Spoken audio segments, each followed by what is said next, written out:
morning! I hope everyone's having a good morning. Welcome on in. Cthulhu, I hope you're doing well. Let me switch screens really quickly. Oh, not that one. Good morning, I hope you're doing well. Oh wait, my Christmas hat. Shoot, where'd I put it? No. I thought I had it nearby. Where did I put my Christmas hat? Oh my god, end stream. No Christmas hat. Legit, where did it go? I had it this morning, I thought. So I was like, yeah, I can wear my Christmas hat again. No.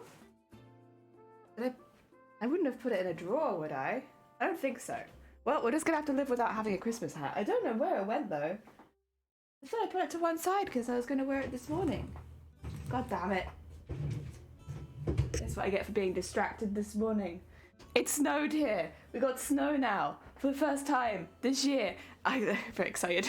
They've been telling us that we're going to get snow for weeks, and so we finally have it, so yes. I'm very miffed, but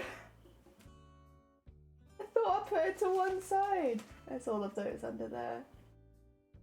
Well, I guess they must not have. Yay, snow! Alex, welcome on in. I hope you're doing well. Hell yeah. I love snow. I just really like looking at it, honestly. It's beautiful, and so yes, I'm very happy. I was actually up at 1 in the morning last night watching the snow. I was up really late because I just love it, and like you're always curious to see if it's going to settle, right? Or at least I am always curious to see if it's going to settle. So I was very excited, just very excited watching the snow settle in our garden. It's only like very thin at the moment, like. You step on it and you'll go all the way through to the grass underneath.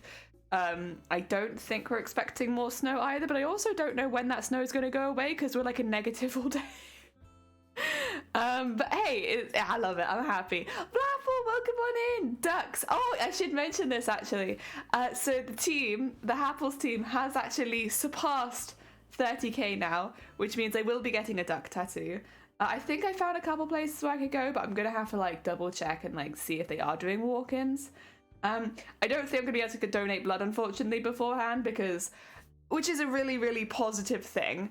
They're all booked up until about February or March next year. And I was like, looking around, calling people and stuff. It seems like it'd be better just to wait anyway until they do the summer drive. And by that point, it would have been 6 months, so I could go do it again.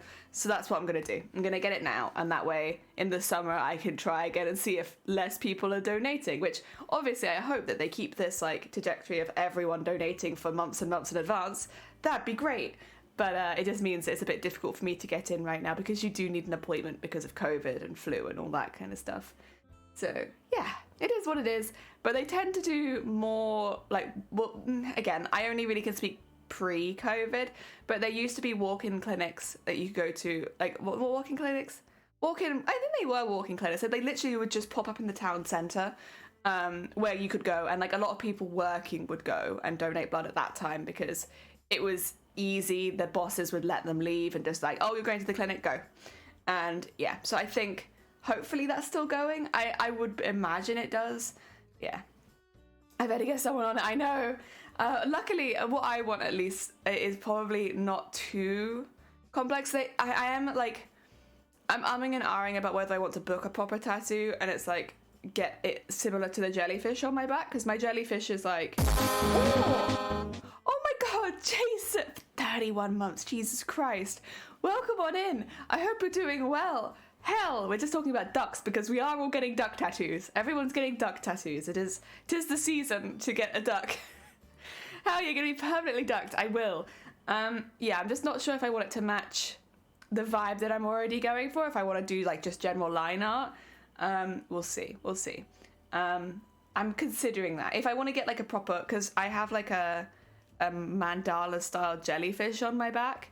It's like, it'd be kind of cool if the animals all matched and I had like a mandala style duck.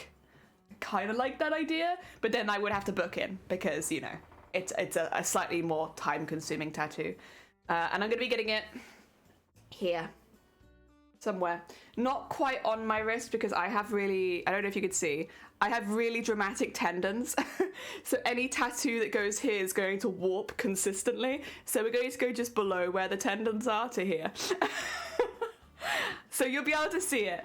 Ah, dear.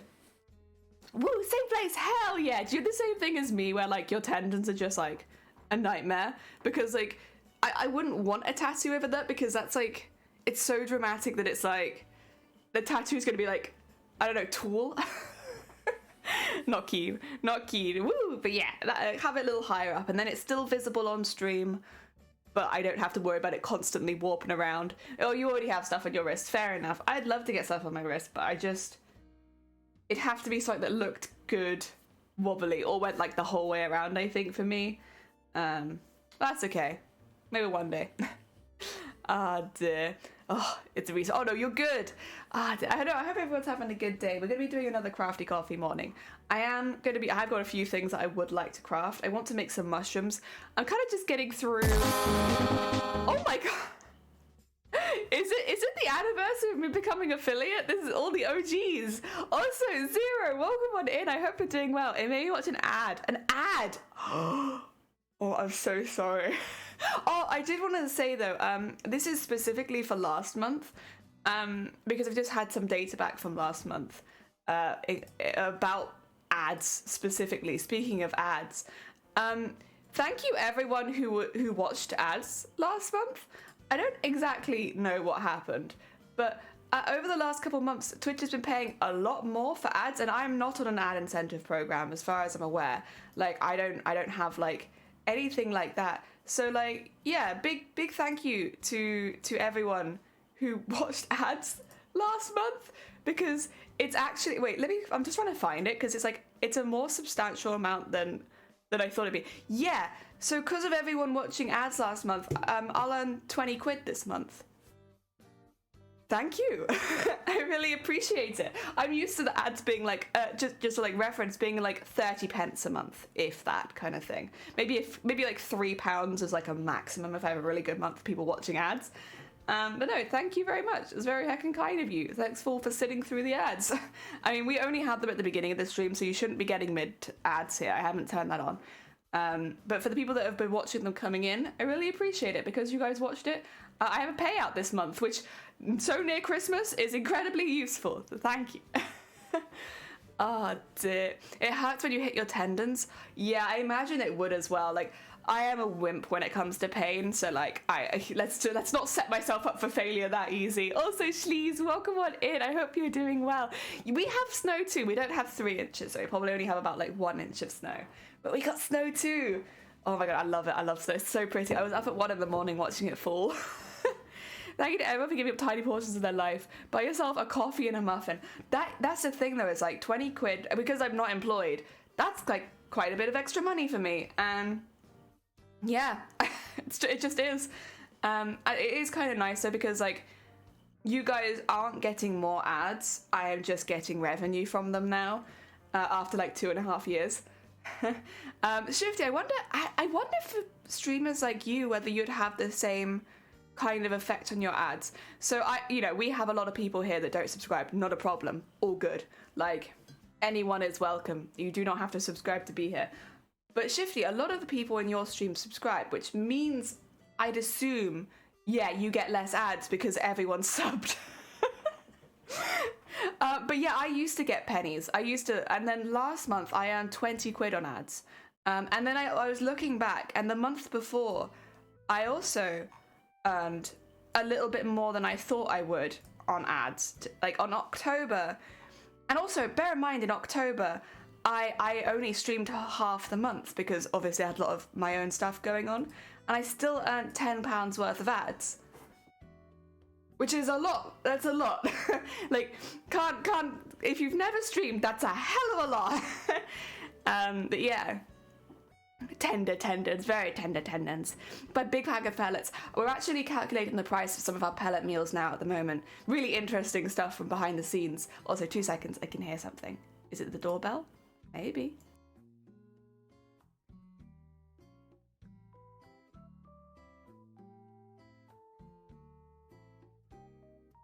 It is not the doorbell. I don't know what that is, honestly. Maybe it's just something with a bell. Who knows? That's not us. It's fine. Go back to sewing face cam. Hello again. Ah, dear snow is lovely unless you have to be somewhere. Yeah, and I'll be honest, the icy slushy I am not keen on. Very dangerous. Don't go outside. I am very, very, very careful when it gets really icy, or like when the slush of the snow melts and then freezes. Not so keen on that. But fresh snow is beautiful and I love it.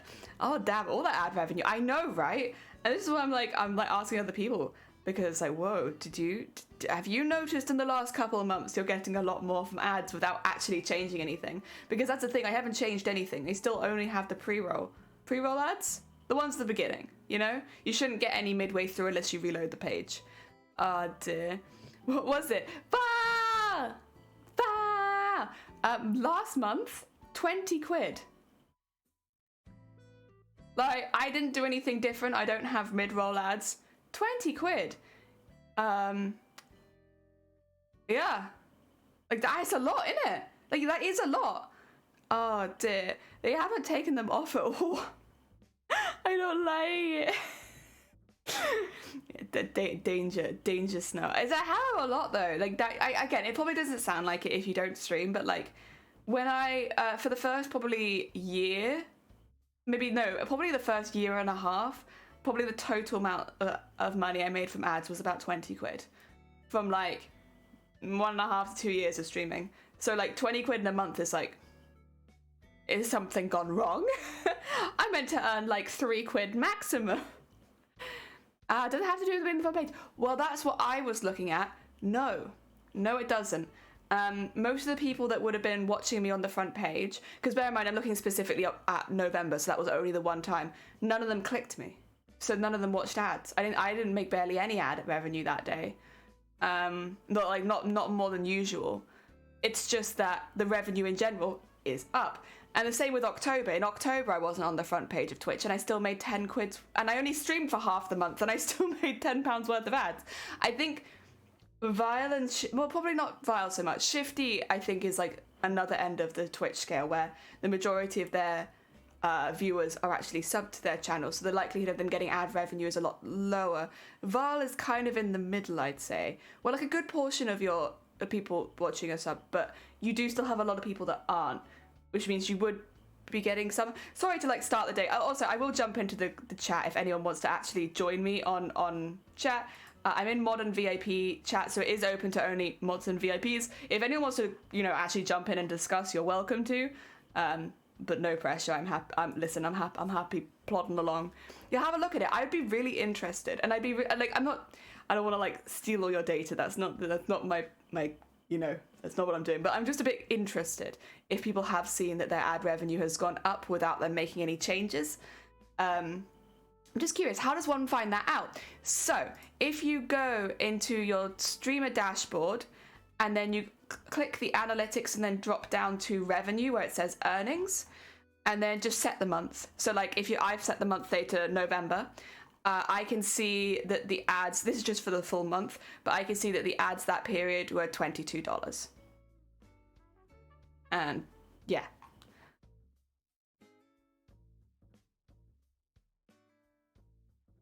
There you go. And then if you want to split up of the revenue, you can split the revenue by, what would you call it?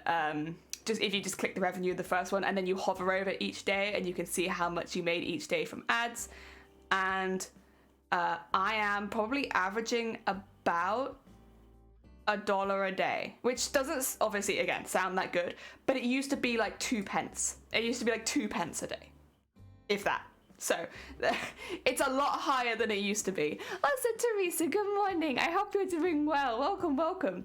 It is interesting. It's just one of those things that, like, again, it kind of caught me off guard in a really nice way. Because, again, 20 quid does go quite a long way at this point, especially so close to Christmas. So I really, really appreciate everyone who did sit through the ads last month and the month before, clearly, because it's actually had, like, a really positive impact for me now. So thank you, I really appreciate it. But yeah, I'm not doing any extra ads or anything like that, and I don't plan to either, not unless they offered me like a lot of money. They offered me a lot of money. Listen, I'm so sorry, I hope you'd forgive me. I finished God of War. Oh, you did? Oh, did you enjoy it? Everyone I know who's played that has absolutely loved it. I hope you had a really good time. Also, Grobbit, welcome on in. If the car can make me a cup of tea, that'd be, oh my god, that would be lovely. I don't even own a car, but I'd love it if it made me a cup of tea. Oh dear. You earn $30. This is what I'm talking about in ads, but like, that's inconceivable, right? Black Apple, like, I'm not crazy here. Like, that's so unusual. I'm sure they must have done something where the ad payout is a lot better at the moment, because that, again, it doesn't sound like that much considering the amount a lot of us stream and yada yada yada, but like comparatively to what it was, where you would maybe go home with $3, like 10 times that amount is a lot. Oh, it's a Cicada, welcome on in, I hope you're doing well. $30 from ads, dope. And honestly, I really appreciate it. It's really nice of them to do this. 55% for affiliates to ad revenue. Is that what it is then, Sleeves? Because if that's the case, hell yeah. Don't you have to earn a certain amount before you can cash out the money? $50. So if you imagine like Black Apple's just earned $30 just from ads last month, they won't need to make that much on top of it to get a payout. And this is how it makes a really big difference. Like, I get a payout this month because, you know, between the subscriptions I got last month, which was again very, very kind of you, and now that $20 in ads, that pushes you over. It's really, really good. Oh dear. Or you don't get paid out at all, yeah. Even better. I'm sorry to hear that, Cicada. I hope things get better over the coming weeks. If you go to settings and affiliate on the dashboard, it shows there. Oh, okay. Thank you. You would assume. I finished my knitted snowman. Want to see? Yeah, pop it in the crafts and Discord. Dick. Oh, thank you for the clout. Thank you. If you streamed every day, she'd earn that no problem. Yeah, and like, it's like I haven't really seen anyone talking about like that, maybe because it's not so noticeable to bigger streamers, but like for someone of my size, that's a huge difference. Also, Zay, welcome on in. I hope you're doing well. We're just talking a little bit positively about ads on Twitch. So I have pre-roll ads. If you are not subscribed, you may get an ad when you enter my stream first thing in the morning, kind of thing. You get the first ad when you come in. I don't have mid-roll ads, so you shouldn't, once you've come in, unless you have to reload, you shouldn't get another ad, not till the next stream. That's how mine is set up. So that is $20 for me, just based on people getting one ad a day, ideally. And yeah, it's a lot. It's a heckin' lot. Oh, it's up? Hell yeah. We actually had snow last night, Teresa. It's very heckin' good timing. Oh my god, wait. I missed all this. Wait, this is all fantastic. Oh my god, look at that snowman. Oh my god, his little bobble hat. Hell yeah. Oh, sorry, I missed some crafts in here. But they look really cool. Hell yeah. Oh, very nice. I watch some streamers that have like 9 ads in a row every time. The thing is, it's not the streamer's fault. And this is why I'm like, I don't want this to come across as like I'm being like up my own ass about ads, but like I'm very excited to actually receive some money back from the ads that I haven't changed. If a streamer takes the ad incentive program, I really dislike how people treat them, because like at the end of the day, life is hard. They're taking extra money, and I don't think people should be shamed for doing that. And at the end of the day, watching ads is a way you can support a community without having to pay anything, you know? So it's we really appreciate it, and clearly I appreciate it now because I'm actually getting some money off it. Jesus Christ. Yeah, it's a really good way of supporting a community without actually having to pay anything. Because the streamer still gets paid. It's doing in Birmingham right now. Heck yeah. He said his contract ends, he's getting rid of them completely. You can't get rid of ads completely. There is literally no way. Once you become, even actually I think before you become affiliate, you physically can't turn ads off on Twitch.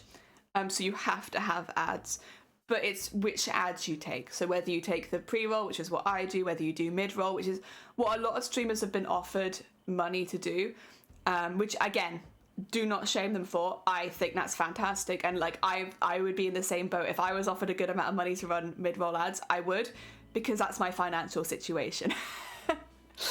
I'm fine with ads. It's just when I get the same for, yeah, I will say I don't mind the ads. They kept for a minute. I kept getting, is it this? It's the, I should know at this point, I've seen the ad enough times. It's the movie where everyone's like this and they can't stop smiling. And I get that ad over and over again and I'm like, this is really uncomfortable. Can you stop showing me this like horror film?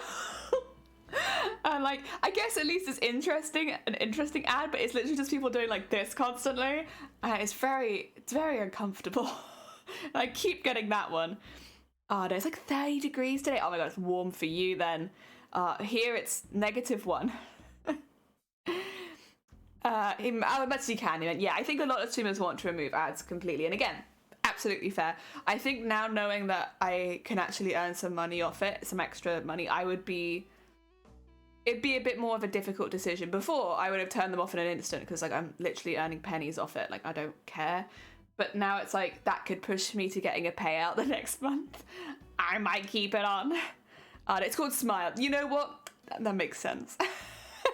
Yeah, like that face. Everyone can't stop making that face, Shifty. It's easier to earn off ads here than in YouTube. I'm sure. Like, I think this, what it is and it isn't. It's very much comparing like a peach to a lemon, you know? Because on YouTube, you make the content once and you get the ads while it's live. Like, yes, we have VODs and stuff like that for a set period of time, but you make money while you're live only, so it's a very different kind of environment, I guess. Because on YouTube, like the ad, like once you've made a piece of content, you can earn ad off that indefinitely. You know, that is as long as people keep clicking on it and keep going back and watching it, you'll keep making money. Whereas here, it's like you have the time while you are live. With ads on YouTube, you're not missing content. Yeah, that's the other thing, is ads on YouTube, you don't miss content. Ads here, you can, if they are mid-roll ads. If they are pre-roll ads, you do technically miss content, but you also won't hit anyway. So it's like, it feels a little bit more similar to YouTube. It's why it's always worth, like, when, like, for me, when I start the stream, I will say I am setting things up, but I always keep the first, like, 2-3 minutes of just loading screen. That way people who do have to watch ads to get in can come in and start at the same time as everyone else. It wasn't something that I did initially when I started streaming until people were like, I'm in an ad when I start and I miss your good mornings and stuff like that. And I'm like, oh, okay. Yeah, makes sense. So this way works where if someone wants to be here right at the beginning of the stream, they can be regardless of whether they're subbed or not. Oh dear. Plus, it gives me a bit of extra time to make sure everything is all right. Right. Speaking of, do you want to change screens? We'll actually do some crafting. I'm just keep chatting about this. I'm happy to keep chatting about this. I think it's really, really interesting, personally. But I should show you what we're going to be doing today. I should also roll my sleeves up. You can probably tell I'm making a couple of toadstools, blue toadstools, because these are the colours that I have. I basically raided the drawers that I have to try and find some extra materials. And I think I can make some blue toadstools. Not red ones, I don't have the material for that, but I can make blue ones. And I got a little bowl of beads. Look at all this. Cute. Look at all these cute beads. Hell yeah. So these are the beads I'll be using, and then I have, of course, like I got so many of these, I genuinely don't know where they're from, but they're just like little bags of different size pearls. I have no idea why I have these, nor where they're from, but I do own them, and I've had them for a while, so yeah, good opportunity to maybe use them. And then, yeah, again, they've just got 3 different sizes, so you've got the big, the small, and the medium. And they'll be for the spots. Heck yeah. Oh dear, then played I'm Blue at the Shrek rave, and I went, it made me think, oh, bless you. I was going to have the welcome stream starting soon, screen for 2 or 3 minutes before going live. Yeah. It just means that people that have to watch ads, because I think the longest, I think you shouldn't have more than 3 minutes of ads unless you have to reload midway through the ads and then they start again. But for the most part, 3 minutes I think is the longest you'll get at the pre-roll ad stage. So if you have it on like starting soon for 3 minutes, it means that everyone can get in for the same time. I will say sometimes I do start a little early, sometimes I start a little late, but generally that's the idea, is to let people that have to watch ads get in at the same time as everyone else. Oh dear, cute ball, thank you as a gift. Oh dear, right, I am gonna need a needle, so let me just grab that right there. I will want a beading needle, so let's just put that to one side for now. And, oh god, I got a couple beading needles. That's fine. And then I would like a standard needle. I don't know if I want that standard needle. This one's... It's seen better days. It's a little rough. Oh, actually, didn't I have... Yeah, I do. Okay, cool. 2 seconds. This one. Yeah, I was doing some sewing yesterday with family, so everything's a bit higgledy-piggledy. Oh my god, my disappointed ex-wife? How did you find me? Welcome on in. I hope you're doing well. Okay, so the plan. I want to do sequins up the stalk, and then on the bit on this one, which is underneath, like the mushroom, I'm going to put beads in. Ah, dear. Yo, mushrooms! That's a packed pincushion. My pincushion needs some help. I will, at some point, go through it and get rid of a lot of pins I don't like anymore. I feel like I do this every year, and it gets overrun very, very quickly. I've also lost my good scissors, so getting ready for me using, like, primary school scissors today. Hello! I find everyone! God, I was hiding out on this special corner of Twitch, hoping that my ex-wife didn't find me. Oh, dear. But yeah, no, I'll be honest. The stuff with the ads, weirdly, really, really positive. And again, big thanks to everyone who has been putting up with ads at the beginning of stream. I really appreciate it. Yeah, it's just been like a really positive thing. And I'm really glad they've, I guess, changed something up. Like, something must have changed. Because it's a lot more money than I'm used to. I don't know. Oh my god! Oh my god! Is that all? Let me make sure that you're loud enough for everybody. Can you all hear Mr. Vile? All right. Is Mr. Vile like, oh, so he must be exhausted. Jesus. I am very exhausted. But so you got me curious. I popped back onto my computer because you got me really wondering about this, and I went and checked. I'm at a whole $2.61. No. No. But the thing is, you have like maybe a community that is, I guess, percentage-wise more subscribed.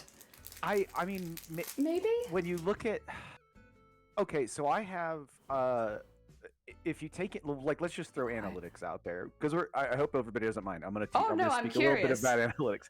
So on my channel, I'm roughly at, last I checked, because especially of this event, I've jumped from like 500 to 560 followers. Hey, congratulations! Thank you, and everybody who's followed, thank you for following. But you know, when you look at that, I'm even, let's just say at 500 where I was, you know, a month-ish ago. Yeah. I have something like 41 subscribers right now out of that. So rough. But I did have somebody come in. I did have during this event. I also had somebody, like 2 people, come in and gift like 10 or 15 subs. So a lot of that's not necessarily normal. So let's just say I had 500 people, and let's say I had 30 subs. Just Vile's conversion rate is off the charts. So, well, if you take that into account, right? So that means if you look at it, you have a 500 channel divided by 30, or other way around. Whoops. 30 divided by 500. That means that I have about a 6% sub rate for my channel. Just to give you an idea of percentage-wise, based on like how many people are following versus how many people are subbed. Oh, sorry, 2 seconds. Yeah, don't worry, Shifty. I did turn Vile up. You're not going crazy. Okay, good. But so like in that sense, you're looking at a 6% conversion rate, like of followers versus how many subs. If you say in your channel, I don't even know. I actually, in this view, I can't tell what your last follower count was, but you were like, I have to look. I think it's pretty close to 3.5, and that might be an easier calculation for you. Yeah, so if you're at 3,500 versus how many subs you have, you know, if I have no idea what your subs I can find it out. Last month was a bit unusual for me, where I had a few more than usual because someone gifted, which is again very hacking kind of them. My average is actually probably about the same as you. Right. I have about 40 to 50 subs on average normally. So we could just even, let's say it's on the top end at 50. Yeah, we'll say 50. That's an easy one. Pick the easy number. Your percentage is more like 1.4%. Yeah. Followers versus subs. and that's a very different conversion rate when you actually look at it, one compared to the other in channels, Yeah, this is kind of what I thought would happen with Shifty, because I know that Shifty's got a very high conversion rate for what do you call it? For yeah, subs. and I wonder, I don't know, because the two of you are also in the UK. You're both in Wales. I don't know, like maybe if we talk to say Dem and then Bateman and see, does Dem have one that's similar to mine, and then Bateman has one similar to yours? Is it something that's based on country based? Yeah, Blackpool said theirs earlier, which was was last also month, pretty high, very high, higher than mine even as well. And that's Australia. So yeah, I don't know. Is there some kind of like weird little like in between the lines kind of thing? Also, I see Shifty just panicking. Don't worry. Yeah, and Shifty.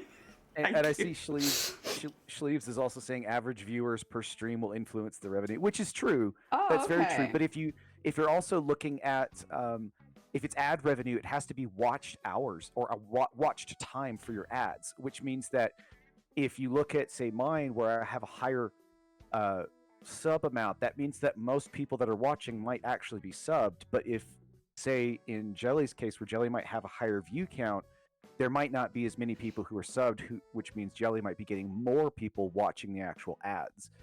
So that might be another reason why. Yeah. See, this is what I was thinking, is like, I wonder how much, because I think, honestly, whatever the change has been, it's really, really positively affected me. Right. Whereas it might not as positively affect... Again, I use Shifty as an example just because I know that they have a high conversion for subs. Like, it might not affect them as much. And yes, this is Vile at the moment, Blapple. You are listening to the wonderful Vile. Yes, you are. You are, Blapple. You are hearing me again. Statistics file today. After a really long stream as well. You're like, and let's do some more maths. Let's do maths. Let's do the maths. Also, I don't mind. I'd love to hear a fun fact. Sorry, I couldn't say earlier because we were talking about statistics. Sorry. No, you're fine. You're fine. But yes, if you still have that fun fact, I'd love to hear it. Yuck! Get out of my ears. No, Blapple. I will always be in your ears. You're welcome to join Blapple, but I'm assuming you're lurking a lot of streams right now. Yeah, I know there's a few other people who are still going. Yeah, so I figured. Oh, speaking of that, I should mention, we're going to be doing our giveaways tomorrow at midday, or midday GMT. So, but at the moment, we're only giving away the Pokemon set. No tentacle. Oh. Yeah, we haven't hit the tentacle. What do you need for the... 690 and 69 pounds. Oh, God, you're so close. Okay, so everybody... no, I'm proud of you. You could still donate. So you only need $70 more, and we can get the tentacle onto that. If you'd love to. You don't have to, though. Listen, I'll keep the tentacle. Jelly would love to, but I need to go with this tentacle. I need to go at it. I'm going to put it out there. I'm entering that giveaway. Because I also want it.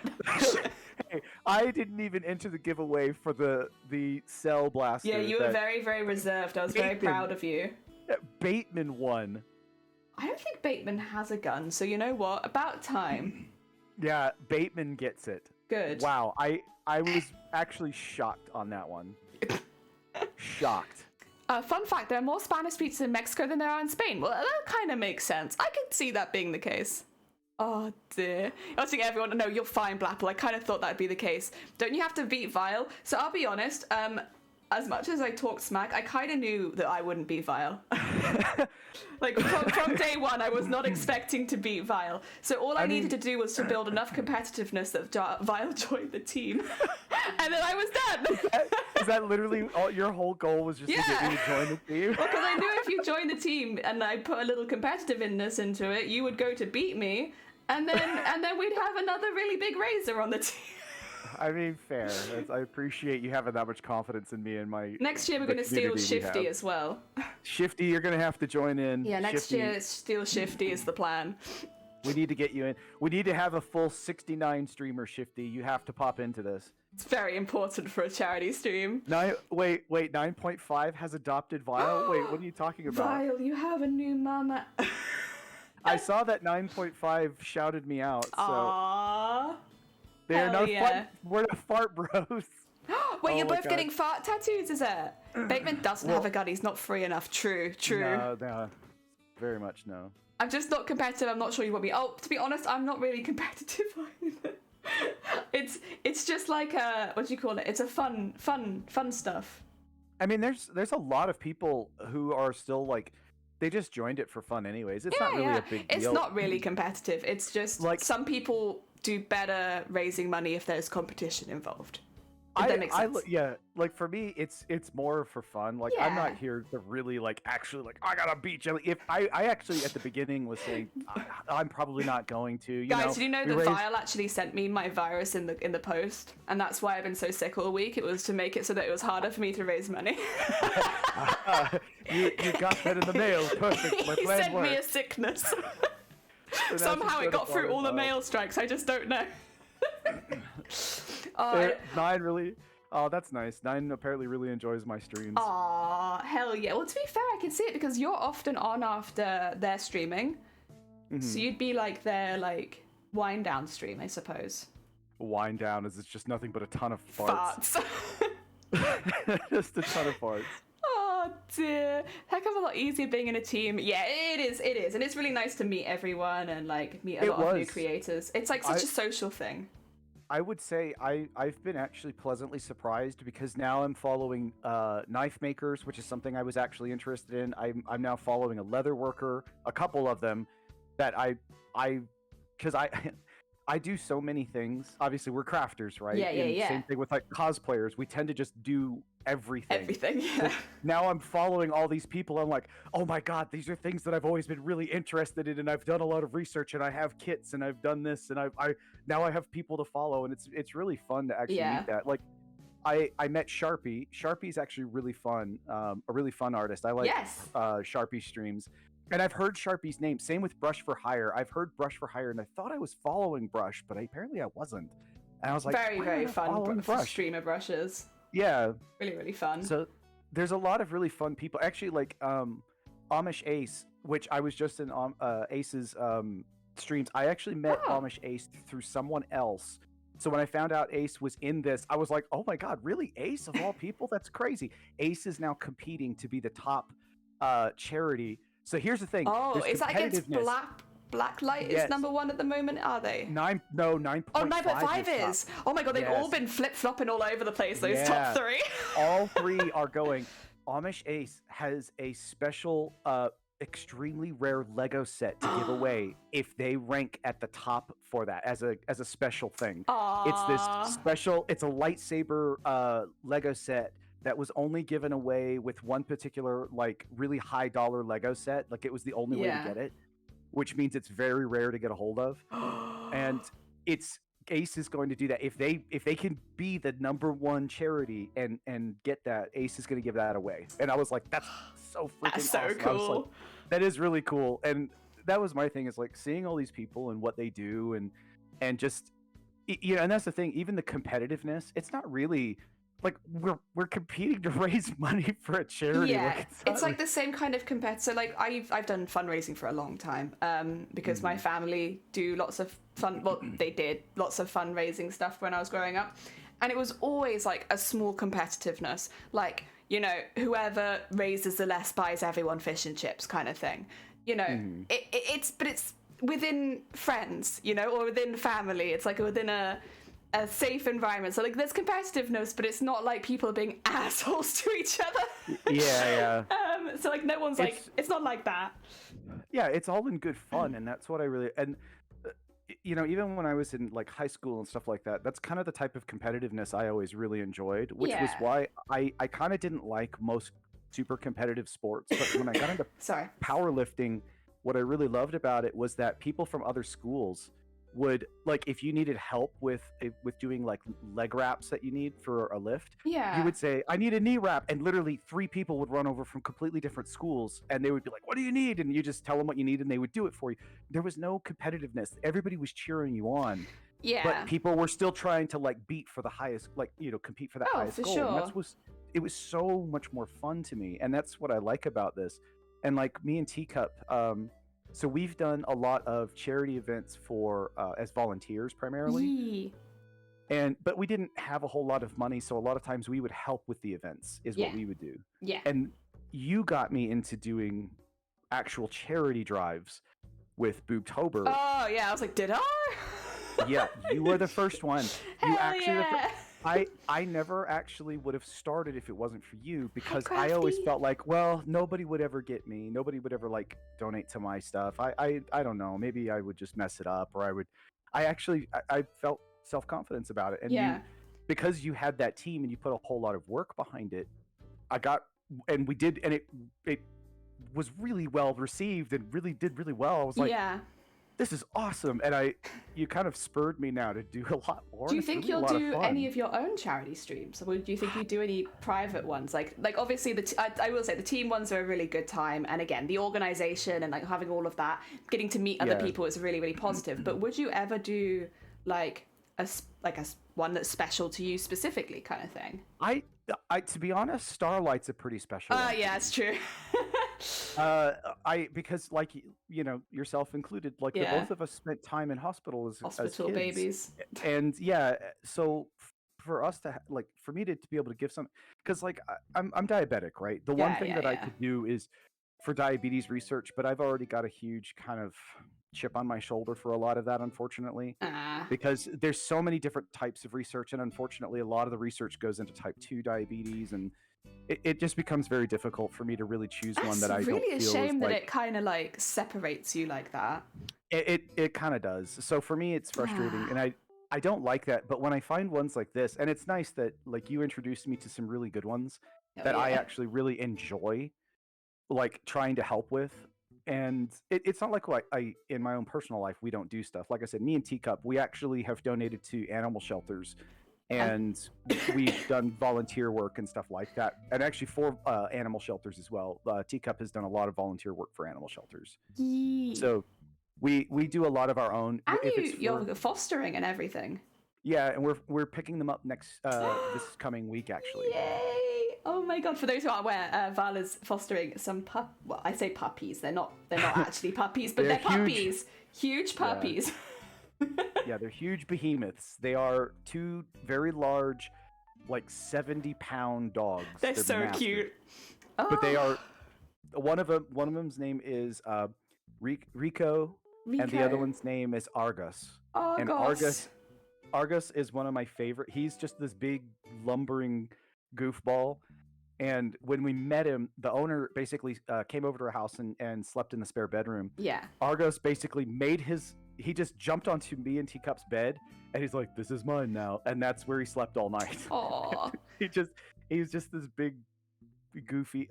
They're really lovely animals. So I'm glad we're gonna be able to help out the owner actually. Also, Crafty, I don't know if I said, but good morning. I hope you're doing well. We've got Val on call with us right now. Hello. It's a Vile. Oh dear. Yeah, we used to. So charity has always been one of those things in our family that was really heavily emphasized, because my family have benefited from a few things before.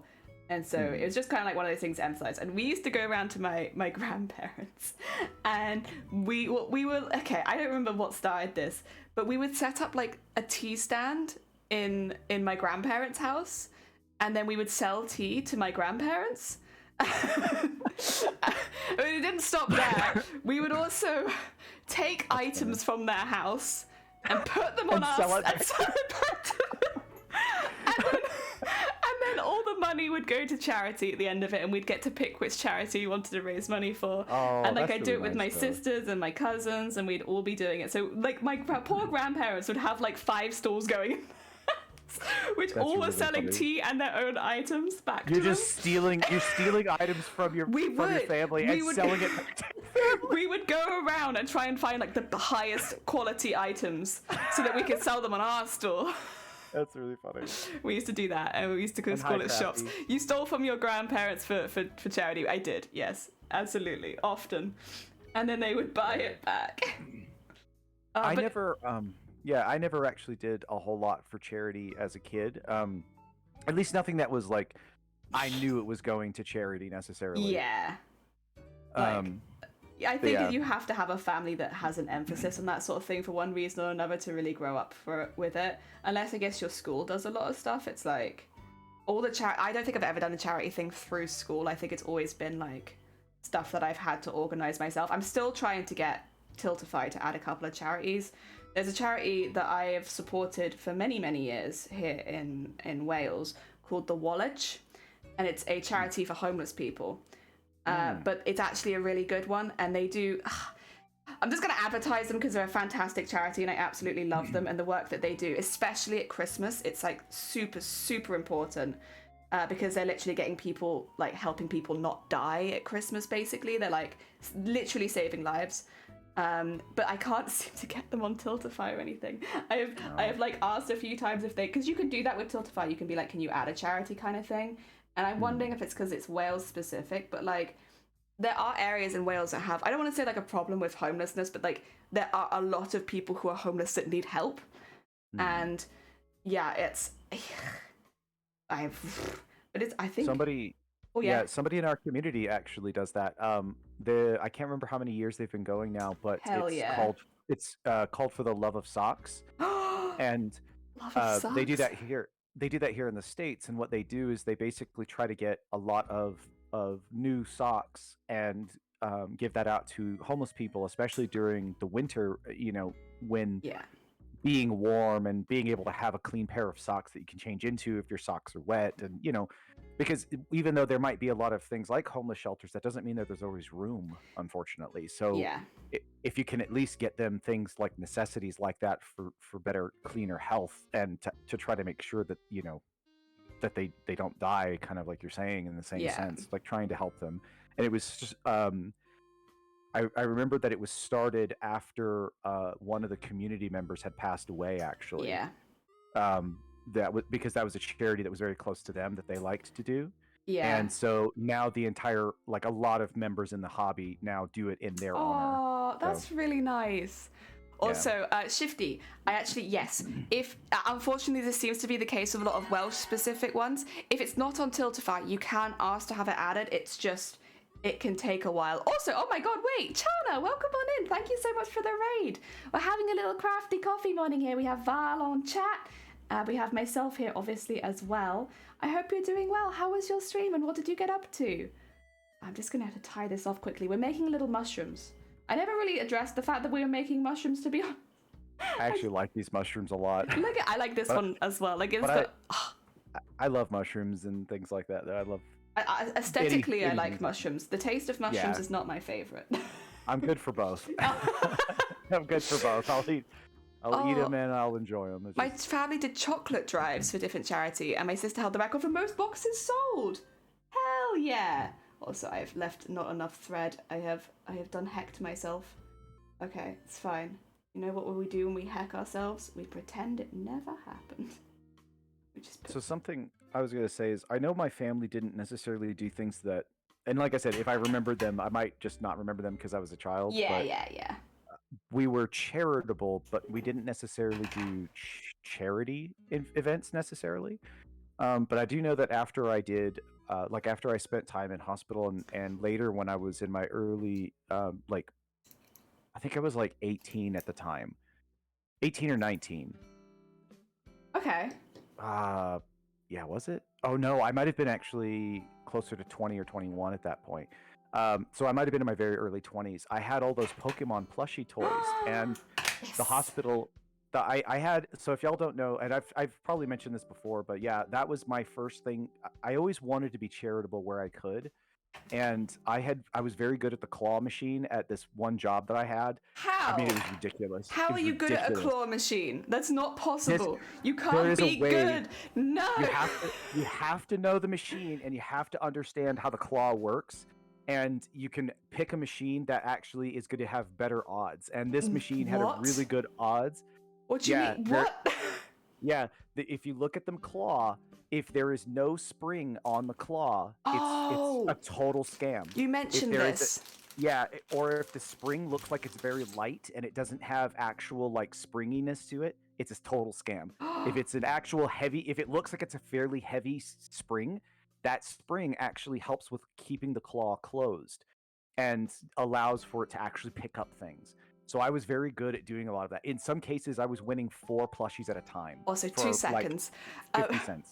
Chad, I hope Genshin went really, really well. Also, if you need to get yourself some tea or look after yourself post-stream, please do. As much as we like having you here. And of course, you're more than welcome. I don't want you to be starving after your stream.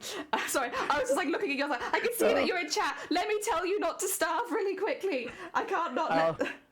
No, I'm looking at Shifty's comment actually. What's Shifty at the saying? There. Jenny sounds like a shonen villain who sees the hero technique like...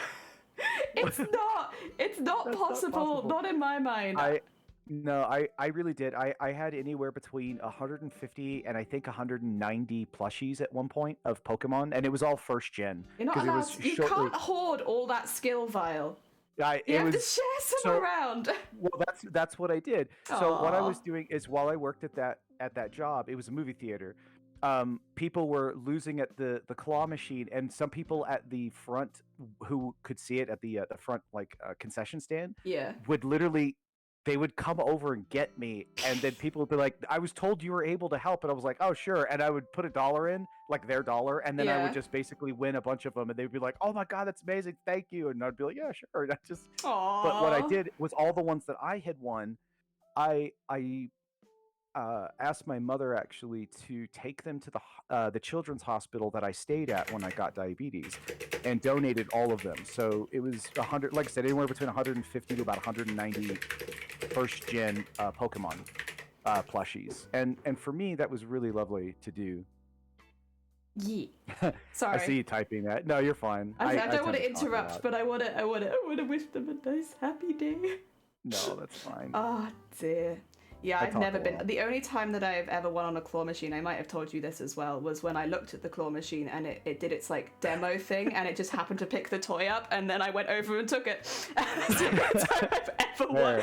And my whole family looked at me like I was a demon, because I just went like, I looked at the claw machine, I was like, I want to win that, and then the claw machine went and picked it up and put it in the bucket, and I was like, great.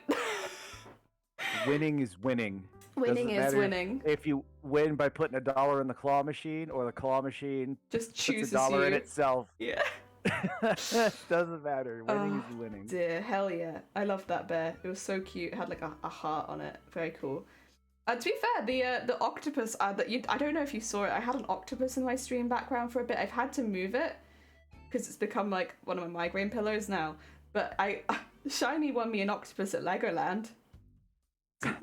It's massive, and he won it first time, and I was like, oh. So I just think maybe I'm very bad at fairground games, because I tried and I didn't win anything. I didn't even win Most like the small fairground games are scams. But people win them. Sorry, I'm so sorry. They're really high pitched. You don't get them filtered if you're in the Discord. If you're on the stream, it's not as bad. I get him like full pitch, full force. Yeah, it is like having a budgie in the room with you. Except it's just me, unfortunately, and there's no benefit to having a budgie. Oh well. I'm glad someone else can back me up on the ad thing, to be honest. Oh wait, no, speaking of charity, sorry, this is going to get a bit controversial. Feel free to dip if you want to dip ahead of time. Twitch has added some new charities to their version of Tiltify. I've seen that they've been pushing it quite a lot, but I haven't looked into it. So one of the ones they added is, oh, Kath, welcome on in. Sorry, I hope you're doing well. Welcome. One of the charities they've added is the LGB. Is it the LGB Alliance? I don't know if you've heard of them, Vile. Have you heard of the LGB Alliance? Why is it LGB? Why does it start at that or end at that? Because they are specifically a charity that is anti-trans. So it's basically people in the LGBT, or the LGB, so lesbian, gay, bi, who hate trans people. And what they do is they go to pride parades and they protest trans people. They go and try and remove trans people from safe spaces. It's quite literally a hate group. They go and parade other people's celebrations. So they're parading as a charitable organization, but they're actually they only actually they've been trying to register as a charity for years here, which funnily enough they weren't able to until a couple years ago, where someone let them through, and it's really bad. Also, Jackson Holly, welcome on in. Thank you for the follow. Oh, yeah. Like, you can see other people in chat who recognize it. Like, well, I'm never using Twitch Charity. In Cthulhu, you know them. In the UK, they're pretty well known because they are an active hate group. And it's not subtle. Like, even, and the thing is, I was wondering, I was like, oh, I wonder if Twitch has just made a mistake. Like, I wonder if maybe they didn't realize and they just saw LGB and thought like that. But I looked at their bio and I read it. Do I still have it? I thought I saved it, but I don't remember where I saved it. I don't really want to look it up again. Basically, when you read the bio, it just says, like, we want to protect LGBT people from the trans agenda. Oh my god. It's bad. You notice that the first thing I asked was, why does it stop at LGBT? Yeah. You notice that was the and first it's exactly thing I why asked? you'd think. Yeah, and it's I had a feel. The moment that it stopped there, I was like, where's the rest of this? Also, Haley, welcome on in. Thank you for the follow. So recently at Pride Parades, they went and they were like, lesbians against trans people is what they were parading as. So they went to the parades and they tried to explain why trans women are threatening lesbians. And they got kicked out of the parade. They put a video on social media, though, which basically framed it as lesbians are getting kicked out of the Pride Parade. Of whereas, course. yeah, if you only do like a small bit of research, you know that's not the case. But it got that particular Pride Parade a lot of bad publicity. Even though it wasn't the case. Like, they weren't getting kicked out because of that. They were getting kicked out because they were, you know, verbally attacking the trans people there. Say one thing, do another. Yeah, it's a whole misperception. Like... Yeah, and so they're very, very well known here in the UK. People know them. And so they've just been added on as a Twitch charity. I mean, I'm going to be honest, they already had Autism Speaks on there, which everyone knows Autism Speaks doesn't benefit autistic people, which is a problem. It is a problem charity. It's one of those charities where all the money goes to basically trying to find a way to cure autism, and basically they've done lots of adverts in the past where it looks like they want to kill all autistic people. It's really quite a bad charity. Most people know about it. In fact, I'd say most people especially know about it after the whole thing with Sia, where Sia did a movie about autism and got all of their information from Autism Speaks, which is regarded by the autistic community as a hate group. And they got a lot of bad publicity for that, funnily enough. And so it really should be pretty widely known that it's a hate group at this point, because, like, not just by obviously the autistic community, but like everyone else, because that was a huge deal on social media when that went down. And a lot of people got educated at that point when that went down. But nope, Twitch added them. Twitch added them in the first wave. They used to be the only autistic charity you could raise money for on Twitch. Oh, God. Yeah, it's really screwed up. Also, welcome on in, Jackson. I hope you're doing well. You did kind of come in on a weird tangent, but I hope you're doing well. There's a court case going on right now about the charitable status of the LGB. Well, yeah, because they had been trying to become a charity for the longest time, and only very recently have they actually been registered as a charity for relatively obvious reasons, like they were never registered because it's a hate group. But now, you know, they are registered as a charity, and that is a problem. And thank you for the hydrate, Lee. Welcome on in. I hope you're doing well. So again, you're coming at a bit of a weird time, but yeah, they have a ridiculous idea about going trans because they hate themselves for being gay, which is absolutely bollocks. Yes, kind of what they're like. I was going to make a joke about Autism Speaks being on there. Didn't realise they were on there. No, they are. Autism Speaks was one of the first wave that they put on there, and it was the only charity you could raise money for if you wanted to help support autistic people, even though that's not what Autism Speaks is. But it was the only one for a good period of time as well. They have added more since, because I was actually one of the people who, basically there's like forums for Twitch where you can try and vote for things that you want to get changed and stuff. So I went on there, voted, explained like why it needed to change, as did quite a few other autistic people. Like you probably mean well, Twitch, but you need to research your charities a little better. This one is a hate group, again. And they got back to us, and did I delete I think it's probably been deleted by now, but other people have posted it on Twitter. We all got the same email, which basically says, we've seen your concerns, we're not going to remove them because they haven't broken any laws, but we've added more autistic charities, so that's okay, right? Whereas it's not, because you can still raise money on Twitch for a charity that wants to kill all autistic people. And the same with the LGB. They're going to do the same thing if people complain about it. Because that's, unless they treat, I guess, it differently. But the likelihood is, because they technically haven't broken any laws, they won't be removed. Yeah, a hate group is a charity. Oh yeah, there are. There's a couple. And Jan, welcome on in. You don't want to interrupt her. Fair. Look how sweet you're being. They will not. They will make them not lesbian with the powers of mind. Just last week, I was diagnosed autistic, so I'm prepared to restrain me, Shifty. Do it. Oh dear. Congrats to the person being diagnosed. True, actually. Yeah, no, actually, big congrats on going through with it.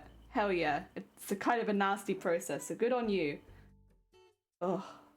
But yeah, so there you go. There's my small rant over, I suppose, is that they now have, well, the thing is, Autism Speaks, I don't like, personally. I'm very against the way they've done their marketing in the past. However, it is very widely recognized as a charity, even though I disagree with it, and I disagree with the things that they've done and the things they said. It is widely recognized as a charity. They haven't broken any laws, and I can see where Twitch is coming from. LGB Alliance, that's not recognized as a charity anywhere. Like, everyone knows that's a hate group. Like, at least in the UK, everyone knows it's a hate group. Maybe abroad it's not as that's not as much information, but like in the UK, it has been like front page news when they got registered as a charity, because everyone knew they were a hate group. Like, it was like, we knew. And so yeah, it's again, not really any excuse for that. And then again, there's no excuse for not removing Autism Speaks after the whole autistic community was like, hey, so they want us dead, can we maybe have a different charity? And the other thing is, even though they haven't broken the law, Autism Speaks, it's very widely known that none of the money they make goes towards autistic people. Like, none of it. So it's like, you're raising money if you do it for that one in particular. You're not raising money for the people it advertises that you are. Mm-hmm. None of the money goes to them. Oh dear. Susan B. Coleman sues other charities for using anything similar to their slogan. If they get restrained during meltdown, I'll go into fight or flight and I will bite. Hell yeah. Bite. I was going to say, I was laughing at that comment earlier. Oh dear. Fight and flight. Bite when you fly. Bite when you fly. Very important. I still have to go to a doctor and get diagnosed with autism. It took me weeks. Wait. To do what, Shifty? To bite and flight? To get a diagnosis? To complain about Autism Speaks being a charity that you can raise money for on Twitch? To restrain Zay? To restrain Zay? It took weeks? Zay, weeks? What were you doing? Yes. It was for 3 years. God. Also, PN said, welcome on in. Yes. Understood. Yeah, sorry, since we were talking about charity, I felt like, especially since they've only just added the LGB Alliance, it bears mentioning. I personally, I'm in the same boat as Shifty, where it's like, I'm not going to use the Twitch's side of things for that, because I genuinely do not support their research process for the charities that they pick. And so because I can't trust that, I don't feel like I can trust that bit of the platform. I won't go away from Tiltify, because after going to TwitchCon, taking a picture of my name at the booth for Tiltify, and then doing a charity stream and having Tiltify come in and donate $100 to my charity was actually really nice to see. Yeah. And kind of like, that's partially why Booptober this year did even better, was because $100 came from Tiltify themselves. I actually didn't know that. That's amazing. Yes. Yeah, actually, I had a weird thing happened where they accidentally had the Tiltify donation thing pop up twice by accident, and they had copy pasted a comment they made to a different streamer onto mine, and I saw that it was from Tiltify, but these $200 things came up at the same time, but I only was credited for one of them, and I was like, wait, what happened? I was so confused, but what I realized was like, Tiltify donated the 100.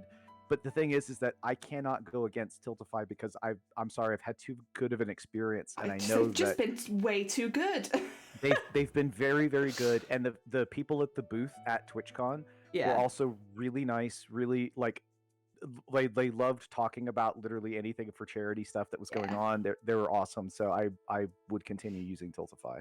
Well, there you go. You've convinced me. They don't promote hate groups, and they're nice. Oh my god. Mm-hmm. Whoa, win-win. And the thing is that I was already there. I found everybody's name. Yeah. Everybody was able to do it, and then all you had to do was, go to your social medias and just post it, pointing at your name with a thing. And if y'all are on my Instagram, you'll know what mine looked like. Hell But yeah. they literally came into my stream and put $100 down on the BCRF for me. That was amazing. And also, BCRF was a fantastic charity to raise money for. Can I just say how sweet they were in like private emails and stuff like that? They were really, really nice. Very supportive beans. Ah, dear, you slippery fellow. Ah, you Zay was coated in butter, so it was really difficult. Oh dear, two cannibals meet in a marathon started 5 minutes ago. One car, you see my brother. Oh, poop jokes on a Sunday. And the day of the Lord, and you're making poop jokes. Oh, come on in, Ironhide. I hope you're having a good day. No hate groups. I know, right? BCRF is the Breast Cancer Research Foundation. I'm so sorry, Fran. I think I sniped that. No, you got it. You're fine. Oh, so there we go. I just done a little outline on the outside of this because I want it to look really cartoony. No other reason. Cartoon, please. Make it look like cartoon.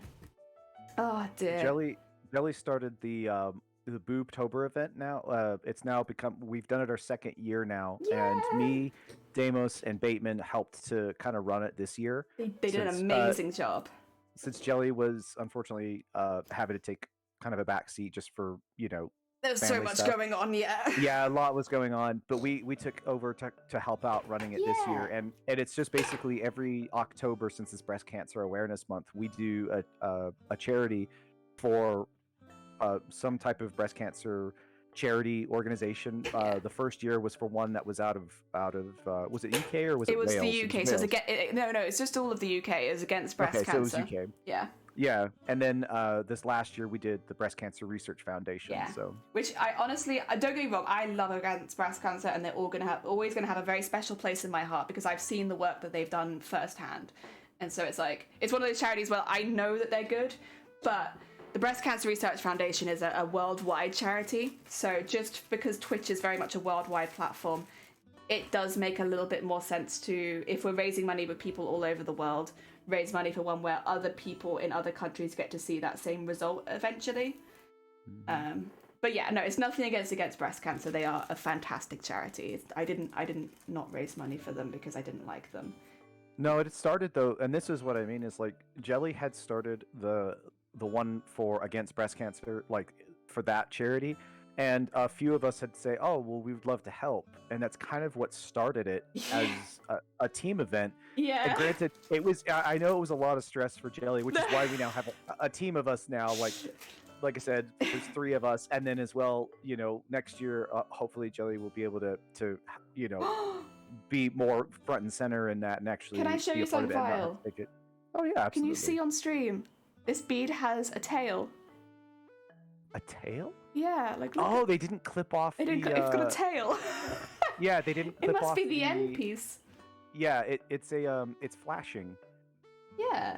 Aww, he's flashing his tail live on stream. That's no good. Evolving.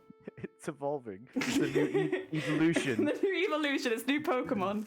Actually, have you got the new Pokemon game file? I do not. No, not yet. Are you thinking to get it? I probably will. Like, we might get it later. I do want that. Like, obviously, I'm waiting for some of the bugs to be kind of fixed. Although I've heard it's been really funny with some of the bugs. Yeah, I love the one where the person stretches. Yeah, I've seen some really funny ones out there. You can fall if you jump backwards in the inside of a cave. You fall through the world. That's awesome. Oh dear. But how serious suspicious? Of course, they had.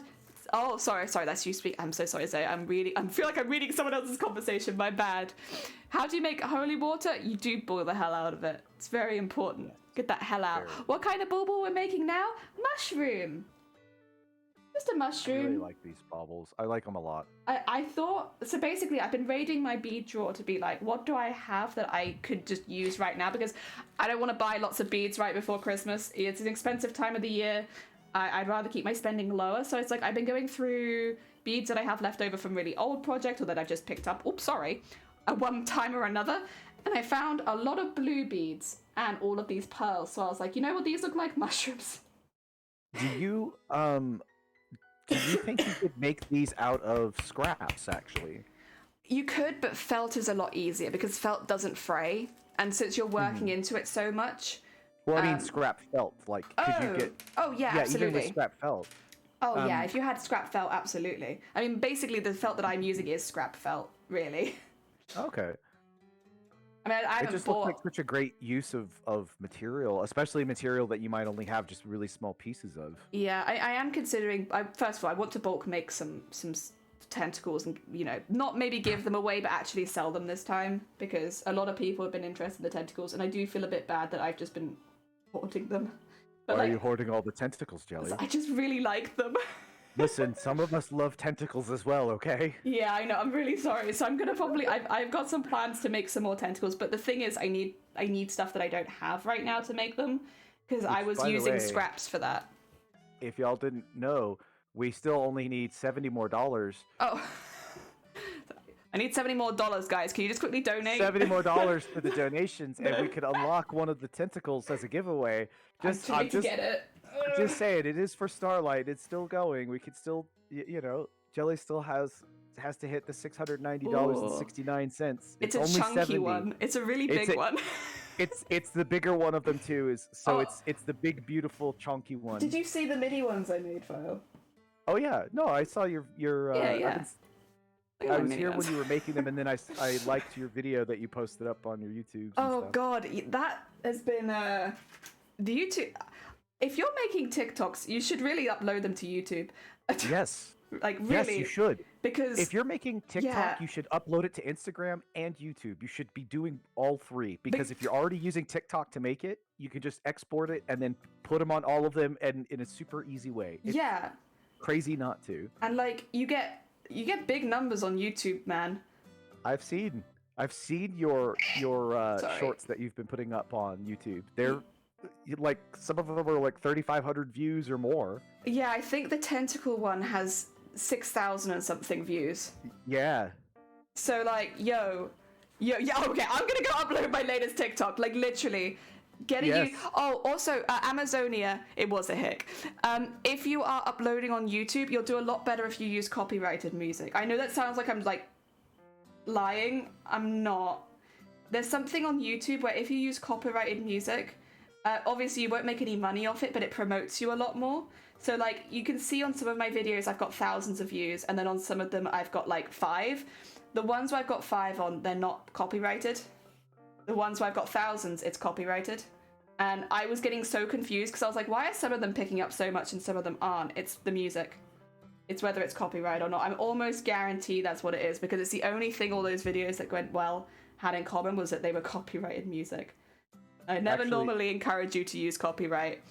But... Now, if you are not paying attention, or if you haven't heard, YouTube has figured out a way to actually allow you to use DMCA music, because if you are if you have big enough numbers to where you can be part of, like, you know, their affiliate program or their, you know, partner deal, and actually make ad revenue and stuff, you can use that copyright music, and basically a small portion of your ad revenue goes to whoever holds the rights to that music, and that way you can put whatever you want with it and still not worry about getting, you know, strikes on it. YouTube has fleshed all that out, which is great for anybody who wants to do that now. Yeah, and like it's obviously made a big difference, because like the ones where I didn't use copyright, and like I've been doing this experiment now I've been like uploading every single day for like a couple weeks. It's like obvious. it's not subtle. The difference is like way too different.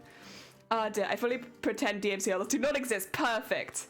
Hell yeah. Well, the other thing Amazonia, you'll do great.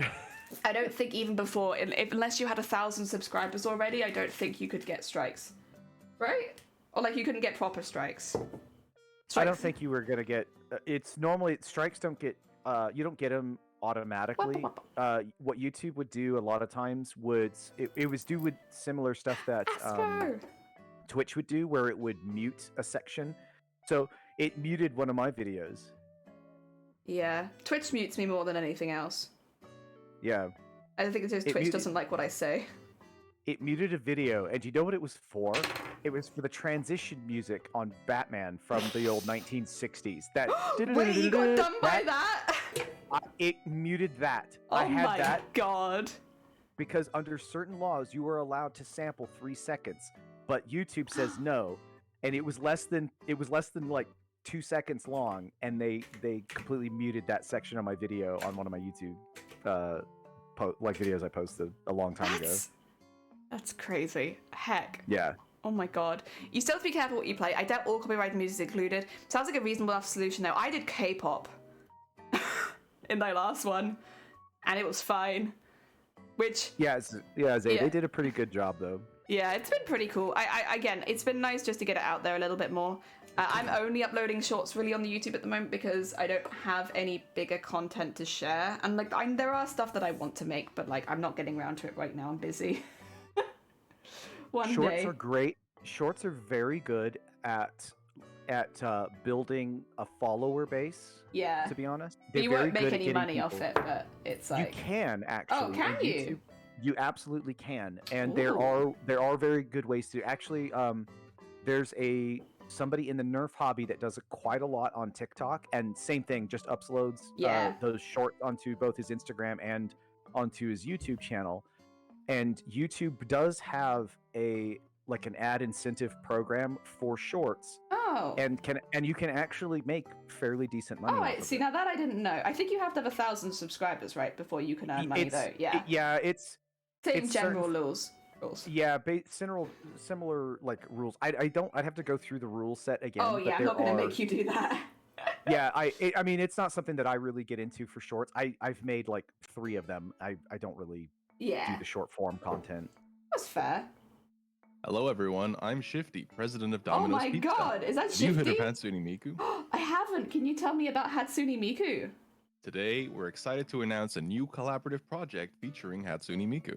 Domino's app featuring Hatsune Miku. You nearly got the whole way through it. You just couldn't.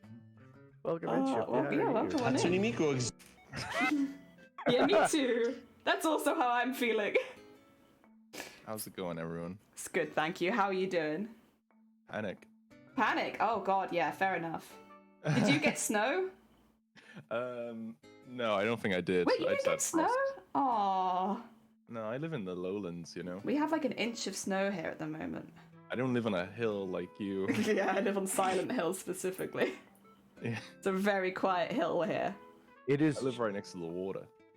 It's barely like a ½ degree over freezing here, and it's raining. Lovely. Which means we have to worry about ice. Yeah, ice. Oh, I might get stuck. Oh, God bless you, Lee. Good luck.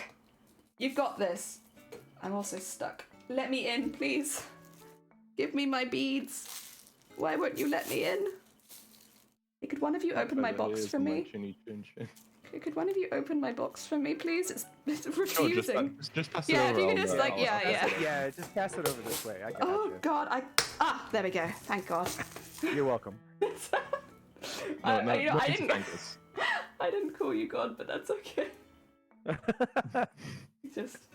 Sorry, I haven't added these to my mix, and they're very important. There you go. Delicious beads. Sorry. I also want to say I am very happy. I haven't 100% finished my project, but I got it working, and I posted the video and the crafts of it actually functioning. So it functions, it works. I just have to basically, I have to epoxy the switches into the grip, and then close everything up, and it's done. So I was able to do that in the 2 weeks for charity. Aww. Basically, so I was able to get this project done, which is a whole new project. I'm like one of only 2 people that have ever done it. Hell yeah! So, and the other person didn't show or share anything. They just said, "Oh, I just cut this out in this area," and that was it. And we didn't have it. So no pictures, no nothing. Everything was literally me learning it on the fly. I love it when people do that. It's minus. Oh my god, with snow. Maybe I will come to Sweden. That sounds pretty good. Who do we have to call, by the way? I missed the introduction. Oh, we have Vile, and now we have Shifty from Domino's Pizza. That's right, it's me, Bateman Returns. Oh my god, is that Bateman Returns? With their donkey? Sorry, Jimmy is... Jimmy in the background. Yeah. Did you see that file? Yeah, can I say, Bateman, I love your profile pic in the Bateman Returns. Thank you. I made it myself. That was beautiful. I love it. I have to just give you compliments on that one. You know, when I made my first paycheck on Twitch, that was the first costume I bought. I laid eyes on it. I knew it was love, you know? And yes, I did. I was there, and I asked Fakeman about adopting a donkey because I knew that was his favorite thing he wanted to do. Oh, yeah.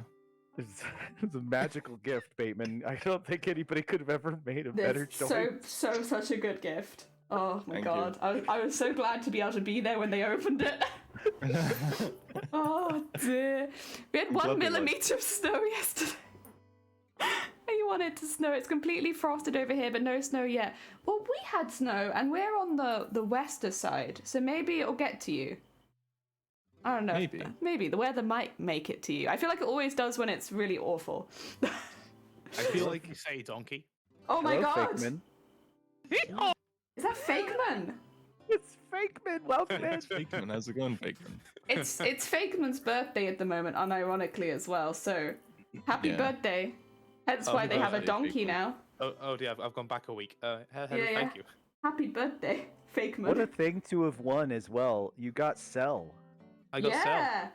Yeah, if for anybody who's not aware, over on the giveaways that I was doing, somebody donated a really beautiful blaster, and Fakeman here won it.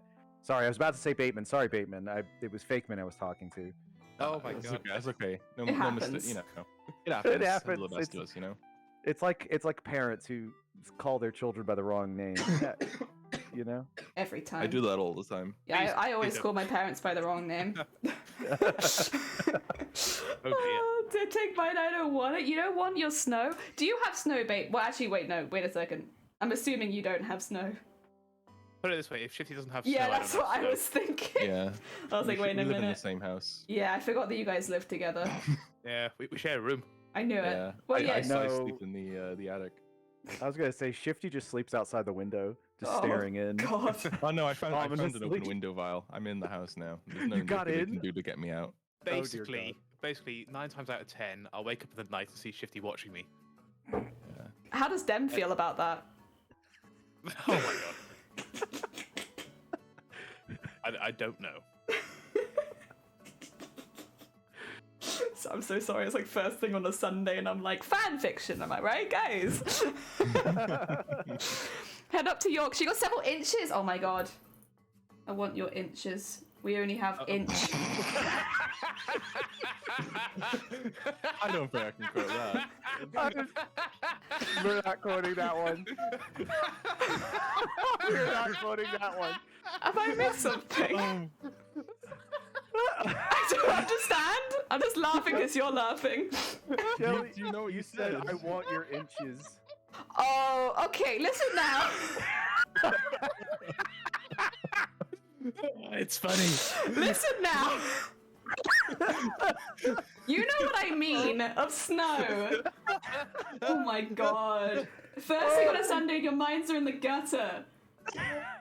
You just woke up. You specified nothing. You said, I just want your inches, Well, and left it at that. That's because sleeves have several inches and I only have one, so it's like, I want your inches. Choose your words carefully. You know what I mean of snow.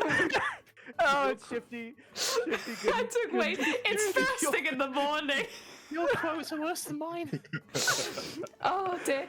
Oh, the sewing with the family went really well, thank you. We were actually altering some of the younger people in our family's prom dresses because some of them have prom, like a winter prom to go to.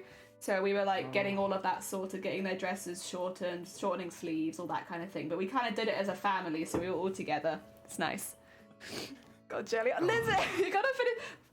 Yeah, but you didn't say snow, did you? I don't think you said snow. Am I wrong? Oh, we you got did. Several You did say inches snow. Of snow. Okay. Yes, they did. Okay. Okay, just wants the inches, no snow. Swear to God. You could speculate what those inches are. We don't know what they are. It could Yes, be we do. literally anything. They are snow. Well, that quote says something. Wait, did somebody quote it? I swear to yes. God, Shifty. I thought you said you weren't gonna quote it. Sometimes I say that and then I think, nah, what the hell? Poor Jelly, exactly. I'm Poor clapping for me. it. Thank I'm you for the clapping eggs, Scott. Welcome on in. I hope you're doing well. I'm being bullied in the coffee morning. God damn it. I just got here and we're bullying you. Yeah, you immediately, but you came into chat and you were like, and now we're going to take the mick out of Jelly, and I was just repeating what Sleeve said. It wasn't me. Not all of it, just a portion of it. Just a few inches. Just a few inches. Oh. Wow. Yeah, We're guys. Getting ducked. I'm sick right now, so this is too. bullying. Oh, are you also? Yeah. Well, Yeah. I'm on. Down with the sickness. Yeah. I'm on blocked Wow. nose. Yeah. Does a blocked nose count? Yeah, I think a blocked nose counts. It probably means you're getting sick, right? Oh, you want to check the ducks? We can check the ducks. They might be paused right now, but let me And I'm unpause on them. medications right now that are really messing me up. Just. Oh. So we're all broken. We're broken. We're all broken. We're a broken stream. Here are the ducks. But. It's me. Oh, it's gone. There you go. Well, there's me. You can always find me. I know exactly where I am. There's Amazonia. That's the only time I'm ever going to be able to find them. I literally just darted off screen. Yeah, you actually fell out of the pond the other day, and I don't know how. Why? Yeah, I don't know. How did I get back in? You didn't. You just laid on the side. That's the When did I brilliant get part back in of it. now then? Well, you're back They're now. respawning. Oh, there's Jason pooping all over the place. Oh wow. Yeah, I know. Normally we don't zoom in on Jason while they do that, but Yeah. No, don't go into it. Oh And, no. and speaking of, ducky tattoos. ducky tattoos. Yes, I've been trying to find somewhere I can go. I think you were here where I said I'd given up on giving blood because literally I can't do it until March because Yeah. everywhere's booked up. So instead they've just said like, hey, if you could come back in the summer, and I was like, okay, yeah, I can do that. And by that point, 6 months, yeah, literally everywhere is so booked up that, at least in my area, maybe it won't be the same where you are because we're a bit further apart now, but where I am, there's 2 places I can get to. There's one of them's the hospital, which is the one that's booked up way in advance. And then there's another clinic, which you have to book in for both of them, I think, because of COVID at the moment. But yeah, they're both booked up till the New Year's. Look, it's me. Which is good, which is a good thing. I stand by that this is a good thing. Because it's like a lot of people are donating blood, and so like that's fantastic. Like people are, doing really good stuff. It just means that there's like no way that I'm donating blood this side of the New Year's, not without traveling. So, and since we don't drive, that ain't happening. So instead, we'll just wait till they're a bit quieter. But again, it's a good thing. It's not a bad thing. I'm complaining, but it's not bad. It just means people are being very proactive at the moment. I have to take a look at shops. So there's actually a tattoo parlor that's like Ooh, 5 minutes down the road from me. nice. So there's a local one there. There's another one that's like a 30-minute drive towards where Teacup goes. There's like 2 or 3 different ones in that place. And then if I go to the main, nobody's getting down to the lower pond. Oh, there it goes. It just despawned. That was weird. I'm looking for Kath, sorry. But Who's Cat? then if I go to Reno, there's just a ton of them, and so I have options galore of where I could go. I have to just find somebody that's going to be able to make a stone duck. Yeah, I'm quite lucky in that there are a few places that I could go. It's just, they're really, really good. This is the thing. The places near me, and this shouldn't be a complaint, are fantastic, but I literally just want the outline of a duck, potentially. Maybe a mandala duck if I want to match it to the other tattoos that I've got. But, it's nothing that fancy. And I feel bad because the stuff that they do is, really big pieces, and they're, really, really impressive. So where the hell is Kath? Everybody's calling me a coward because I wanted to do it on the back of my calf. And I'm like, but my arms and back are called for. What am I supposed to do? Listen, it's your tattoo. You get it where you want. Yeah. I said, it's funny. I wear long sleeve shirts and sweaters more often than I wear pants. I wear shorts almost constantly. Like you have more chance of seeing it on my calf than you do anywhere else on my body. So the joke was from Gopher of putting it behind my ear. I mean, like that would be kind of cool. But I already have a head tattoo planned. Oh, well, does it go behind your ear though, or nah? It will on probably one, because I'm only getting it on one side, and the Yeah. other side having a weird rubber ducky, kind of like even What's if it's made of weird stone. about a rubber ducky? Because mine's gonna have a giant fart plume that has shooting stars coming out of the fart plume. Yeah, that's fair. It's got to be since it's on brand of my thing. It's kind of strange to have these like weird things in this amalgamation of a stone rubber ducky. The weirdest thing. At least it was a lot of people in chat that kind of came up with the idea.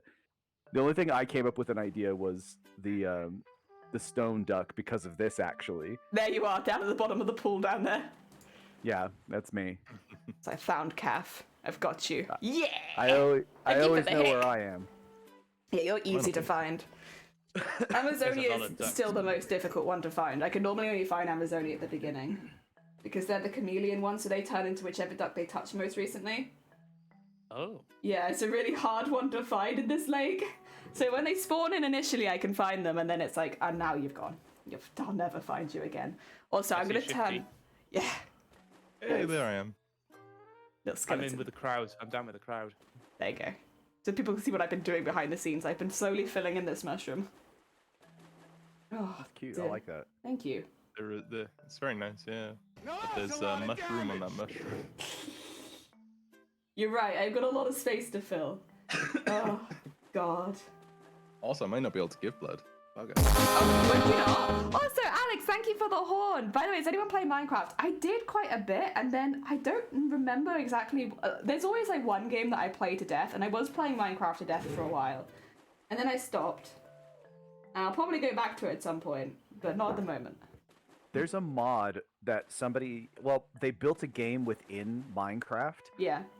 It's basically like a mod, but it's an MMO. Oh. that has like actual like daily quests and dungeons. Like, oh my God. So it's not Minecraft Dungeons. It's literally Minecraft, like the Java version, that has built-in dungeons and mobs and stuff like that. And it actually has a whole bunch of stuff to it. And they're building like full stories and like towns you have to go through and Hell stuff. yeah. Like the reason why is because the game creator used to work for Blizzard for World of Warcraft. Yeah. And when he got into Minecraft recently, he was like, I'm going to make this game. And I think he calls it Block Game or something like I don't remember exactly the name. But yeah, and it's really just something goofy like that. But it is a game built within Minecraft. And because he was saying, he's like, I don't really like Minecraft. He's like, I don't think Minecraft's really considered a game in my eyes just because of there's, like traditional Minecraft, obviously. Yeah. Like, it's just a block. You just go and you make up the rules. You kind of do something. There's no, like, goals or anything. There really is no goals. You set your own, which means you could literally do nothing. So he just basically said, well, I'm just going to make some goals, and I'm going to make storylines. And he just did all of that himself, and he started building it. And he has somebody else who's helping to make all the programming, and I thought that was just really cool. So when I get the new computer built, I might get the pick up, like, re-download Minecraft, the Java version, and start playing his one. Hell, why not? I'm really interested. Yeah, it just looks like a fun little game to play, and it's like I said, there's dungeons. He was actually doing themed ones, so he had one for Halloween, he had one for Christmas right now that's going on. So he even has like themed stuff, kind of like in a lot of those MMOs, they'll do seasonal stuff, which I thought was really cool. Did you know, Val, that there is a Christmas mod for Resident Evil 6? Is there? Where they all wear like really sexy Christmas outfits. Oh my God. I was like, oh cool, Christmas hats? No, they're sexy. Like Chris is like in suspenders and trousers, and like there's someone else in like red bondage. It's like very funny. My character was in like ribbons and all. Yeah, he's a gift. Oh my God. I think Leon was like a reindeer. But, he was a reindeer, but he could also be a snowman. I suppose. He? Yeah, well, no, because there was like a snowman like suit, and when I saw him, he was the only person that was wearing clothing. Oh dear. Sorry, it's a bit off. off topic, but I suddenly remembered a very important Christmas mod. They keep all of the costumes in the cutscenes as well. So they'll be like staring at each other, like fighting each other, and they'll be wearing these Christmas outfits. I'm gonna need another coffee. Yeah, go get yourself a coffee. Heck yeah.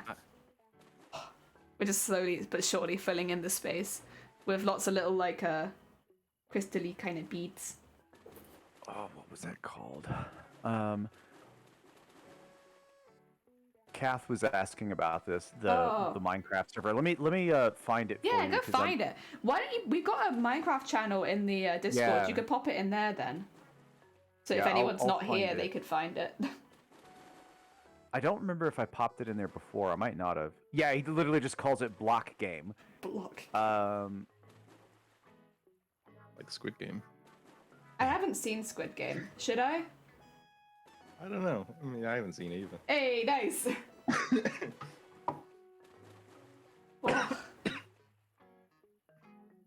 Okay. Oh my god, are you dying? I might be dying. Oh god. D&D That means might that be the end of Vile. me. That means that Vile sent the sickness not only to you, not only to me, but also to you. I've sent the sickness. Can you? They're trying to. I'm down with the sickness. They're trying to. What do you call it? Destroy our charity streams by making us sick.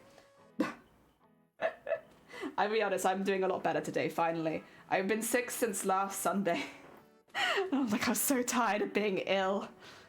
But I'm nearly better now. I don't know what was wrong with me, to be quite honest. Because, like, I had a bit of a blocked nose, but mainly my throat, and, like, it really hurt to touch the outside of my throat as well. It was, like, that was why I was using the VTuber, honestly, because my throat was so swollen. And it was, like, very visibly. And I don't know what happened to it, but it like my ears really hurt, my throat really, really hurt.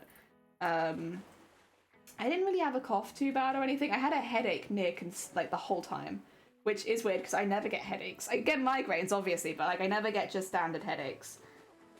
So yeah, it was weird. Maybe it's just because I haven't had a cold in a long time though. Did you want me to put it in general gaming chat? Yeah. Or is there a Minecraft one or no? I thought there was. I don't see one. I only see okay. Animal Crossing, Pokemon, speedrunning, and DBD. You're good then. Put it in general, I'd say. Okay. Hey, I'm gonna do it as a server invite because it's on his server okay. because he has an entire like rundown of like I think how to implement the mod and stuff like that as well. Yeah.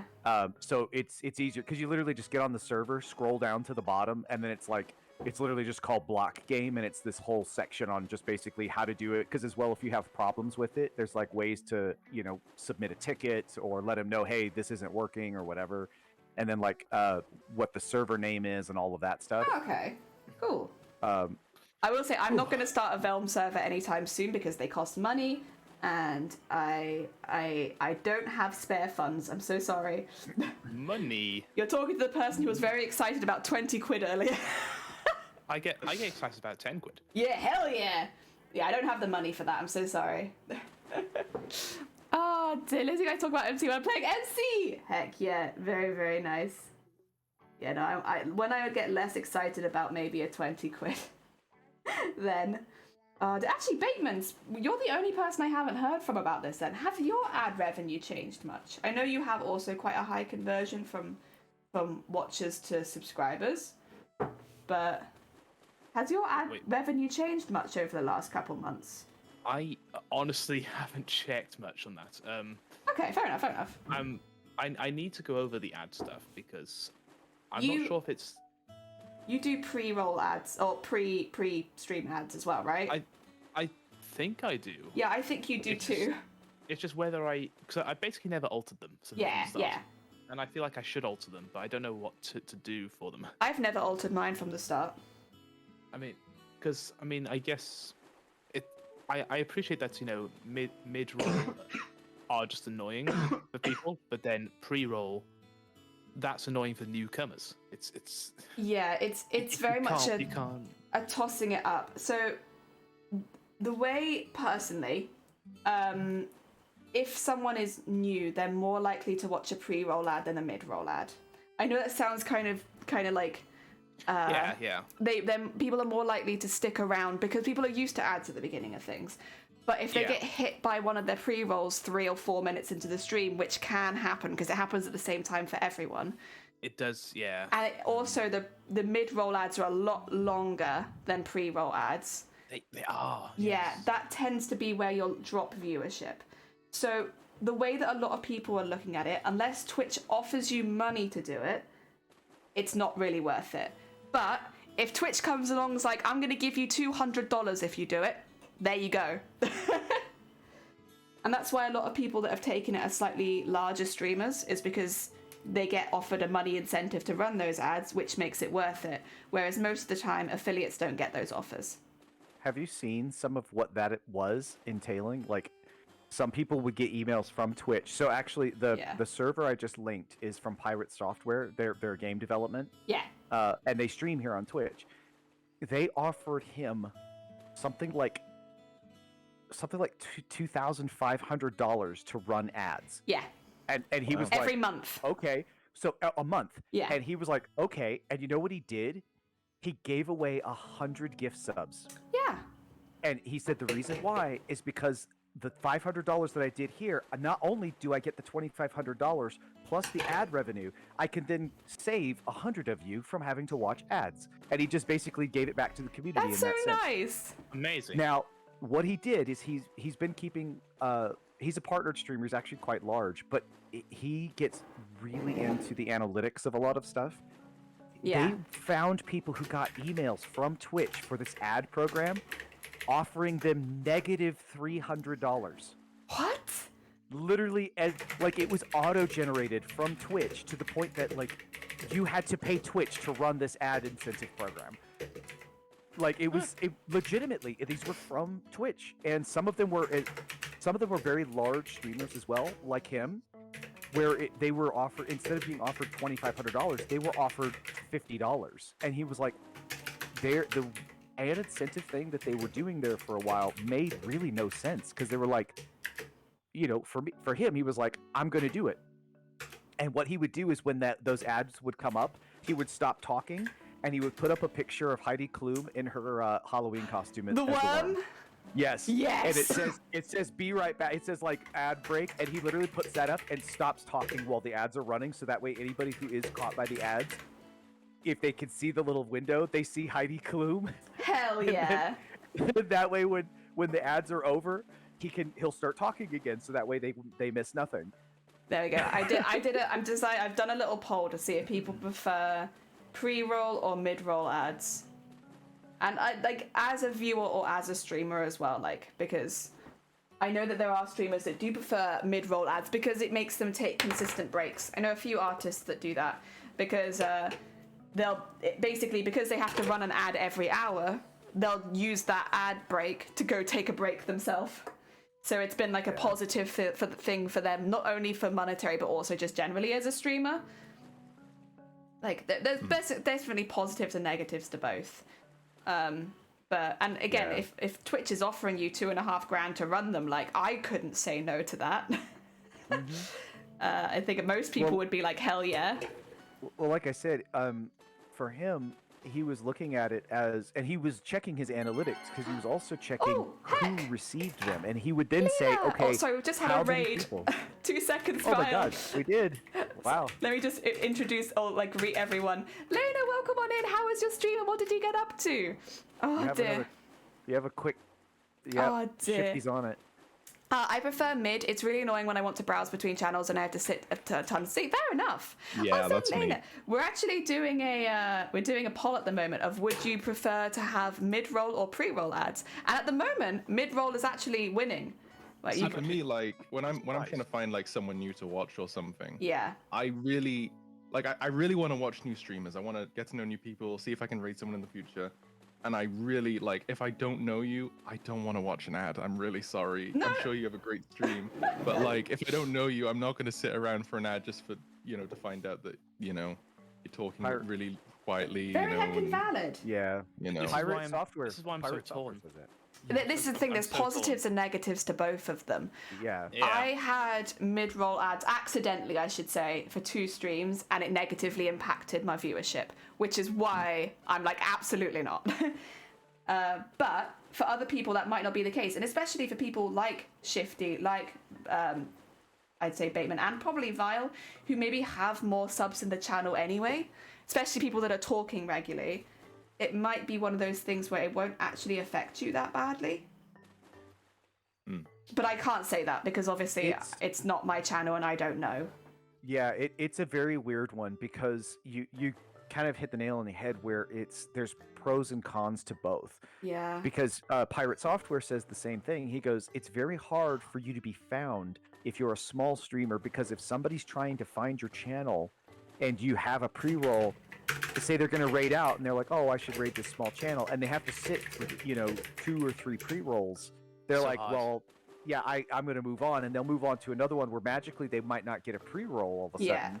And they're like, well, you know what? Because maybe they had mid-roll ads going, and they're like, well, I'm going to raid this person. And it's weird because, well, that just ruins your analytics now. But then, when you look at, like you were saying, like say it's me or Bateman or Shifty, where we might have more, the people who are very active there, a lot of them might be subscribed to already.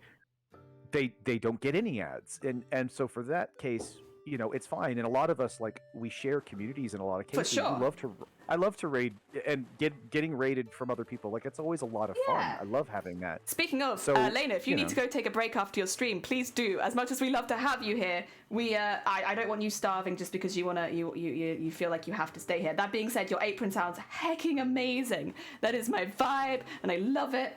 Heckin' custom grandma apron, sick.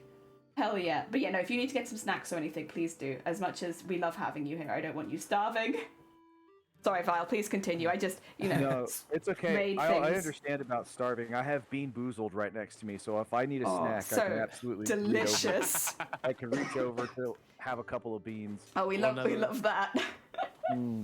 Delicious beans. Can you not smell them? I'll be raiding and running. You're fine, Lena. Take care of yourself. Anyone who hasn't come in here before, my name is Jelly. I am a cosplayer. Currently, we're doing a Crafty Coffee morning, so we have a couple people in chat with us, such as Vile, Mods, Shifty, Bluke, and Bateman Returns, all who are different streamers on Twitch who do actually very different things. Shifty, do you have quite a special stream going on later, perchance? Well... yeah, it's the thing I'm trying to get everything done for right now. I'm not gonna lie. I'm doing a D&D stream. D&D stream later so Shifty's doing a D&D one-shot right now. Well, not right now, but like in a couple of hours. So if you like D&D, definitely go check Shifty out. Vile Mods is someone else who is in the makers and crafting section. And Bateman does a lot of horror, honestly. A lot of horror for someone who's so jumpy. I do seem to have evolved into the horror side more. Yeah. I'm always variety, but horror's become dominant. Also, mid-roll has You're a variety won. of horror. So people would prefer to have mid-roll ads, apparently. I see, that was the opposite of what I saw. But again, it could be different from stream to stream. Mid-roll has made me laugh before. I've literally raided somebody, they never had a pre-roll, and also when you raid them, raiders don't actually get hit with a pre-roll anyway, typically. Most of the time. Normally, sometimes it happens, but normally you don't. But this one didn't even have pre-roll anyway, because I didn't see it when I checked out the stream. Yeah. So I raided them. Raid was fine. And as they were like welcoming everyone and talking to me and stuff, getting to know me, mid-roll. Well, yeah, because you can't control it. Well, you can, because you can play it early, but if it's going to hit, it's going to hit. Yeah, and I don't think they realised. I don't think they did it on purpose, no. No, it was not on purpose, but it just made me laugh. Like, I'm so sorry. Please repeat what you just said. Yeah. Yeah. It was almost middle, though. There was only 9 votes, and it was 5-4. Yeah, it's very, very close. I think this is a thing, though. It's very much a personal taste thing. Like, I even though I know that this was on my stream, I won't be changing to mid-roll ads because the majority of the people in my stream aren't subscribed. And what that would mean is every 30 minutes, you would be hit with 3 minutes of ads or 2 minutes of ads or whatever. But, like, I don't want to do that in a crafting environment where missing 3 minutes could miss me explaining how to do something. There is typically another thing as well. You get those pop-ups as well. Yes, those I don't mind. Yeah, I like those. Those are fine. I think they're still trying to. Yeah, I think they're still trying to figure those out because I noticed them for a little while and then I haven't noticed them since. Yeah, actually same. I haven't seen them for a minute. Oh dear.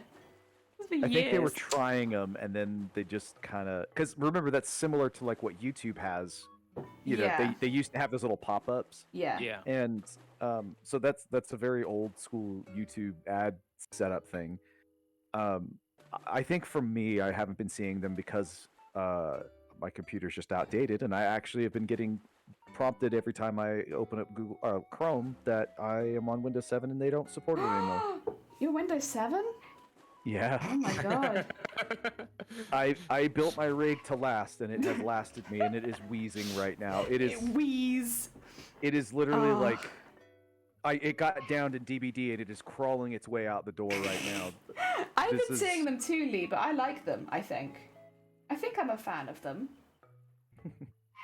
Oh dear. Oh god. I didn't know Windows 7 still existed, to be honest. Wow. It's not like it goes anywhere. Windows 7, 8, and 10 all actually were built off of the same kernel. Okay.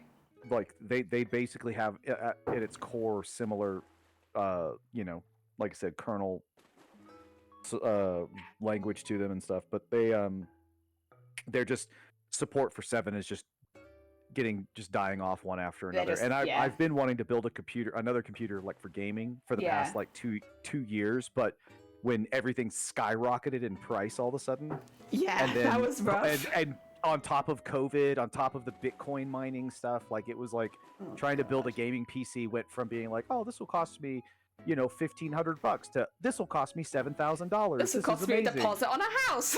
Yeah, this will cost me something ridiculous. I can't do this now, and that was really hard. And actually, a lot of things have plummeted in price. They have. The person who helped me build the computer I'm doing right now, they said if you had done this a year ago, this would have been an easily extra like couple $1,000. I was like, oh well, that's nice. I'm glad I waited because. Yay! But yet again, my computer's wheezing and coughing and struggling right now. Like us. Yeah, it sounds like the group of us just all. Which is your fault, by the way, Val, because you're the one who sent us the lurgy in the post, right? I don't know what you're talking about. You can't prove it. How dare you? You can't prove anything. True, you're right. I can't prove anything. I just know it in my soul. You typically can upgrade to 10 for free. There you go, Val. Well, I could, but the hardware I have is already very old. Like I built this computer roughly about 6 years ago, and the hardware on it, like, let me put it this way: I just got my graphics card for my new computer. I'm basically going from a 600 series, NVIDIA, to a 3080. And it's RTX as well. Yeah. So it's. Yeah, I'm there. That is a massive jump. That is a huge jump. That is huge. But when I built the 600 series, I built it a long time ago, and it was a really good setup. I have a huge amount of RAM. I had it was a very good computer, and it's lasted. Hell yeah. It's paid for itself because I've built my own computers multiple times now over the past 15 years. So. Oh dear, this computer was, because I got mine in the middle of, well, it wasn't the middle of, but it was like the tail end of when it was very hard to get things, but I didn't really have a choice because my laptop had died, basically, and I couldn't stream anymore, and I couldn't really do anything anymore, so I was like, I have to get something. Do I buy a new laptop, or do I buy a computer? And since it was also expensive at the time, it just made a lot more sense to just buy the computer. But I paid more than I would normally have paid for it. You couldn't buy it in parts when I bought it, so you had to buy a pre-build, and you can imagine how much that cost. But it meant that I didn't have to stop streaming for a year, which was good. Because otherwise, I would have had to completely stop is the thing, because I only had my laptop, and my poor laptop was you guys saw Bob. Yeah, we saw Bob, and now I see him on the back of a milk carton. Oh my god. I haven't seen anyone on the back of a milk carton for a while. Wait a minute. They still do that? You just stopped looking. Yeah. Maybe it's because I don't buy... was clear. Dear. Oh, by the way, I did end up getting the tentacle skin for Fall Guys. Yeah, you said that. Oh, did I? Wait, how did you know? Did. Oh, okay. Well, shoot. Yeah, because you said it on my stream. Oh, did I? I was going to say, wasn't that on stream? I was gonna say, I thought that was on stream. No petal, only mushrooms. Shrooms today. Today's a shroom day. Welcome on in, Zol. My laptop wishes it was built 6 years. Oh dear. Yeah, my laptop was dying. It was very unhappy. It used to scream. It used to like burn my hand if I touched it after stream. Oh, good lord. Yeah, it was a dangerous piece of equipment. I had to have it elevated most of the times just to try and keep it as cool as possible, but then it was still kind of dangerous because, like, yeah, after stream you just couldn't touch it. Like, the majority of the time I'd have to raid and immediately leave the room. Oh, dear. And also, you could smell it. I don't know what was going on with that laptop, but, like, it smelled. Yeah, I did have it for, like, a very long time, and it also had already had its battery replaced once, I think. It had to be taken in before. It wasn't its first time of dying. Yeah. I think it just had some problems. I would have bought a pre-built computer this go around because I was just like, yeah, you know what? I'm not into, because a lot has changed for like, especially with because of things like Bitcoin, like mining, you know, crypto. Yeah. A lot of stuff for how things, essentially how they started getting made. Yeah. I was like, okay, I'm totally out of the loop now compared to what it used to be, you know, 7-8 years ago. Yeah. And luckily I had somebody in my community help build it. But when I was looking at them, they were all Windows 11. And I'm like, I really don't want Windows 11 right now. I always tend to go for the one that I know that they've kind of got everything fleshed out. And Windows 10 is still very, very well supported. So I was like, you know what? I want one in Windows 10. And I started looking. And they were like, you can get Windows 10 on this pre-built. And I was like, oh, cool. I go to check out. This item is no longer available. And I'm like, damn it. Yeah, basically the whole time was just that. And then I was discussing that on stream, and somebody was like, well, I do this all the time for friends. If you want me to build your rig, I was like, yeah, if you don't mind. And I was going to actually commission them to do it. I was like, I will pay you to do this. And unfortunately, they weren't able to because they're actually doing some contract work, of all things, with one of the 3D printing like companies that makes 3D printed blasters in the hobby. They do a ton, like they are the biggest ones. They that actually sounds really are now fun. So they're doing contract work with them, and they've done it multiple times, and they're trying to actually secure a job there permanently, which is really Hell cool. yeah. So I'm really excited for them. But they built me this, and they said, well, here's the parts list, and this is a really great way. This is how I build it, and these are the places you can get the best prices. And I'm like, this is awesome. It's basically a spreadsheet that you could literally just click on the links and it takes you right to wherever the best place is that has it at the best price. And I'm like, this is awesome. And Windows 10 is $15. Hell yeah, that's amazing. So I was like, I'll build my own again. Let's just do it. Laptop necromancy, no wonder it's not. Well, I didn't bring it back. Well, I guess I kind of didn't bring it back to life, but only one time. I graded to 11 right away and it went surprisingly well. I'm glad to hear. I'm very much in the same boat as Vile, where it's like, I prefer things to have some testing first, but like, you know, both works. Nothing wrong with diving in as long as you can afford to. There's also certain things, in my case, where I know that Windows 11 is not necessarily supported with some of the like equipment that I have. Yeah.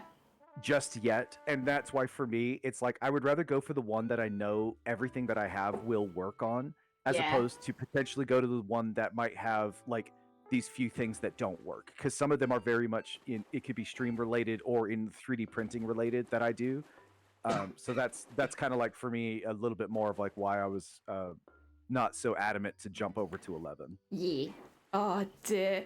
Who's dying? Who needs support? I can hear somebody dying. Oh no, Shifty. We're all coughing. I'm Shifty, coughing. I'm not coughing. I don't have a cough. Some cough. Cough. I don't have a cough. I just have a very swollen throat. No cough here. I'm gonna get Shifty some coffee. Yeah, go get Shifty a coffee. Hey, Bateman, don't worry about it. I'll get a Costa for you. No, what about a cup? You don't have to do that. You could just put the kettle on. You could also just put the kettle on. I mean, really. Yes. That's okay. I don't drink coffee anyway. You drink tea though. Tea then. Tea. Would you like a cuppa? Do you want a cuppa? I have made Shifty an Earl Grey before, and I'll do it again. You did. You didn't have any milk though. I'll get some milk. Wait, you put milk in your Earl Grey? Yeah. Yeah. Oh. Okay. I mean, I drink it without as well, but I do drink it with milk. Yeah. Fair enough. The judgment. Oh, you put. Oh, don't worry about it. Don't worry about it. You just, you're fine. If you get the balance just right, it's really nice. Also, I'm halfway through doing this mushroom and it's really heavy. I can just feel the weight of this thing. I like how it looks. Like it's bobbly and cute, but like, heft. Fish. You need to put it on a large branch. Yeah, it will need a large hefty branch. fish. I could also make it into a. Did you just call me a hefty fish? No, I didn't. I was just. Wait a second. Come into my coffee morning, you make comments on my weight. No, yeah. Whoa. I was just joking. It was, you said heft, and I was like, oh, What do you mean to put your weight? Yeah, it's right. Yeah, I meant to put my weight. Weight. To be fair, I have actually. So this year, my New Year's resolution was to gain enough weight to be able to give blood, and I did it. I gained a hell of. Hey. Yeah, like I put on a whole stone this year, because I was like out. I needed to put on quite a bit so that they'd let me do it. And yeah, You got stoned. I got stoned. I got a whole stone this year, Got stoned. which all things considered, I'm very happy with. I know most people don't maybe celebrate gaining weight, but like I was not healthy, and I'm happy. I feel less ill every day as well. Like I have a bit more energy. In some cases, you do need to gain weight. Like, Yeah. I mean, like, it's funny because growing up, I was always surprisingly light and very slim, which Yeah. made no sense. And now I probably have the more average body now. Yeah. It's and like being at any extreme is not healthy. And like I was definitely more on one side of the extreme. I wouldn't say that I was really, really bad or anything like that. But I definitely was lighter than I wanted to be. And we, taken a lot of protein shakes, but I finally got a little bit. That's what happened to Teacup. Hell yeah, protein. Teacup, when we first were living together, Less.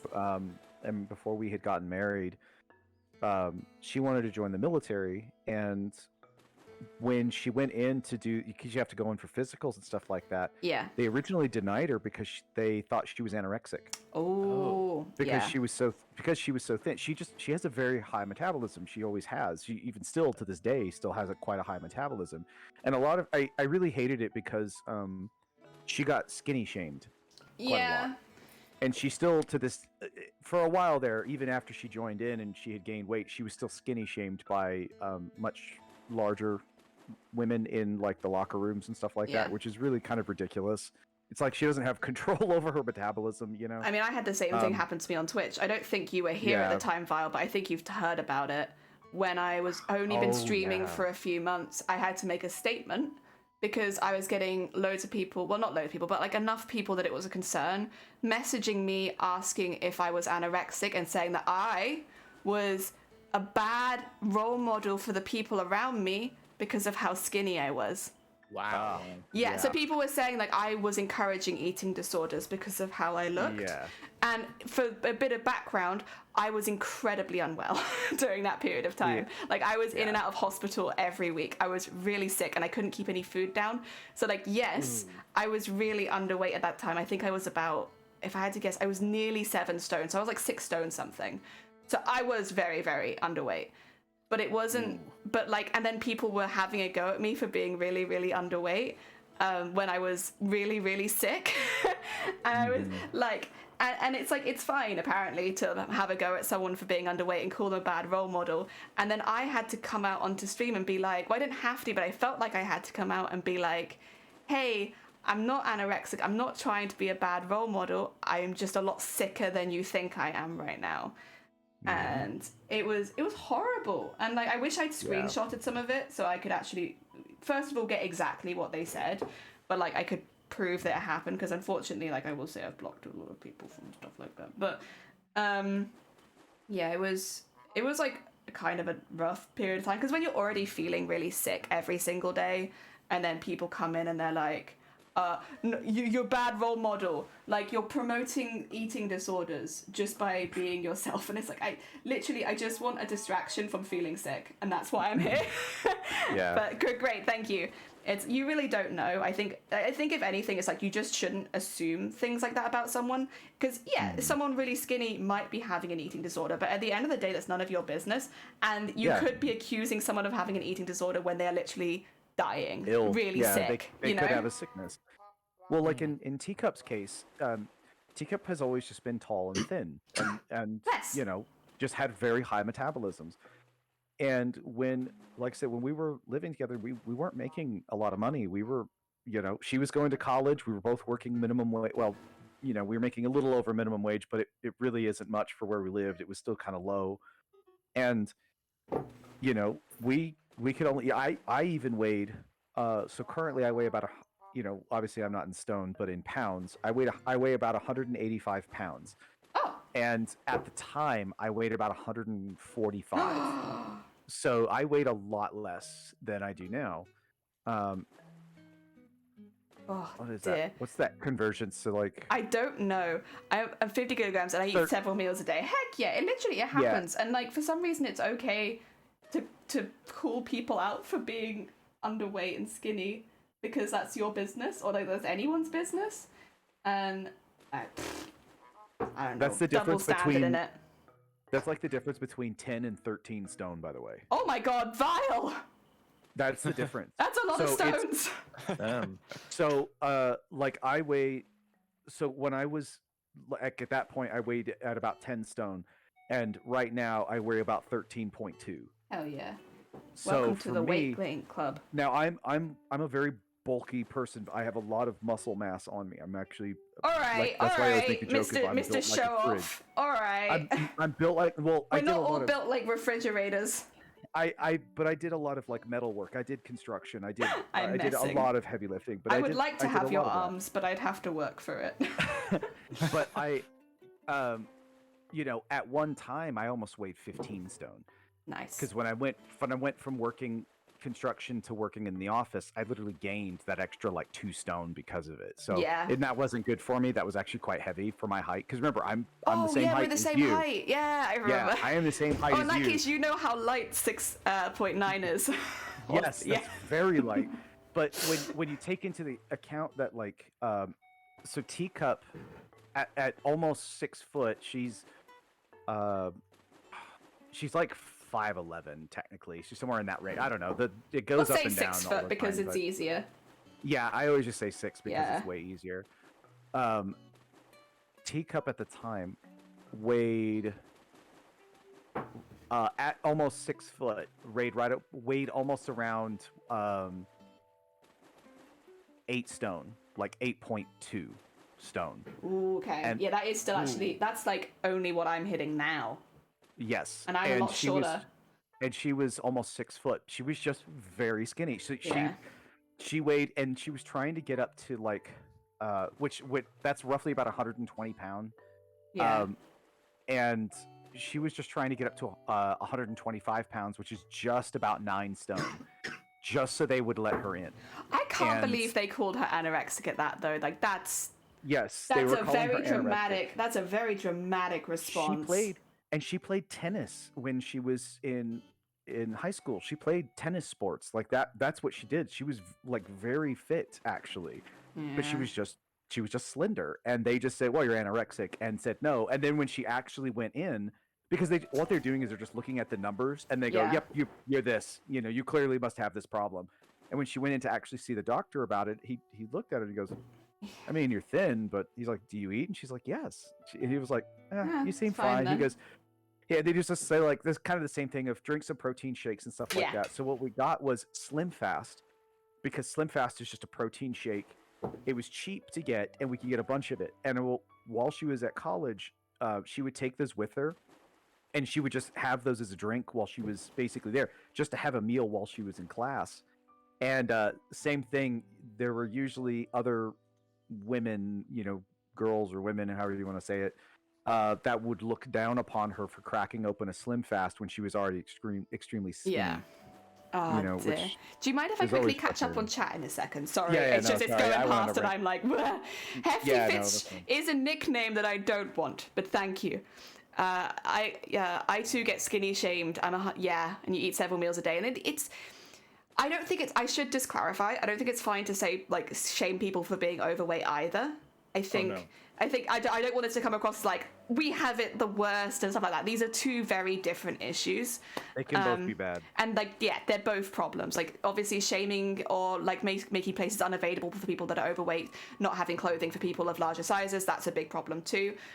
But it also, you can care about both sides of it, and it's like, it's very normalized. Like I had it at work all the time where women would think that I would be a worse bra fitter because I'm smaller.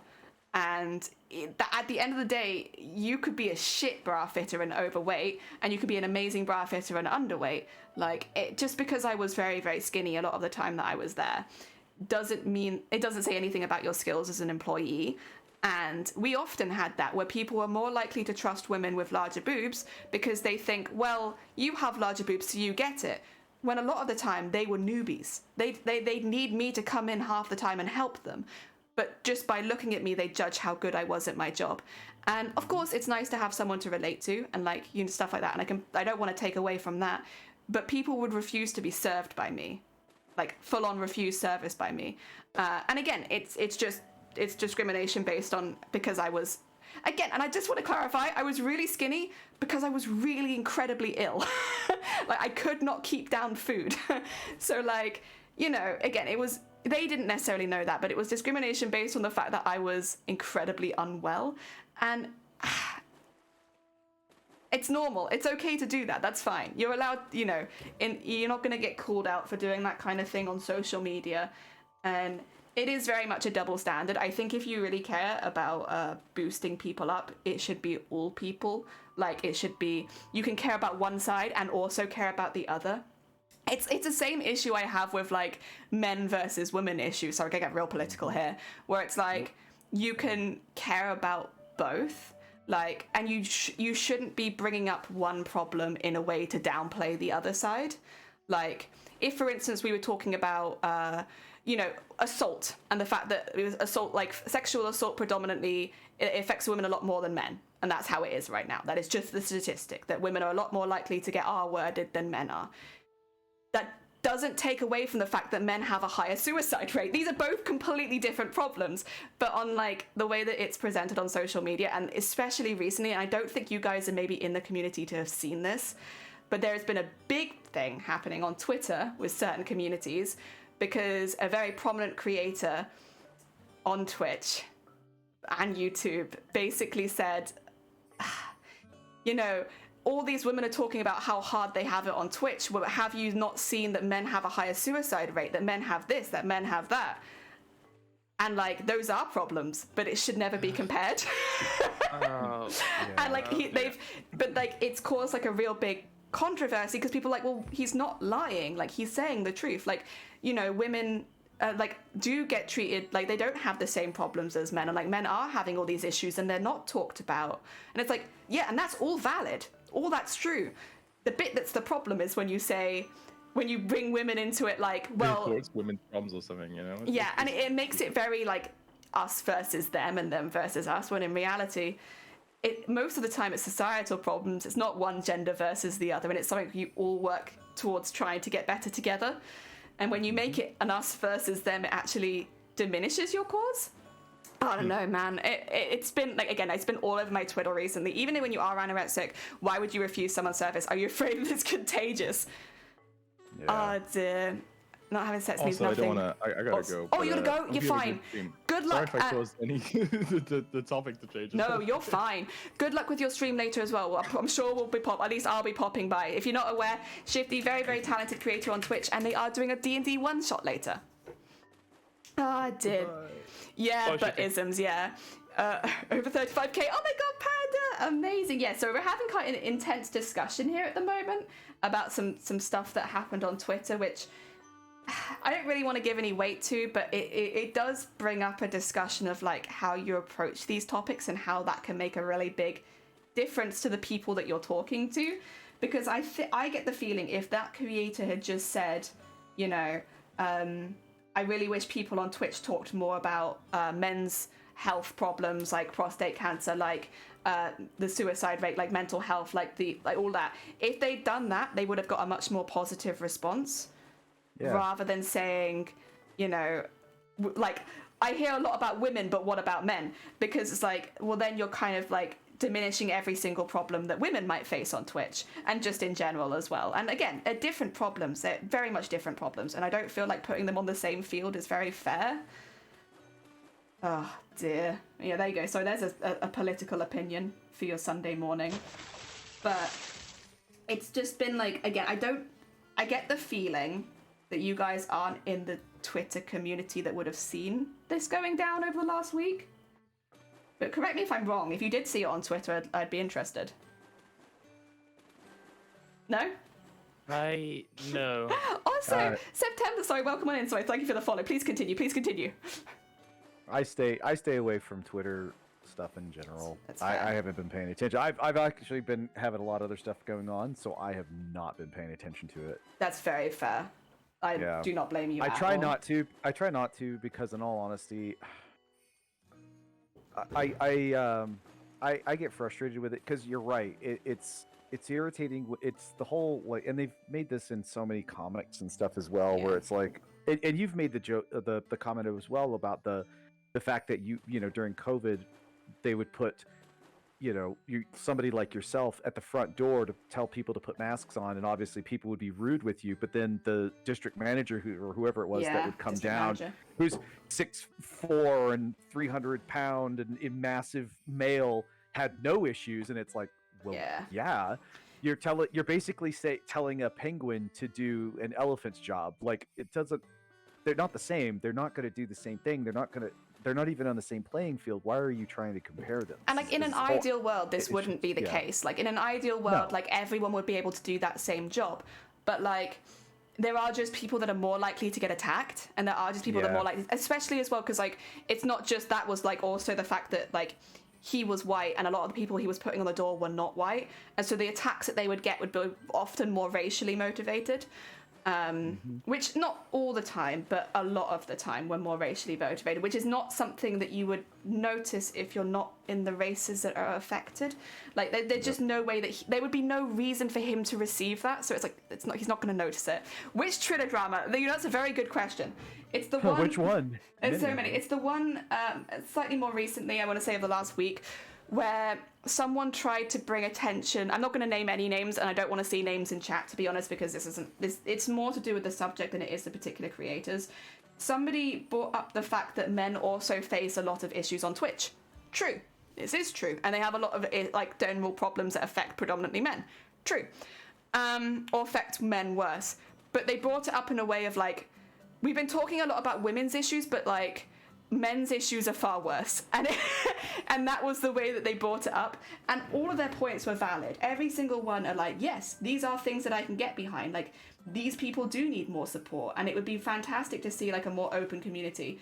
But the initial phrasing was that we shouldn't be talking about women's issues because or that women's issues are not quite so bad as men's issues on Twitch, and it's like, it shouldn't be a them versus me, like it should, or a me versus them. It should be, these are problems that we should all be tackling together. So when you phrase it like that, when you phrase it as an us versus them, it's I think it's bad. Also, Wig, welcome on in.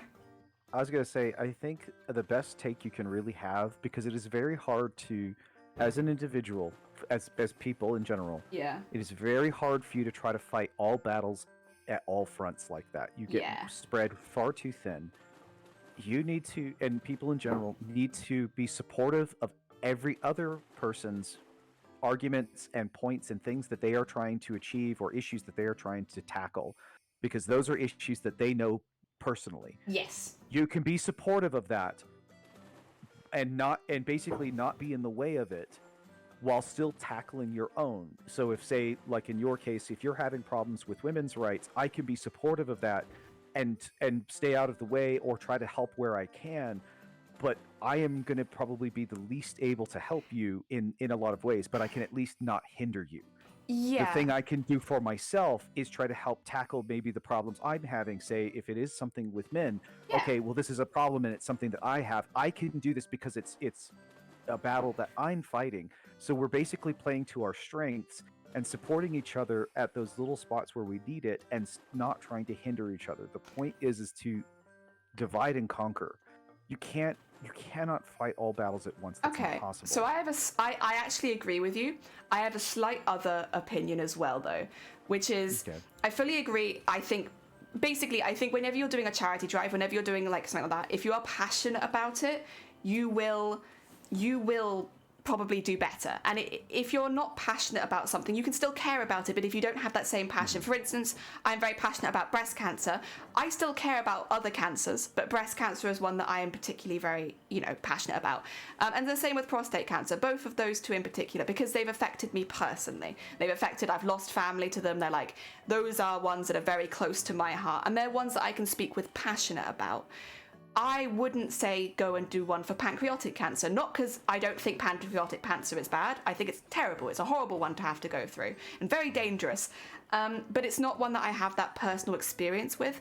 Now, what I would say is when it comes to things, how to put this, like, I really hate putting it like this because it's like really bad, but like when it comes to things like women's rights, if only women are doing things, it won't reach as many people, because it is also important that men understand women's rights, that men understand where women struggle, and vice versa. If only men are doing things with, like, again, I'm going to use male suicide because that is a really big one, with the fact that the men's suicide rate is much higher. If only men are doing stuff for it, women might be doing stuff that makes it worse, not even on purpose, but because you're not getting educated about it. That's why I think it needs to be everyone together. And while I do actually 100% agree that fundraising and stuff like that for things that you care about is really probably the best ones to do, because you're going to speak best about it, you're going to get the most engagement out of it. It's the best ones to do things you're passionate about. I think it's really important that you still openly support ones that you don't necessarily always feel the same passionate about, because sometimes it will be a few men speaking about stuff that happens to women, or a few women speaking about stuff that happens to men, that can have like a really big change, because it opens other people's minds rather than people that are already aware of it. Because if I only spoke to women about women's things, most people will probably agree. But when you speak to men and you give them a different perspective, and then they speak to their male buddies and give them that news perspective, and then they speak to their male friends, it actually has a positive difference. But again, I do agree when it comes to like fundraising and stuff like that, it's a lot easier to do a charity fundraiser about something you're personally very passionate about.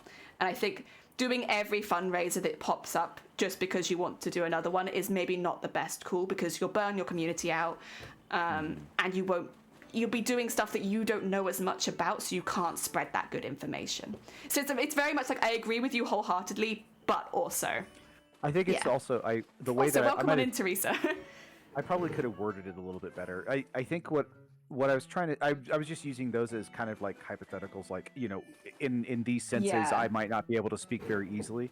What I say, when I was saying like play to your strengths, is kind of in line with what you're saying right now. When I said that, that's kind of what I was meaning, is that you play to your strength, you play to what you're more passionate about. It doesn't necessarily mean that you have to be male to talk about male problems, or female to talk about female problems. Oh, okay. It's just, it's what you know more. And it's very useful to have people on the other side who support you. Very true. And it's like in my case, right? Like I'm diabetic. I can speak very strongly about diabetes. Hell yeah. That is not a distinctly like male or female or anything special. It just has to deal with, I know this, You've got and I'm that very experience. And I have the experience, so I'm playing to a strength that I have. Yes. If I wasn't diabetic, I might not have been able to speak to it at the same level. Even though I have family members who are, I would have had maybe a little bit, but not as much. For sure. That's where you have levels of strengths that you can play to, and that's what I mean about kind of dividing and conquering. All right, my bad then. I misunderstood. No, and that's what I mean. I was trying to, maybe I should have clarified it a little bit. No, you're fine. It's like one of those things where it's like, it's important to get it across right, so it doesn't sound like we're saying like only men should do this and only women should do this, but no, that's not what you were saying. That's my bad. No, not at all. It was just, I like I said, I probably could have clarified it a little bit better, because that was mostly all it really was, and I think you and I are in line with that, and just the idea is not, and you were saying the same thing. If you try to just do everything, you burn yourself out, you burn your community out, and that helps no one.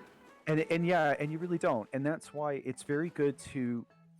You have to kind of pick up the flag for that thing that you're passionate about, the things that you know very well, the things that you have really like put a lot of energy and time and thought into, because you can speak passionately, and you've really kind of dived into the pros and cons, the good things, the bad things. You've kind of really dissected all of that, and you kind of know it in and out, and that's why it's really good to take up that passion for those things that you know very well. But that's why I mean as well, don't try to undermine somebody else's drive for their passions to try to basically push yours ahead. We should all be moving together in this drive, because if we're all doing it, then all of these things can be moving at the same time. Yeah. You know, that's kind of what I meant is if you can stay out of the way of those people who are passionate, and you can focus on the ones you're passionate, everybody can be moving together. I have another, I see a very interesting point in chat here. I will just quickly catch up, but there is, what Panda just wrote, that is something that I can talk a little bit about. Oh dear, every person is valid and equal. Heck yeah. Also, sir, welcome on in. I hope you're doing well. You needed a Christmas tree? Hell yeah. I will probably look at it after stream if that's okay, Therese, just because we're in the middle of quite a important discussion. But either that or look at it later or after stream. We tend to have a scale of importance, so raising something mentally diminishing the other points is the same cognitive thing, And there are only so many things one person could try to confront. Exactly. There's a lot of problems in the world. You can't sort every one of them out. So finding the ones you're passionate about is good. I agree. I wish I could learn more. I just have no clue where to start. So Google is a really, really good one. People will be annoyed, and I've gotten, maybe not visibly annoyed, but I have been annoyed by people in chat who have asked questions where it's I am not Google. If you're asking me what the male suicide rate is, Google it. You can Google that. And so I can kind of understand why streamers do get frustrated, where it's you're using them as Google, especially if they're in the middle of a passionate talk about something for charity, and then you come in and ask something that you could Google. But what I would say is if you don't have any passionate or charities you're particularly passionate right now, Google is going to be your best friend. The other thing as well is, what has affected you in your life negatively that you think could have handled better? As someone had to go through cancer and, there wasn't any treatment and they really struggled, and then you ended up losing them. Or even you didn't end up losing them, but they had a really rough time with it. Or any illness in general. I personally... breast cancer is one I talk about a lot because it was literally my job. I worked with people with breast cancer for years. So it's something that I've met a lot of people with breast cancer.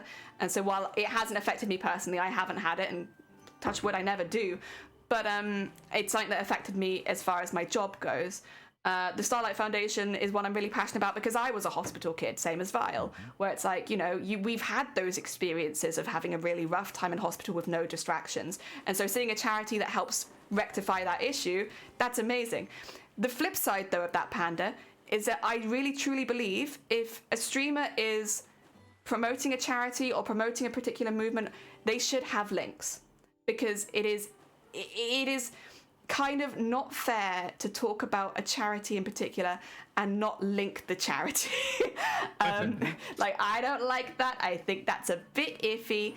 And personally, I think, if you're talking about a charity, you should be linking them, because not only does it verify everything that you're talking about, it means that the person who is interested can go and find that other information easily. That's why we always have the Migraine Trust link under my stream, because I talk about migraines enough that if people are genuinely interested in finding out a little bit more about migraines and what chronic migraine is and what the differences are between regular and chronic, you can go and look it up. It's all under the stream for you, and it always has been. It's always there.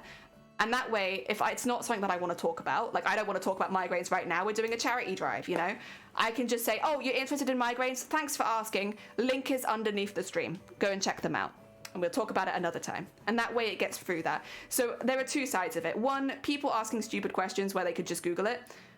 Yeah, it's going to get annoying after a while. If you're the 10th person that does it, someone's going to get annoyed at you. Other side of it is streamers should have links if you're talking about a specific charity or movement, so that people can go educate themselves from your stream and also verify what you're saying. Also, know when to shut up. Don't speak for those who can speak for themselves. The amount of times No, you're absolutely right. You're absolutely right. And Jules, welcome on in. I hope you're doing well. Welcome. And George. Oh my God, George and Jules. George. We're making mushrooms. Mushrooms. Toadstools. We're making toadstools. Performative charity. Aren't I such a comparative person? Don't look at the charity, look at me. Well, it's that, but it's also, if you can't verify what the person is saying about the charity, it almost makes you look dishonest. Like if you don't have a link to the charity available, and then you're saying, oh, this charity's doing this, and this charity's doing this, and this charity's doing this. There's no quick and easy way to verify what you're saying is true. Not to say that people go out and lie about charities, but people have gone and lied about charities. Like, it's, for instance, say, what if I said I was raising money for the LGB Associate, or as the LGB Alliance, a very much transphobic charity that you can raise money for on Twitch right now. But I just phrased it as like, I'm bisexual, you know, this is like, that means a lot to me because they've helped me to like find myself as a bisexual. They've given me a community. People are going to hear that and be like, oh, it's really helped Jelly. Like, that's amazing. Fantastic. And if you can't verify the fact, like who they actually are, you might just believe me. When in reality, I'd be raising money for a hate group. And like, what I said wasn't a lie, but because you couldn't verify it yourself, you couldn't verify the charity because they didn't leave you any links. Trust but verify. Yeah, trust but verify, I would say. Like, and again, I do find it very suspicious when someone does a charity stream and does not link the charity. It does almost seem very, you know, self-promotion rather than anything else. And George, you're tired? I was going to say, like, you're welcome to join the call, George, because it is for VIPs and mods, but, like, if you're sleepy, please don't feel like you have to. I'm assuming you've been modding Doodle, so, like, yeah, don't feel like you have to. You'd be welcome, but it's not forced, obviously. Dear Helium, welcome on in. I hope you're doing well. I went to lie down and ended up oh, bless you. George is always so busy. It's such a busy bean. I don't think I've met many beans quite so busy as George. George is very busy. They're a very sweet bean, but so busy. And wet. And wet. So oh my wet. God, they're so wet. Who's in voice chat with me? It's Bateman and it's Vile. We had Shifty earlier, but they need to sort out their D&D one-shot for later. Very exciting. Actually, does anyone know when they're starting that? Because if I can go long enough... 4 p.m. Oh, okay, yeah, probably not then. I'd a guess. I was like, if I could raid into them, that'd be fantastic, because they are also raising money for the Starlight Foundation. But that would be a very long stream for me. We'll see. Listen, maybe we will do it. No pressure. What have I missed? Oh my God, is that a Monster Pie Zoe? A heckin' talented artist in my stream, in my little old stream. Oh my God, welcome on in. Oh, you want some more coffees? Oh, thank you. The hefty and not hefty folks, thank you. They're talking about me. Take care, Zol. Oh dear, welcome on in, Monster. I hope you're doing well. Oh, I'm actually getting a bit warm. This room heats up so much when we do crafts. Well, when we stream, not when we do crafts. Otherwise, that sounds like my elbow grease is making the room hot. Also, hello, Zoe. I know you were on my stream earlier. You can't get rid of me. Vile has not slept. I have not. Vile is a demon. Vile is a demon. Did you know? I'm absolutely a demon. Oh dear. We've been listening to charity talk. Angel. Yeah, this week on the crafty corner, we talked about some kind of heavy subjects, but also like I feel like we probably all have relatively similar opinions on it, really. It's not going to be like, it's not going to be like a debate. It's like, yeah, we don't like this and we like this. I don't really, and it's interesting because to me, I think that's what really attracts a lot of us to each other's streams and just in general, like our personalities. For a lot of us, we all see a lot of things very eye to eye. Yeah. On a lot of the main subjects, especially, and that's usually very nice because we're also not to a point that we're so over opinionated that we're just disagreeing on just kind of. But on the basis that you are a man, I disagree with you. How could you, Vile? Disgusting. Oh you sickened me. Wow. With your memories, I can't believe you. Oh my God, my memories are the main point of my stream. Yeah, you know how that goes. But no, I mean, in all honesty, like there's a lot of like main points, and I find it interesting that especially between the art and the makers and crafters communities, especially, a lot of us see very eye to eye on a lot of subjects. Yeah, I mean, we're a lot all of quite cases. chill people. Like we have opinions and stuff like that, but for the most part, we're all like, oh dear. Yeah. My experience with those other streamers had a negative effect on me, so I spent a lot of time trying to find good creative community. But it kind of ruined Twitch for me for a while. I'm really sorry that happened like that. What I would have to assume, and I do not know these streamers, I can only speak from my own experience, is probably they were getting asked the same question over and over and over again, and you just happened to come in at a bad time and ask the same question. Again, just from personal experience, that is what that sounds like. And a lot of the time, yeah, it's just questions. Like I get people come in all the time and ask questions where I'm like, I'm not Google. I don't know. But it's like how you take that and like, are you okay? And if they're a newer streamer and they're maybe not quite so used to it, I can definitely see someone getting frustrated with having to answer the same question 10 times. Whereas for me, I forget half the time if someone's already asked the same question. So by the time someone's asked it for the 10th time, chat will be answering for me, and I'll be like, how did you guys know? It's because I've already answered it 10 times. Oh my god, also, excuse me 2 seconds. I have a stitch. You guys have made me laugh too hard. Oh. That's what it is. Actually, for Panda, you know what it reminds me of is in the old days of forums. And so when Google first came out and forums were still very, used quite often, I remember seeing that as well, whether it was with me or whether it was somebody else. They come into the forum, they open up a new thread, and they're like, hey, I'm looking for this. And that, like, literally they used Google, and that's how they found the forums. And then they'll ask, and they'll say, hey, I used Google and I got here. This is my question for this, craft or this hobby or something. And then 17 comments are use Google. And it's like, I did. That's why I'm here. I'm here. I'm literally trying to find this subject. I cannot find it in the search. That's why I'm asking the question. And then they still continue to berate you for asking in the forums a question that Google directed you to that forums. Yeah. But it did not answer your specific question. And it was like, I am literally just trying to find a direction, and Google pointed me in this direction, and your own search engine for your forums didn't point me at this. And I think that's kind of some of the same issues. It sounds very similar, where, and it may be a question that may be the same thing. The forum has had it, but they worded it differently. Or, it was in a way that you didn't realize in the search. And you don't realize that maybe that person or that streamer might have been asked 10 times before you showed up in the stream. And that it sucks because as an individual, you don't know that, that's right? the thing is, it still sucks to have it happen to you. And yeah, I could definitely see it putting you off. Also, welcome on in, studio. I hope you're doing well. Yeah, I brought up kind of an old, memory, but that's what it reminds me of. I haven't been on forums for a long time. I personally couldn't stand them. Oh, I played D&D for the first time on a forum. Oh my god! Sorry, going way back. Yeah, there was I found a forum and they were playing a game of D&D and they were just about to start a new campaign. So I was like, "Can I join?" They were like, "Sure." I don't even remember what the forum was for. It wasn't D&D, but just in the middle of this forum, we were just playing D&D, and that was my first ever experience with it, and I had a really good time.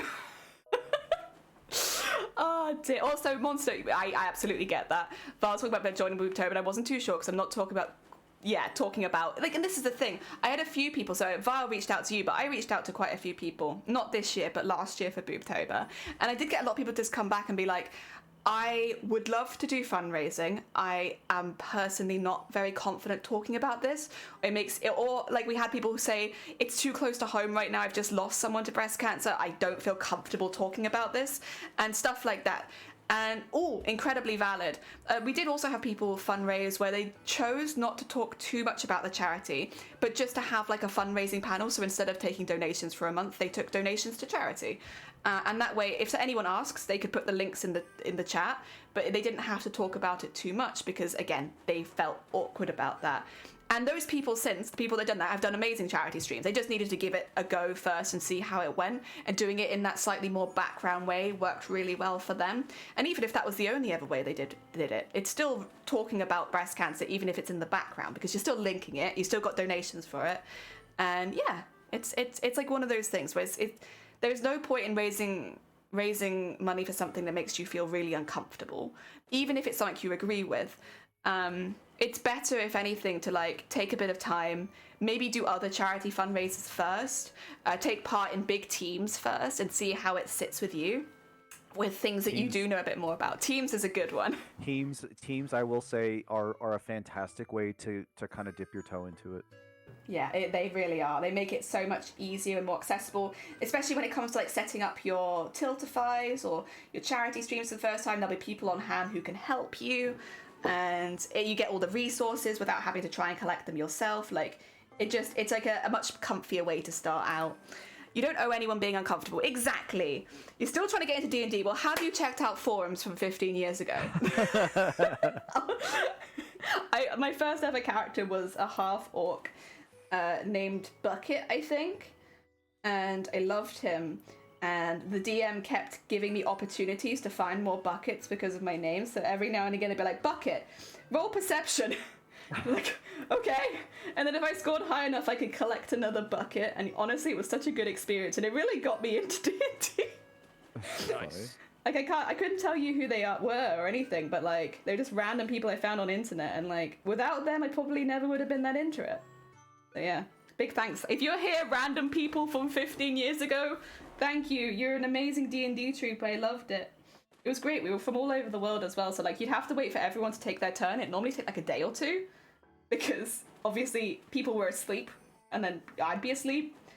Oh, good stuff. Sorry, that's like very old fashioned and showing my age. Oh dear. Maybe one day feel passionate about something particular, I'll do it. Hell yeah. D&D is one of the most rewarding activities I've ever taken part in. I've made so many friends for D&D. Speaking of sleep, Vile, how are you feeling? I'm sorry, what? I didn't see that. I'm looking away from the screen. But Vile, did you want to be in Shifty's stream later for the D&D one-shot? Because if you do, you're going to want to get to sleep soon. At this point, I tried laying down. I'm actually up again because after laying down for about an hour. Oh, and that's God. about it. It's I not told happening. you I'm on some medications that are just messing me up right now. They're making you sicky. I am. I'm a sickly. You sicky boy. Yeah, I'm on some weird medications. They're making me like dehydrated and tired, but I'll get an hour of sleep and then my body's like, that's enough. Oh no. Oh, thanks. That's great. That's exactly what I wanted. Yeah. Exactly. I love watching D&D streams. It's like bedtime story. Well, Shifty's doing one later. Maybe you could go to sleep to Shifty's stream. I think it'll be very cursed, but it'll probably be fun. Are either of you actually taking part in it? I did not originally say I was going to, No. Because I didn't know if I was going to be able to anyways, because I know that when Shifty does those streams, they typically Sorry, thank you earlier for the follow, I'm sorry. Someone just followed. Thank you. No, fine. I appreciate it. Vile won't be quiet.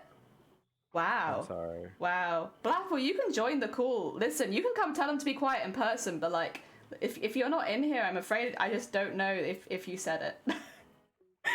I am joking, of course. I know you're modding or lurking many people. You're fine. Blapple's one of the people that has been helping organize the Happles team for the Starlight Foundation this year. So they've been working really hard the last week. They've been lurking everyone's streams, making sure nobody has any questions, that everyone's streams are running smoothly.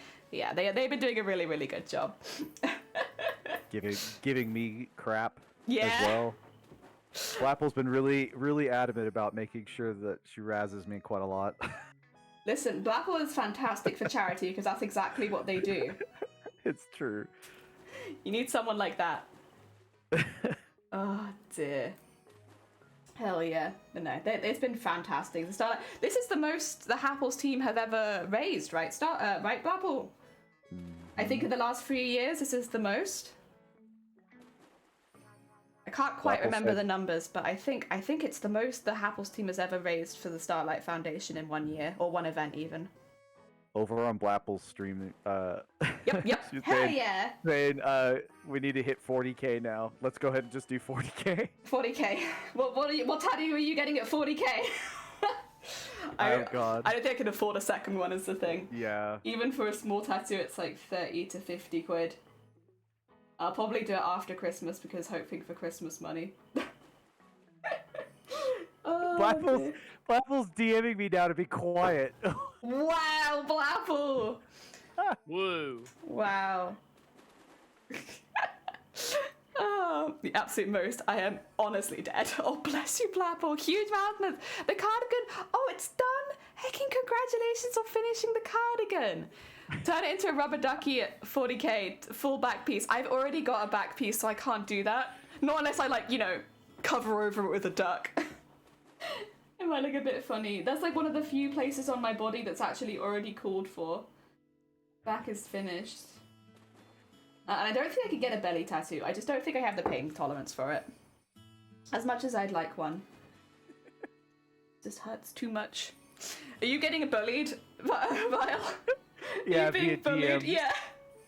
Listen, you know what I said the other day on Twitter? I was very vocal about this. If you threaten my mods in the DMs, I'll ban you. You can't be threatening them. Blapple, you're on Jelly's Discord, right? I think so. If not, I'm pretty sure I'm in Blapple's. I could be wrong. I think I am. Yeah, you are. It's Blapple's not in the VIP. Oh, they not. Oh, let me fix that. Wow. I'm so sorry. Wow. Yeah, that's terrible of me. Yeah, I saw. Well, because Blapple's VIP on. They are a VIP. Twitch, and I thought that would automatically put them into the. Yeah, it's not automatic. I have to do it by hand. What is Blapple's name? Sorry. Oh, it's Blapple. Ignore me. It's just Blapple. There we go. There we go. There are bots that will do it automatically for you. I know. I've been saying that I will redo my Discord for the longest time. Vile could ban me anyways. Thing is, though, I mean, like, I don't mind doing it manually. You VIP people on Twitch manually, so Yeah. Discord, it's just a double up for Discord, because I know there's a bot that can make it automatic. I've tried it, but it just wouldn't work. I probably would maybe one day fix that, but for now I'm just like, you know what? Nah. One day maybe, not now. Oh dear. I want a flower pattern going from calf up the back, but I'm a pain wimp. Me too. I am also a pain wimp. What I would suggest, multiple sessions, and if you talk to your... I've only used it once, but it did work. If you talk to your tattoo artist, you can get a numbing salve that you can put on half an hour before you get your tattoo. It still hurts, but it doesn't hurt as much. And if you're someone who shakes from the pain and stuff like that, it does seem to prevent that. But talk to your tattoo artist before. Don't do it and not tell them, because it is something they need to be aware of if you've got something like that on your skin. And it's also something that they'd have to agree to. But like, for instance, the place where I got my tattoo, they sold it. So I could just buy it if I was like struggling. But I had to do it before I started the tattoo. And I did it when they were doing the really big black tentacles on the back. I had it then because I couldn't sit through it. Like I am very much a pain wimp, and I couldn't. So yeah, I did that. Only for one of the sessions. The other two I had to sit normally, but it helped me on that one particularly difficult one. It was good. Oh dear. Wait, no, I'm not considered. No, Blapple, that's not what I meant. No, I'm sorry. I'm sorry. Listen, it's fine now. You're a VIP now on there as well. Random, but I like the ball you're using. Thank you. Yeah, you have gone up in the world. This is a gift that I got, I think it was Christmas last year from my family. It's just useful to have all the beads together. So I've been gonna start putting them all in here. Numbing cream is the way. Hell yeah. You just got a new tattoo. What did you get, sir? Speaking of tattoos, I saw an article where women who tattooed the whites of her eyes and now is going blind. Yeah, there are some places you want to be really careful about maybe not tattooing. Like, I am very pro tattoo, but like, you know, the thing is, if you want to tattoo the whites of your eyes, that is your choice, and only you can make that decision. But you should be aware of the risks. Your arm was 8 hours. I couldn't. See, I couldn't do that, Zoe. You're braver than me. I'm about 2.5 hour limit, you know? Can't do more than that. Blapple's DMing, and I'm literally replying with nothing but emotes only. Because I have so many. You're emo-onlying Blapple? Wow. Wow. Wait, does Jelly have a back tattoo? Can you guys... You guys can see the stream, right? Both of you. Wait, can you see the stream? You can see your arm. Alright, 2 seconds. No, it's not going to show it. Oh, very... Almost. Yep, almost. Nope. Like a beached whale. Alright, I can show you the top of it, but you won't be able to see all of it. Can you see it? Kind of. I think so. We're getting the teaser trailer. The teaser trailer. I can't show you the whole thing because I'd have to take my top off and like, listen, if you want to get Twitch to agree to that, sure, but otherwise I'm not doing it. He's a poser. I'm sure it's a kraken. It's a jellyfish. I've got a big old jellyfish. Only jelly. Only jelly. Only jellies. Yeah, and then I just show my tattoo over and over again. I have to use those emotes specifically, Blapple, because they're the most expressive, and that streamer has enough of them that I can use literally all of those as the most expressive emotes, because mine are all robot heads, and how do you make that expressive? How do you make that expressive? That is so hard. Blapple, are you suggesting that I take my top off for donations? Oh my god. Or am I misreading? Well, there's a site for that. Oh, so Asylum, welcome on in, and Sonny, welcome on in. Real quick, Blapple, I just need clarification. No. Do your own. No. On the wrong platform. Wait, what do you... For my own emotes. Yeah. Okay, People will say I'm a poser because I don't have my own emotes, and I'm like, I have emotes. Actually, Blapple, I've been trying to get somebody commissioned to do emotes, and it's been very hard finding an artist that does a bit style that I'm looking for, and yeah, that's been a pain. No, absolutely not. Okay, thank you, Blapple. Thank you for the clarification. But there is the donation link for anybody. Yeah. We're only $70 Listen, I'm not away. saying I won't take my time. It's $70, and a tentacle will be given away. Yeah. A very beautiful tentacle. I got it here. As a giveaway. Tentacles, very sparkly, very pink. Yeah, very big. Look at that. Jelly, keep your shirt on. Make me. $70. That's it. Sorry, Vile's doing like a really sweet thing. Meanwhile, I'm arguing with Blapple about whether I want to take my shirt off or not. For $70, Blapple can get my big toe. Oh my god.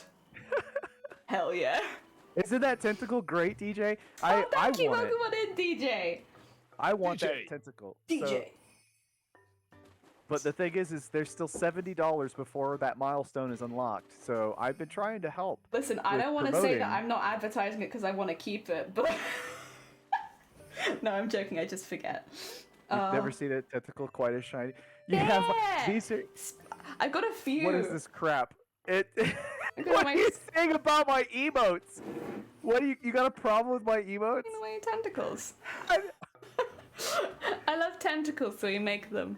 They're very cute. They've got the small ones, got a couple of unusual shape ones, and then this is the one that's for giveaways, the big one. You get the big one. I get to keep the small ones. They're for me. Oh dear. Trans right, they are trans rights cuts.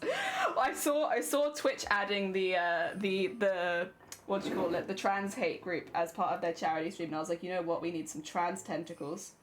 I honestly, if I had slightly lighter blue tentacles, I could probably do that, but yeah, I've only got kind of a turquoisey blue right now, which is not quite right. It's close enough, I suppose, if the intention is there, but I probably want a lighter blue. Oh my god, we're nearly doing it. This has taken a lot longer than I thought it would to fill this space in. I really like how it looks. It's very craggly, but oh god. Are you guys doing any crafts, or is it just me in the Crafty Coffee Morning doing crafts today? Oh. Me? I am. Either of you, yeah. No. But a listener staring at a screen. Oh, bless you. You're fine. That's me. Just you. Literally, look at the combo emotes here. You see that, Blapple? Emotes giving me crap about my emotes. And I'm like, these are what my emotes were. It's like, I literally said, what is this crap? Oh, I literally made combo emotes that could be put together, and and you're like, what is this crap? Shifty isn't here right now because they're preparing for their D&D stream later, Sonny. And you have a trans tentacle? Heck yeah. Maybe I can make one. It'll just take a bit of time. Oh, God, Monster, you need to... Your plant. Think of your poor plant. Your plant's like... Plant Mum, can you please give me some new soil? I would absolutely love some new soil. And it's sad because you haven't given it any new soil. That's what your plant sounds like. She did say carp. Yeah, carp? Yeah, she said, what is this carp? Fair. And by the way, I have one of Zoe's plant pots. I ordered those as a gift for Teacup actually. Aww. They're really pretty. I highly recommend them. They're really good, really nice. I got the little beetle ones. Oh, very nice. Didn't point out the fact that I subbed, so I win. Did you not welcome Blapple to your subbed community? When did you sub? Actually, was it on stream? I heard if you sub to Val that you get hand picks, but I could be wrong. You still get hand picks? I mean, you just have to be on my stream for all the hand picks that you want. True, I should start taking screenshots of them. So I can send them back to you, be like, this hand You pick. literally did it right now? Oh my god. So I could crap on your emotes? Thanks. Wow. Thanks. Wow. Blapple. Wow. I'm supporting you in a bad way. I'm kidding. Literally, this is what I mean. Blapple has just spent this whole this whole charity event just like razzing on me the whole time. Honestly, you deserve it because you've sent sickness across the pond. A sub out of spite. Interesting. I know, Panda, subs. right? Oh man, spite subs. I love a good spite sub. I've had people sub that just should for be the an emote. tentacles, and honestly, I respect it. I love tentacles. Hell, me too. I keep saying this. I love tentacles. What's We all- wrong with tentacles? Nothing is wrong with I love tentacles. It's the only thing I can draw. Right, Sonne! I was on an art stream with Sonne and Shifty a few weeks back, and the only thing I could think to draw was octopus, because I was like, the only thing I can draw from memory is an octopus. Cannot draw anything else. How has it got to the point in my life where I can only draw tentacles? And naked women. I could draw naked women pretty good. Not together. I mean, Oh, not together. Not yet. Oh, I had to get better first, if I can draw them together. not together. Oh my god, Jelly. Yeah, true. I can draw Booba. Sorry, I forgot about that. Yes. Yay. Yeah! Booba and tentacles are my only Maybe I drawing need skills right now. tentacles. No. Vile's been spreading a disease. I've not. This is lies. This is fake news. Is it? Is it? Can you prove that it is fake? I don't think so. Prove it. Yeah. Prove that. Well, I'm sick and Shifty's sick, and we're both raising money for Starlight, and we got sick when you joined the team, which makes me think that you did it as a sabotage. Also, I finally finished this. Am I just bringing the plague? Is that what you're saying? Yeah. That is what I'm saying. Here we go. We got a little blobby toadstool. I did nothing, Cav. He's- I love this. I love the toadstool too. I Thank like you. mushrooms. Mushrooms and tentacles. They're both fantastic. Hell yeah, same. What's your art aesthetic? Mushrooms and tentacles? Hell yeah. Look, me too though. there's a reason I like being over on Zoe's stream because there's usually things like mushrooms and like a little beetle on it. Like, Yeah. That's why Beetle I like mushrooms. That's why I like Zoe's art specifically, is because it's always like cute little stuff like that. Wait, you made Panda ill as well? Vile. No, Vile, I this did is getting not. out of hand. Send doggos to kiss you. Ah, hell yeah. Should be This is why bile nobody's mods. seen my face. Bile mod. Somebody actually Blapple messed that up and called me Bile. Was it a mess up though, or was it a Freudian slip? Ooh, could have been. Ooh. Lol. Oh, dear. I'm still going. Welcome back in, Amazoni. We had a bit of a heated talk about stuff, and now we're Yes. back to not heated. Now we're cold again. Oh dear. I'm cold. Mushroom and tentacles sound amazing. I'm the shroom and crystal type. See, I like crystals. I prefer food, though. So it's If I can't eat it, if I don't can't want it. eat it, then I must say, like, I can eat tentacles and I can eat mushrooms, but I can't eat crystals yet. You never know. There's time. Did you clip it? Wait, which bit? When Blapple called me Bile. Oh, instead. okay. Oh, tea. I do have tea. Sorry. Oh no, you're talking to the other. Wait, Sonne, do you know Studio? Oh my god, I love it when friends find each other in chats. Are you guys pals? Oh dear, there's a candy that looks like crystals. Is that the one people have been eating on TikTok? Where it looks like a crystal, but then you eat it. There's a couple of different ones. Oh my god, they've been friends for 3 years? That is a heckin' sweet bean. Have I had Pop Rocks? I have. Although, I don't think they're called Pop Rocks here. I think it's just called popping candy. I think. popping candy. And yeah, I have had it, but I'll be honest, it's very sweet, so it's not really for me. I'm more of a savoury bean. I have not eaten crystals, ever. Did it snow? It did! Yeah, we have about an inch of snow right now. I have to be a little careful when talking about inches, though, because everyone keeps giggling whenever I mention an inch. Even though I'm a seamstress, and, like, measurements are a big part of what I do. I'll it's call the way you said it. The Is choice it? of words. What? You Yes. literally measurements. So many years now. You basically wanted somebody's inches. Of snow, yes. I wanted You their never snow. said you. It left was off- implied. You left off the last half of that. It was You just very. said- You said, "Give me your inches," and that was where the sentence stopped. It was implied. It was like, "I want your inches," and that's exactly where the sentence ended. It was a hard stop. It was Hard implied. It was implied in response to Sleeve saying they had many inches of snow. That I wanted their inches of snow. He didn't say snow. You can have my did. platonic inches, thank you. I appreciate it. Think of how many inches I'm gonna have at the end of stream if everyone gave me their platonic inches. My god. But this is the thing is of snow. Okay. Of snow, Bateman. Come on. Yeah. Mind out the gutter. It's a Sunday. No. It is It's no God's joke. day. Jesus. It's God's day for sinning. I mean, Religion. Mature stream. Very mature. Mature. Vince sounds likely and all over art. Hell yeah. Wait, are you also an artist then as well? Studio. Oh dear. Mature stream, I think not. If you think about it, we have Zoe, Studio, and Sunny all here, and if you're all all three of them, artists. yeah, I think we have quite a few, and there are other Aw. like you even have Panda Art Studios Oh yeah, up there Panda's as well. the artist, and then We have a- Shifty does art, who is not here Shifty, anymore, but they are an artist. You sometimes do art, Yeah, my art's normally for cursed sake. but that's Same still as- art. That's like calling me a musician on Twitch. I just don't think it's quite right. Look, you got a copyright strike. Well, you got muted because it was too close. It wasn't just the end bit though. They muted the entire VOD. Exactly. Oh god, that first one you could only watch if you were there the first time because, yeah, they muted my. The Venga Boys came down hard on us, honestly.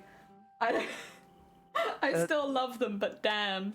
He's a They really watercolor artist. You're a crocheter, and you know what crochet is art. Crafts are art too. Hell yeah.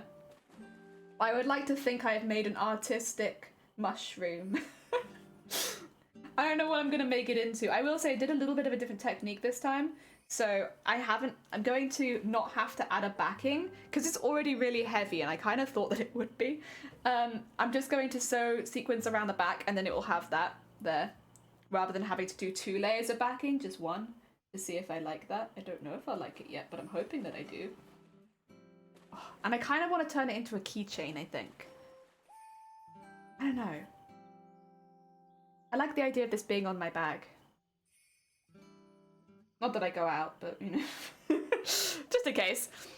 Same. On the same, like, oh, this would be great. I could put it on this bag thing that I have. don't use. Yeah, wait. I'll never use it. It hangs in my closet forever. Yeah, it's perfect. I do painting, sculpting, sewing, yarn work. Ooh, and everything in my giggles. Hell yeah. Oh, dear facts. Yeah, T is one of those who can do anything they try. Oh, a talented bean, is it? One of those. One of those with talent. I am joking. You're very welcome here. Oh, and Scott, thank you for smashing another egg. I'm sure the duck gods appreciate it. That's who I'm referring to when I say it's God's Day, by the way. The That's god very of true. ducks, yeah. And that's project. It's a giant mushroom. The first thing that I made start to finish on Twitch was a giant mushroom hat.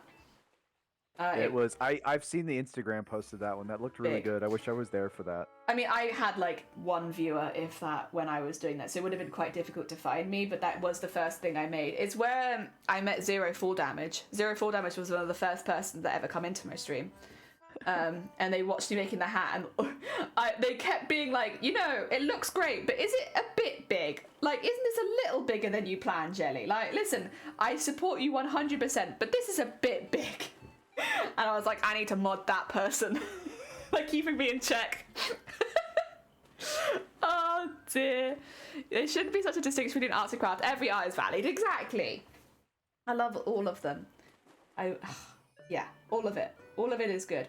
I kind of almost wish that on Twitch they had separated the categories a little bit differently. So art has its own big category, and then you have to find makers and crafting, go into IRL, and then you find makers and crafting there. But I almost feel like we should have been a subcategory of art. Same with cooking, because I think food is an art.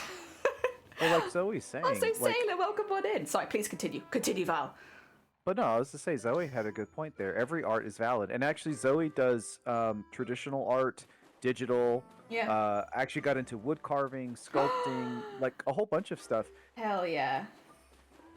Yeah, and I mean, if you look at what I'm doing, I do a lot of crafts as well, but paints get involved into that. That's not considered art, though.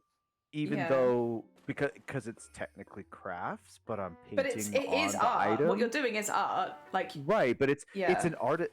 If you look at trades in general, trades are called artisan trades. Literally, it's in the name. It's an art form. Yeah.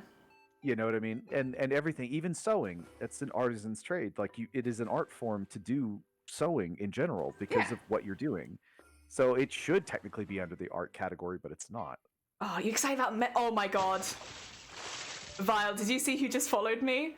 Thank you so much for the follow, Bile Mods. Bile Mods. I really appreciate it. Also, Studio. Yeah, honestly. Bile Mods, you're going to get banned right now. the 30 years of practice is very valid. Who is Bile? Who is Bile Mods? You know who that's going to be. You 100% know who Bile Mods is. Yeah. Welcome on in, Bile. I love you, Bile. I think you're fantastic. This account was created 3 minutes ago. I couldn't imagine who it would be. Wow. Excited about resin stuff? Hell yeah, I love resin stuff. I think it's beautiful. It used to be a creative category, then you had tags to indicate which kind. Yeah, which would be fantastic. I do know a few makers and crafters who have actually gone over to the art category, and the reason is that there's a lot more visibility, which is, visibility in arts and Twitch is still hard. I don't want to make it sound like it's easy in the art category, but there is more visibility for the art category on Twitch than there is the makers and crafting. So like a few makers and crafters I know still do the same stuff, but they now stream under the art category because people are more likely to find them. The only reason that I don't do that is I really like the people in this category, and I want to stay here. I like these people, and also I'm not exactly looking to be discovered. I'm quite happy in my little goblin cave with my sequins and beads.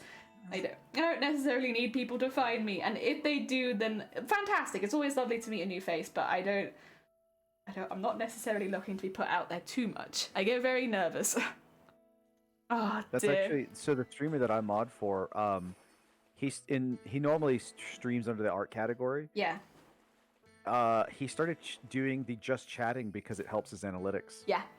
Even though he's doing art. I followed that streamer. I know you haven't said who it is live on stream. I'm not going to say who it is, but I followed them because I was like, I want to see what they're doing. And I've heard of them before, I should say, but they're not someone that I'd really looked into. And they had a very chill vibe. I enjoyed it. I am one of 2 moderators, and it's on average about 200 to 300 people at any given time. It is. And you almost don't even have to do anything. It's actually very self-governed for the most part. Yeah, people are chill over there. Oh yeah, it's super chill. I actually really enjoy it, and I've set up most of the bot commands and stuff like that for him. So. Why are there 50 people here? Go on, get out. Excuse me. Listen, I love having you here, but surely there's something better you could be doing with your time. Oof. Goblin caves are the best caves. Shifty told me this the other day, and it makes me really, really happy. The word of the year this year is goblin mode, or the word or phrase of the year for the Oxford Dictionary, so it's being added to the Oxford Dictionary this year. Goblin mode. Did you not know about that, Vile? It is no, I saw the article, and I remember that. I love it. This year, the new word of the year is goblin mode. And it'll be in the dictionary from now on. Don't tell me how to live your life. True, you shouldn't listen to Twitch streamers for that kind of thing anyway. Look at you taking the initiative. I'm watching while doing my business, but oh, fair enough. I hope that it's going well. My partner told me about that yesterday. It's amazing. Goblin mode. I love it. Yeah, it's going to be in the dictionary now from now on. And literally everyone in my life has been like, Jelly, did you see the word of the year? And I'm like, why do you all think I'm a goblin? Like, why are you all coming to me and being like, it's so perfect for you? Goblin mode. And it's like, yeah. That's right, Sonny. You're correct. Finally use goblin mode. You can, yeah. You might even start autocorrecting to it on your phone because, you know, it's a real phrase now, real word. Real. Like when people used to give me crap for saying y'all or ain't. Ain't. Ain't. Ain't. And y'all. Y'all. But listen, struggling to say these. I'm sorry. Sorry for just repeating what you're saying. No, it's totally fine. No, like I was given crap for years. Like when I moved out of Texas, and these were just normal things for me to say, and people are like, "Oh, y'all." I'm y'all. Like, it's a word. It's a combination. It's like your, you are. Yeah. It was literally you all, as like a group of people. Yeah. It was Y apostrophe ALL. Y'all. It was actually y'all. Y'all. And then ain't is Ain't. AIN apostrophe T. Yeah, I know ain't. I feel like we use ain't. Well, we probably don't use it too much here, but it's like a word you see. Sorry. Bless you. It was a hiccup, but yeah, thanks. You know what? It is the demon escaping me, so you're not wrong. A type of behaviour which is unapologetically self-indulgent, lazy, slovenly, greedy. Yes! Goblin mode. Thank you for the hic. Oh, dear. You're just being efficient. Yeah. Yeah, exactly. Oh. Yeah. Everybody giving me and I actually, you know what was funny? In college I took an English class that was taught by a linguistics teacher. They had been struggling, like they wanted to teach an English class because they thought that they could do it better than actual like English instructors. I didn't learn a single thing about writing on a college level. I learned everything about linguistics. Oh god. And so when I started learning about like dialects and how languages can change and stuff like that, and like all this stuff, it gave me such a huge outlook on things. So I started having such good ammo to talk about like, hey, actually this word is like this because it's a dialect and it's based on these things. And I started having all these ways. It was fantastic. You have such a good argument. There's no word that you can't say that you can't argue you have a right to say it. Can I say Canada? Canada? Canada. You know what? If you get enough people saying it, it becomes common. Then yes, it's absolutely. I cannot pronounce Canada unless I really think about it because I've got so used to just saying Canada. Oh, have you seen there's a video I kept seeing pop up, kept getting recommended to me, and it was like getting Scottish people to say "purple burglar alarm." Yeah. Yes. And it was like purple burglar. And they keep adding a bunch of R's to it, and I kept laughing. I was like, "Oh my god, this is really funny!" And it's only based on. Oh dear. I always remember that. Canada. Yeah, Canada. Canada. Yeah. It's like Bananada, but different. Oh no, I say Blanaba. They put an L in it? Blanaba. Listen, you can say banana or you can say Blanaba. Blanaba. Also, it's Sketty Bologna. Do you know what Sketty Bologna is? Can you guess? Bologna. Sketty Bologna. No. Yeah. Sketty Bologna is spaghetti bolognese. The Sketty Bolognese. Oh, that's right. Sketty Bologna.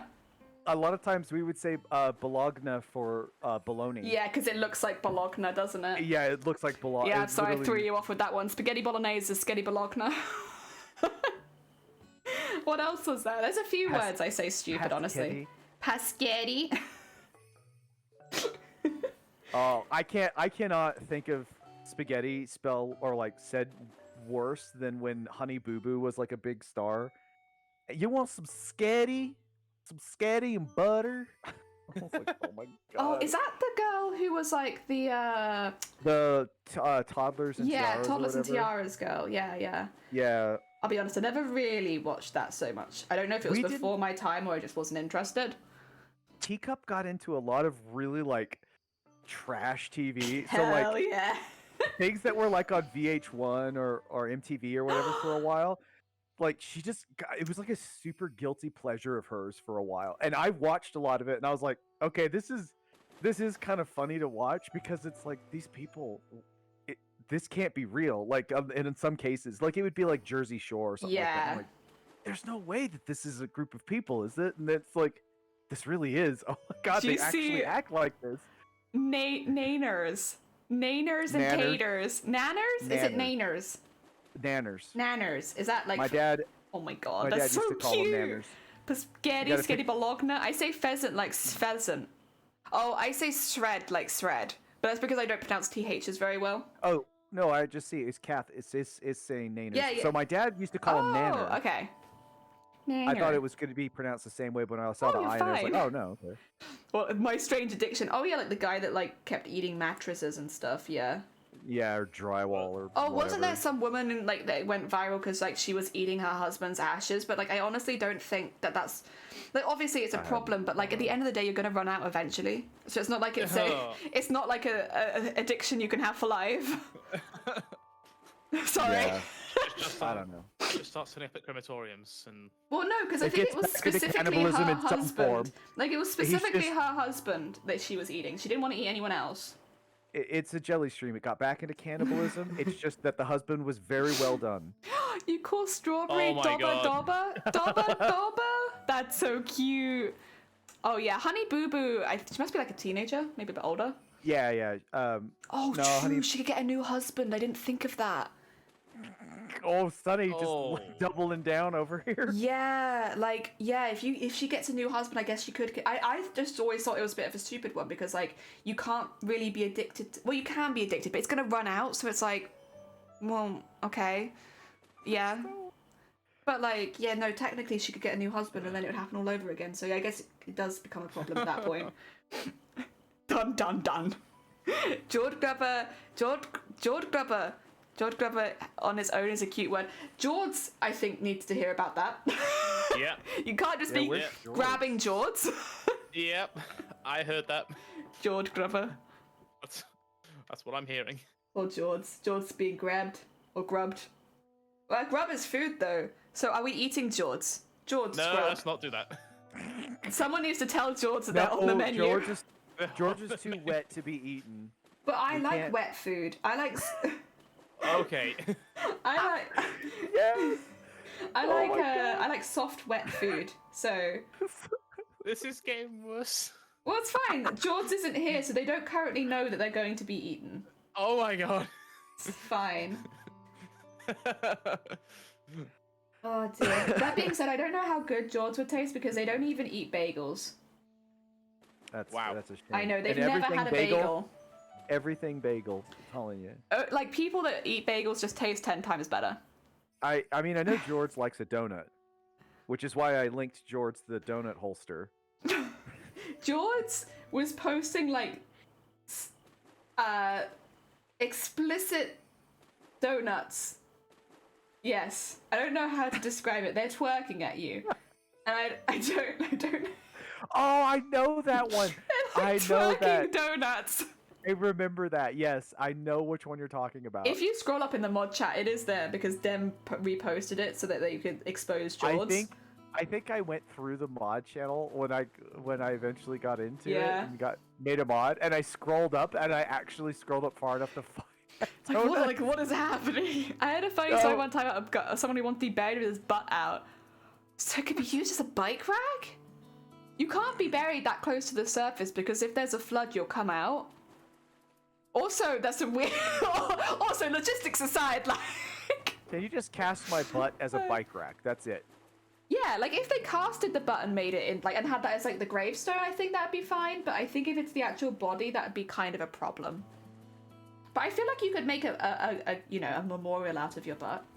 In fact, yeah, that wouldn't be too different. You could even do it when you're young, so that you have your young butt out if you wanted. Yeah. That's fine. You might get unburied by flooding. Well, this is an important thing to bear in mind. Is like, you don't want to come out. I am not here to kink shame, Sonny. If you want to be a bike rack, you can be a bike rack. A maggot bike rack.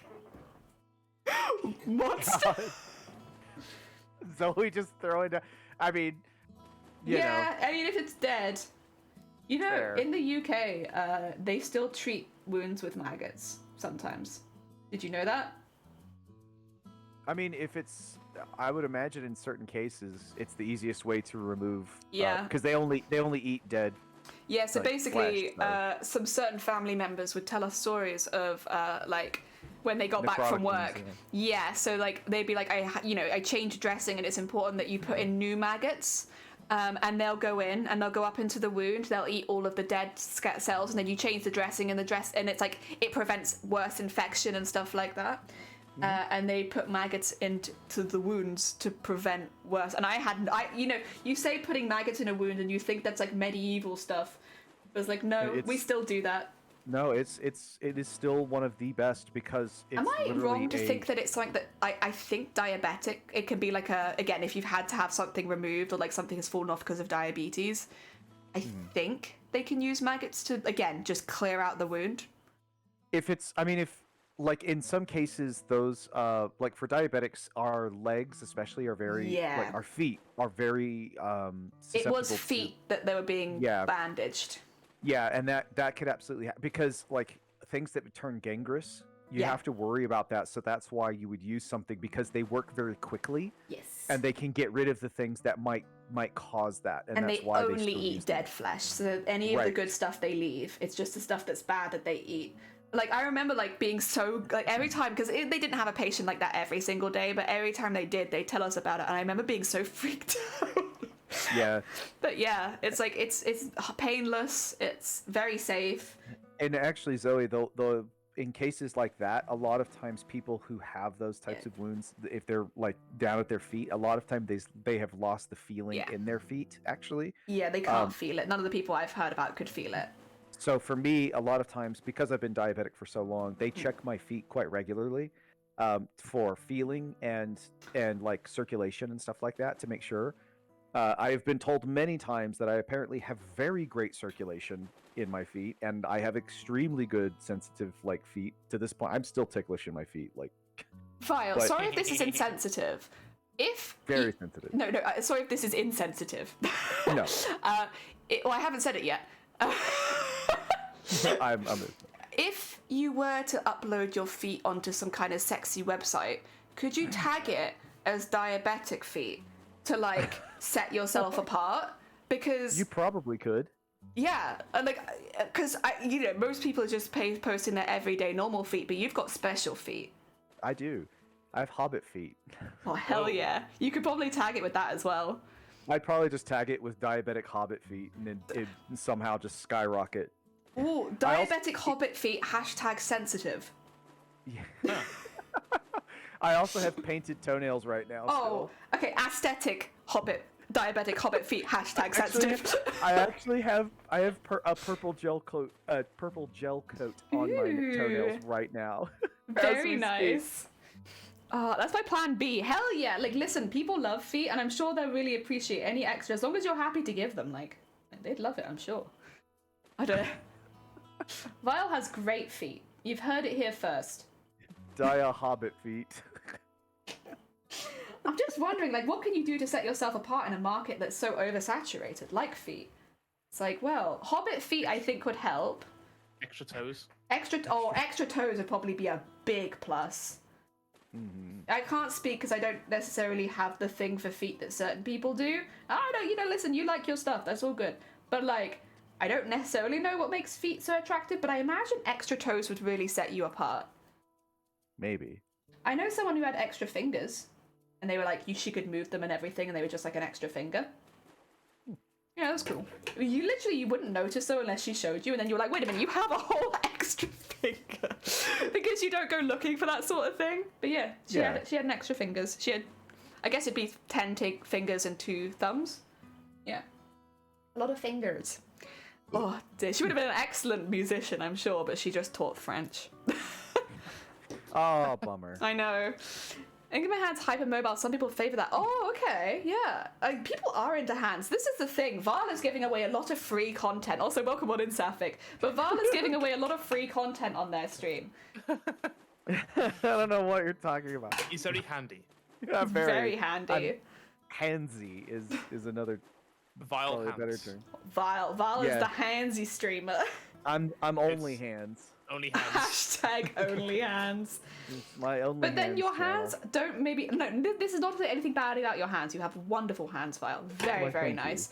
Appreciate But it. is there anything that sets them apart that you would say comparatively to the average hand right now?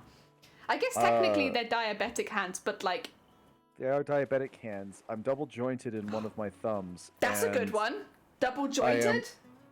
Yeah, and then I have I'm very palmy. Let's put it that way. I have very large palms. I have So you short, could stubby do fingers. like you could do double jointed fingers palm play. What the actual? It's not a That's shirt. very specific. Yeah. But that's what you kind of want to be. You got to be something like on these oversaturated sites. You got to be something that sets you apart. And it's like, what would set Val's hands apart? Double jointed, palm play, like. And you also, Oh. you paint your nails right sometimes. I do from time to time, yes. But that was for a charity event. And Oh, the okay. reason I got the gel coat on my toes was because it was for fun. I wanted to feel pretty, and I was getting a pedicure. Okay, I take care of my feet. Oh no! As someone who's talked to foot fetishes, sadly the market is largely geared towards a somewhat pedophilic beauty standard. Small, soft, clean feet that are. I think they don't get it. Like, no, Val, don't listen to them. Your hobbit feet would do fantastic. I think that You want my big, giant, you would have a healthier market for your feet. strong feet. Yeah, the people that would be looking at you would be really appreciating your feet. My feet could crush a melon. Thank you. Could you do that? Could you? Do it. That I would be might a be good only feet No, video. no. Now that don't I need said water. it, now that I said it, I'm almost willing to try. I think people would like that. Could you do that? You'll see the subs go up. Also, Kath, don't worry. I'm sure if Vile did do this sort of thing, we'd all know. And I'd promote it. Like, listen, I could promote my own stream. But no, if raiders came and be like, guys, thank you so much for raiding my stream, but what I really need to talk to you about is one of my mods' only feet accounts. They're crushing melons over there. Crushing melons with my feet. Vile melon. So, like, mods. if you like my content, you're going to really like my moderator's feet. Oh, Zoe's got a good point. The biggest donor will get a video of melon crushing. Or you could write their name on the melon and then crush And it. then crush it. Oh, if you redeem this, you can have a melon named after you. Sapphic, there is a huge market for being crushed between thighs. Don't worry, you've my got God. Oh my God. you have a large career ahead of you. Melon busting guy has passed away. No. Yeah, that's right. He did. I forgot Oh. about that. That's very recent too. Yeah. Oh dear. We're all waiting for this content now, Val. How many How many donations for you to open up an OnlyHands? Somebody clip Soda, you clip that.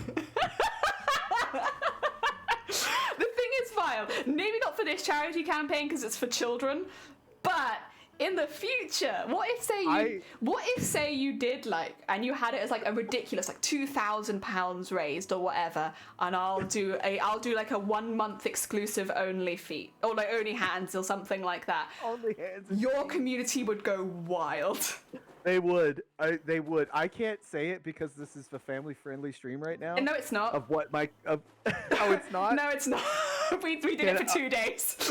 Okay, good. So, I have a role. I'll say it right now. This is gonna get really like. This is the community I have. Buckle your seatbelts. One of them sent me a roll of stickers that literally just say the words. Like each one of the stickers say this. It just says, "Show me your butthole." Why have you not been giving them away? We need that too. and I like this is just the community that I have. Like it's actually sitting on my desk. Like one of the stickers is actually put onto my own desk. It's like this is just what my community is. Oh dear. My Wow, that's a thighs new can do one. it too. Oh my god, we're all discovering all of these avenues we could go down. Did they say thick thighs make wallets rise? It's true. And also thick thighs save lives. And also... There's so much. It gives me bruises though. Maybe you need to start with something a bit softer. The thing is, I think people really like melons because they could like take the melon out of that situation and put like their head there. So like, if you were listen, I think writing the names on the melons and then crushing them with your thighs. If you were making like some like, what would you call it? Sexy content. If you were going into one of those sites like OnlyFans or something like that, I honestly think it would do quite well. Jelly ruined my entire career. Wait, what did I do? What? Oh god, it's because I got rid of the link. I'm so sorry, Sonny. I'm so sorry. You listen, you need to be quick. The opposite of your own community. What, they're like, put away your butthole? They sent a roll of stickers to Zoe that says, "Don't show me." Don't show me. I don't want to see. Your butthole. Oh Yes. my god. Oh, I would feel very offended. It's like, what's wrong with my butthole? Listen. And not that I'm going to show it, but I at least would like to hear some enthusiasm, you know? Y'all, it's a thigh thing you should be afraid it'll drown and suffocate if you don't like. Wait, what? Y'all, if it's a thigh thing you should be afraid to drown and suffocate, I understand if you... I don't actually understand what you've said. I think it's just being crushed between thighs. Oh, listen, we're not kink shaming here. Don't kink shame people. You want to be crushed between thighs? You enjoy your best life. Ah, dear. That's one thing we don't do here. We will not shame you. We'll question you. We'll question you, but we will not shame you. We just want to understand, you know? If anyone in here is open to saying, make a second account and tell me why you like feet. I'm curious. My only thought process is that it goes to the fact that you don't get to see people's feet very often, and so it's like a hidden part of the body. You know? Like ankles back in the day. Yeah, like ankles were sexy because you shouldn't see ankles, where you don't normally see people's feet unless you know them pretty well. So like, I kind of think that it must be that. Balmond's your up. Do I get a concussion? Yeah, listen, at the end of the day, you practice your own kinks at your own risk. I'm not your mum. Oh dear, safety's important. We don't kink shame, but we do kink ask. My thought process too, yeah, it must be because it's hidden. But then what about hands? Because don't get me wrong, we've been memeing about it, but there is actually a pretty big community of people who really like hands. I've had people come into my streams before and ask for like close-ups of my thumbs and stuff. People like that kind of stuff, but I don't personally understand why, because hands you see all the time. My only thought, I suppose, is that I guess hands can do things, but like, I don't know. Kath, what? It feels like a stretch. Well, Kath, what are you saying? I got paid for letting a dude wash and lick my feet. Did you get paid good? Because I would. Man, We're this in is an economic crisis. Market. Yeah, this is an untapped market. People got cash to throw away. This is why I really don't understand why people like shame like people that do OnlyFans content, people that do porn work, stuff like that. Like they're making a lot of money. Why are you shaming them? Yeah, I don't shame people who do that. There's definitely a you know, a live supply and well and demand, market. right? Also, there's the front. I just have to do the back, but I really like how this looks. Like, look at him. It looks really good though. He's a little sparkly dude. All right, back to the kink shaming. Let's go. Weird girl gaming. Welcome on in. Sorry, you've joined a weird conversation. I will say the one that I never quite understood about the whole feet thing was when they're stepping in like food items and stuff like that, or like into things. I never quite understood that one. Thank you. We have someone who might be able to explain it. Thanks. Ooh. Also, apparently for the hands, healthy skin and nice bone structure for the hands. Not for you in particular, but that's what people like. Okay. Do they like long nails? Maybe. Like again, this is something that, like while I don't feel it, I can understand long nails maybe, even if it's not necessarily for me. Oh dear. Feet, I love feet for me, question mark, as a first time chat. I know, that's why I said we're gonna get some answers. Oh dear. I have a hand thing. Big hands, worker hands, so like not mine then. Mine are like, oh, I do have a really nice, wait, where is it? Oh, it's So, gone. Kath, are you saying that like my hands are what you would be looking at? Because I have Actually, like yeah. I have like Vienna sausages for like fingers and stuff, and I did construction work and they're not as now. Granted, I did construction work, so I have like cuts, scars and burns on my hands specifically. You like that? But they're not they don't look rough. I don't like let my hands get overly dried out or anything. I can see that though. Actually, I can see that being very attractive. Like working hands, like because it like a lot of people do find that hard work, even if it's not like a sexual attractive thing, but hard work is attractive. Like people that work hard, like that's a big thing that people are just generally attracted to when dating, right? So it's like I can definitely see like hands that have clearly worked hard being like as an attractive thing to a lot of people. Oh dear. Depends on the gender representation or your sexuality. Okay, so feet are different. Oh dear. Fancy nails are an individual thing. In lesbian culture, they're a big no-no. Oh, actually, yeah, that's very true. I didn't even think of that. How could I forget the lesbians? Oh dear. What can I get some feet pics for answering your question? Oh dear. my God. I can't listen. You don't want. This is the thing. I meme about it because I'm like, oh yeah, my feet are really hot and really attractive. My feet are nasty. I need to see someone about this. Unless you're into like gross things as like that's what you like. My feet need attention. We'll go back to that. I know that I don't currently have a career as a foot model, that's for sure. So that's why I'm like, I'm like, Bateman, Vile, listen, I can't do it, but maybe you could.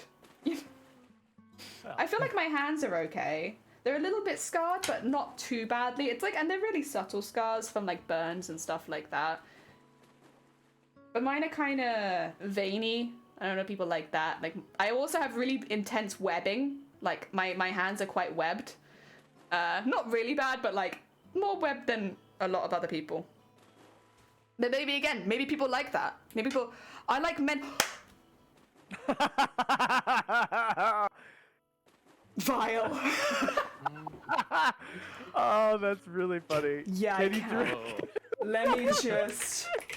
We actually have a special shout out just for them. We were literally talking about this like 20 minutes ago. Like, Vile's feet, I think, appeal to a very specific audience, and they're perfect. And first I gave the cross tape for the bats.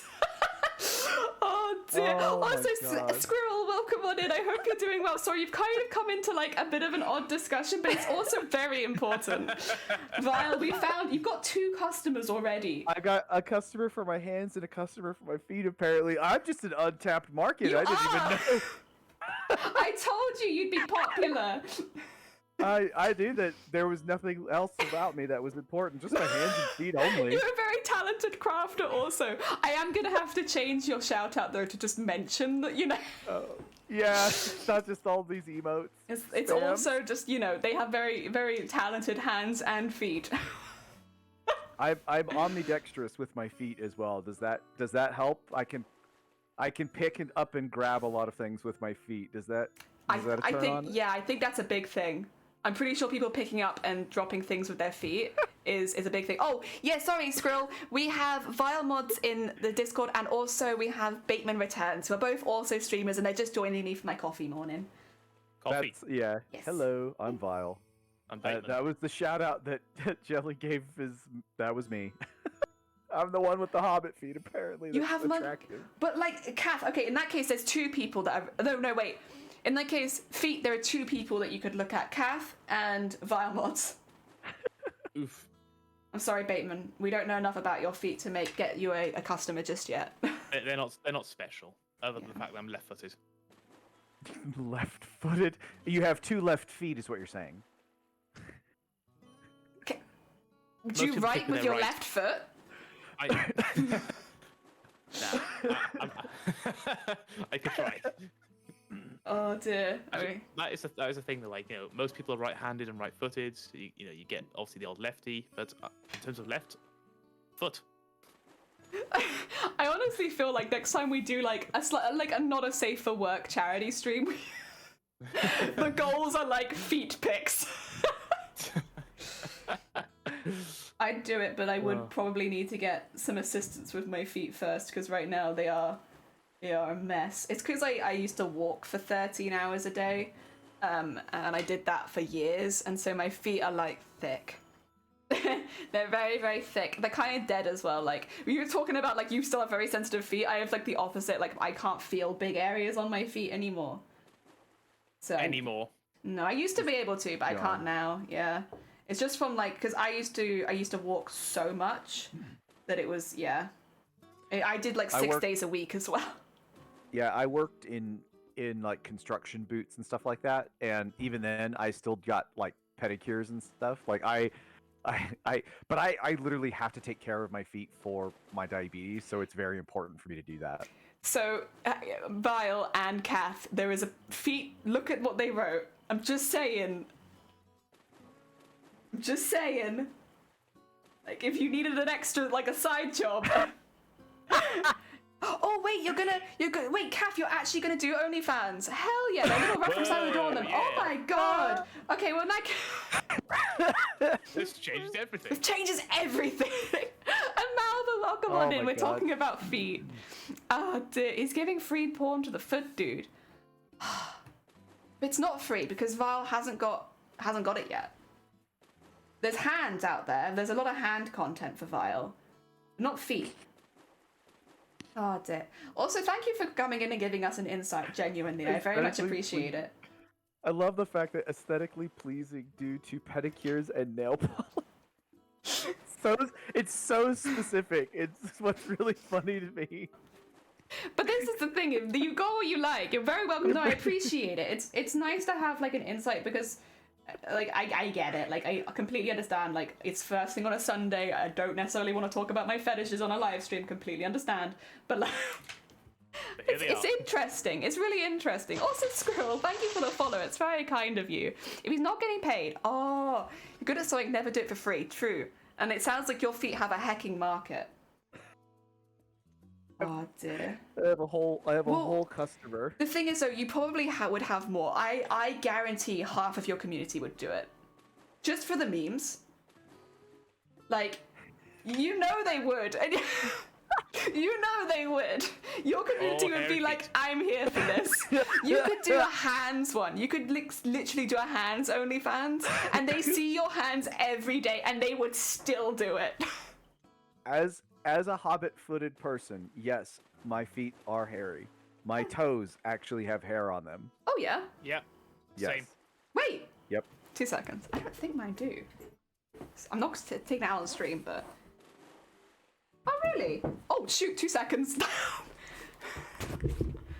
That would be the fiancé.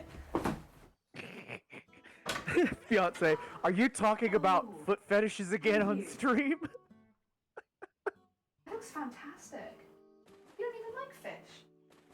How'd you do this? Jelly has a bowl. Thank you.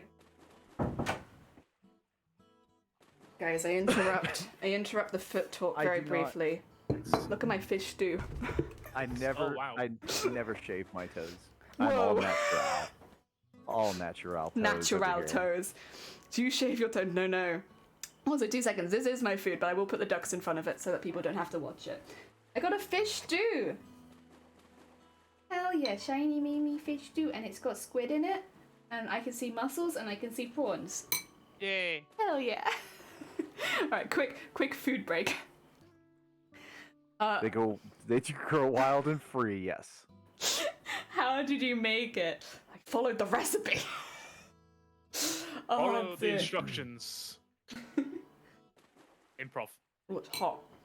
Okay, we'll come back to that actually. Hot. Nom. It's delicious. It's very hot. So yeah, I also don't want this to come across as like us pressuring you into like starting your OnlyFans career, Vile. It's all memes and jokes until you do it, and then we'll support it. Remember, and I have said this on my stream, I don't know if you've been there. When I was 18, I was offered to do nude modeling. Hell yeah. And they were going to pay me $50 an hour for the shooting time and paid expenses to wherever we were going to go. Yeah, I've never told anyone if I've actually taken that. I've left it up for people to figure out if I've ever actually done it or not. And some people still believe that I have, and some people think that I'm trying to like say that I'm like misdirecting. Like, oh yeah, you did it, and you're just trying to make it sound like you didn't. But I'm just leaving it up for everybody to understand whether or not I've actually done it or not. If you did do it, would they let you keep the photos? It was originally the photos. So I'm just curious. The person that offered. How did you get the offer? So the person that offered it, when I worked at a movie theater, I had one of the managers that was a friend of mine, very, very effeminate gay man. Loved him to death. He was fantastic. We had a police officer who also taught at the college photography, actually, and they were doing they were basically there, like, we had very large crowds at the time, and they were getting the police force to come down and kind of just make sure that it didn't get out of hand. Okay. Just because there were so many people. And this was like right around when the first Lord of the Rings came out. This was right around when The Grinch had come out and stuff like that. So there was very big movies hitting a lot of the movie theaters. And this officer actually presented the job to me, saying I would love to do this. And I checked out the website. He actually just did it for art. It was just like a personal project for him. He loved doing this like nude modeling art. And he would literally go to these really like beautiful. I checked it out. I was like, oh, okay. And it was just of men, women. It didn't really matter. And it would be in these really beautiful like scenery areas, and it was natural. It wasn't like a backdrop or something. They would go to those places and take those photos. It was really cool. Vile, but if you have those photos, could you, and they're in the forest, and you have your hobbit feet, could you just like zoom in on the feet and just post those? No, I don't. I don't have these photos. Like I said, I did not. I have not told anybody. Was it for the Lord of the Rings adaptation of? Helm's Deep. Flapple. Oh, Give me the link. Oh my god, I don't even know, because this was in like 2002, by the way, when this went down. So that website is probably gone, long gone. No one's ever approached me to do nude modeling. Now I'm going to take that personally from now on. Yeah. Actually, no, that's not true. I have been. Wait a second. Well, all right. Let me just like preface this. I technically have been a nude model. I've been a live nude model for people practicing learning how to bra fit. So I don't know if that counts. You were getting paid? I was getting paid for it. I did it many times where people were like, if they'd just gone through the NHS training, and we'd basically act as if I was someone who just had a full reconstruction. And yeah, they'd practice on me. And I'd give them like different things. Like, for instance, I would be given like a list of things to do. So it's like, either I'd say like, oh yeah, I've been having a lot of issues doing my bra up at the back, or like, I'm finding that one is fitting quite differently to the other, or I'm having a lot of pain with wires even years after, or I'm having a lot of pain with wires a couple months after. And then it's the kind of advice you'd give the person. And so they would fit me in a bra, and then they would give me the advice depending on what I'd said during the fit. And so yeah, I did that a lot. This is why it's like, I've mentioned before, like most of my co-workers have seen me naked, or they had for a good period of time, because I would have been their fit model. Ah, dear. But I don't know if that counts the same as nude modeling. It's a bit different, I suppose, but it was something that I did do. To Kath's question, yeah. I don't mind answering this because I say it all the time on my own stream. Oh. I'm 39. There you go. Please, no one in chat say your own age. But yes, no one in chat. No ages. No ages. The same with my chat. No ages, please. No I ages, don't mind please. because like I said, I say it on my own stream. I don't have a problem saying it. You're personally. only allowed to say your age on my stream if you're over 100 years old. Oh. Which is why Shifty's allowed to say it. Yeah, but no, not in chat though. But it's also the same thing of like mature, and people start putting that out. It starts kind of like, giving out really personal information, and especially if it's mature and you're like, oh, I'm 17, and it's like, well, we gotta give you the boot now, kind Get banned. Like stuff. You're banned, so yeah, it's just easier to just not get into the details of like how old you are. Oh dear. Oh, thank you for putting the donate link in chat. I appreciate it. Oh dear. Oh yeah, it still says we're trying to reach our $200 goal. Yeah, I had to keep updating mine as well because I had to keep moving the bar, and I was like, oh, I've got to update the bot, and people would remind me that too. Oh, weird, you do body painting? Hell yeah.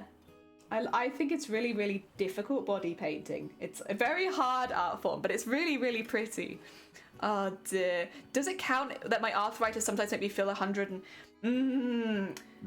I think you have to decide what age you want to be. The birth age or how you feel. And if you're the age how you feel is like 500 years old, you're welcome to come in here and say you're 500 years old.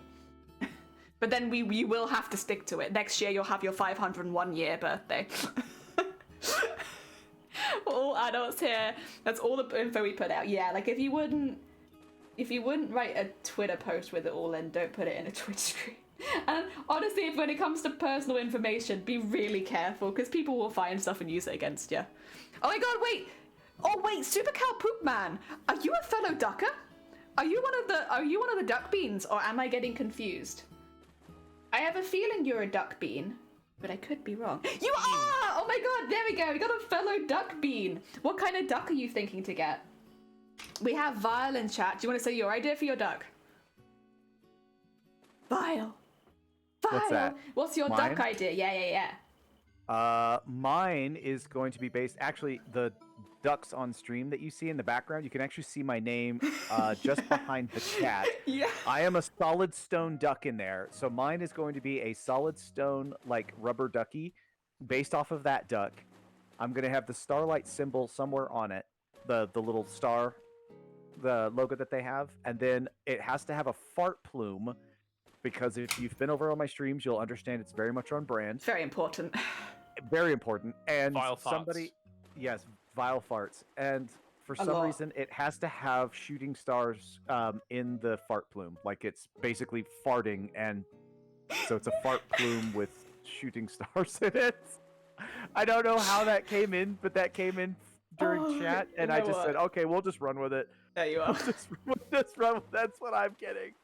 Oh dear, a firefighter duck, a firecracker. There I am. See me right there, right at the bottom of that pond. Oh my god, that's so good. So I'm just going to eat some of my lunch because it's delicious. This is a very, very big bowl. Fish?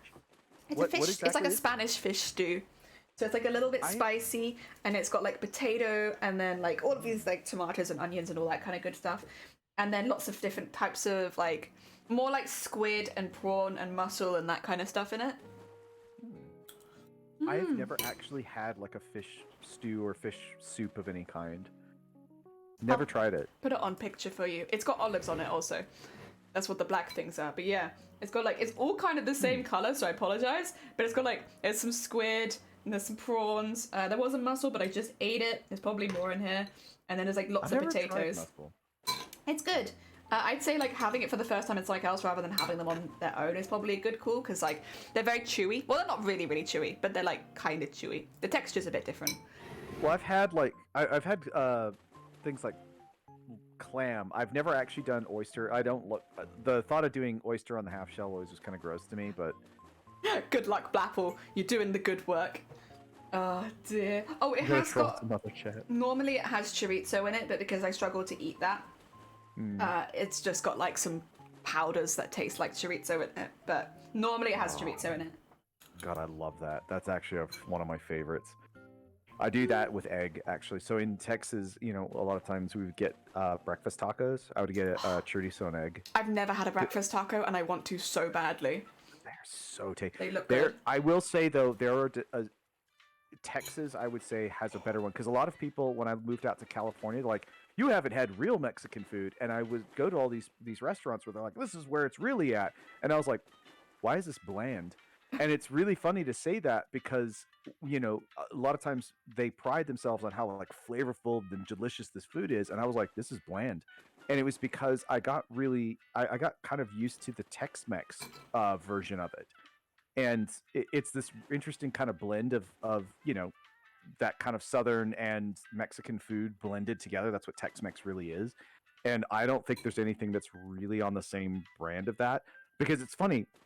I went to the same kind of mom and pop restaurants, right? Yeah. They're family owned, but why is it the ones in Texas are way better than the ones in California? what is the difference? I don't really understand like what they're doing different, but for some reason they were so good. Hell yeah. And I did miss them because I never did find a good breakfast taco out in like Southern California as I did in Texas. Have you got any good breakfast tacos near you now? I haven't checked. There's no real like there are a couple of small little like mom and pop places around, but we haven't really gone there. And Teacup wasn't really a huge fan of like Mexican food in general. I personally love it. I love a lot of like Mexican or Tex-Mex style food. For me, I'd be like, oh yeah, let's go. But it's something that she's just not a huge fan of. That's fair. My fiance's the same. They don't like fish. What? No. Yeah, no. Shiny is not a fan of the fish. Wow. They'll eat battered fish, like that's fine. But like as Fish soon and as chips. yeah, like fish and chips is good, and they actually like that. And they've had it fish a couple times. Weirdly, they had whitebait and they liked that. They're like, yeah. Other fish, so I'm like wiping my nose because it's spicy. They're not a sushi person. Oh, absolutely not. Can't stomach it. That's a shame. Yeah. Yeah, I actually really I prepare a lot of stuff and stuff that Teacup originally didn't like. When I prepared it, she changed her mind based on how I prepared it, and a lot of times it's because like she hated mushrooms. Yeah. Similar to you, like she didn't really like them for a lot of reasons, like the texture, the texture. flavors, and I was like, okay, well let me cook it. So I went and I cooked it, and I said, well here, try this. And she tried it, and she's like, "Why is it that it wasn't it never tasted like this?" I'm like, "It's in the preparation. They don't prepare it correctly in most places, or people in general just don't." Bulk made mushrooms are a crime. Like they are They're absolutely disgusting. awful. They are the worst. Also, you like that he doesn't like fish, but he made me a fish stew. Yeah, he's a very sweet bean. But yeah, same thing with fish. So I do salmon, I'll do mahi, I'll do cod, Lovely. halibut. I'll basically I like there's nothing I'll even make sushi. Like I'll make sushi at home. And I learned how to make the sauces as well that they use, so I will home make those sauces That as sounds opposed good. to store bought. Yeah, I do quite a I love to cook. I love doing it. And then Teacup a lot of times will help me. So if I need help with preparing something, I'll do that. Like there's certain dishes, I'll take certain dishes and then she'll take other dishes. Just we kind of trade back and forth and we help each other that way. That's kind of what we do. When it comes to curries, normally I'm making them because Shiny can make them, but if you're having to look up every time you add a spice and stuff like that, it's just a little bit slow and it's like annoying. Whereas there are like other dishes where Shiny, like burritos, a lot of Mexican food specifically, Shiny's really, really good at making.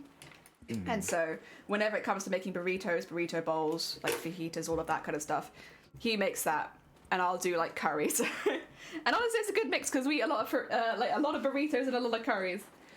Oh my god, people that cook together stay together. You're right.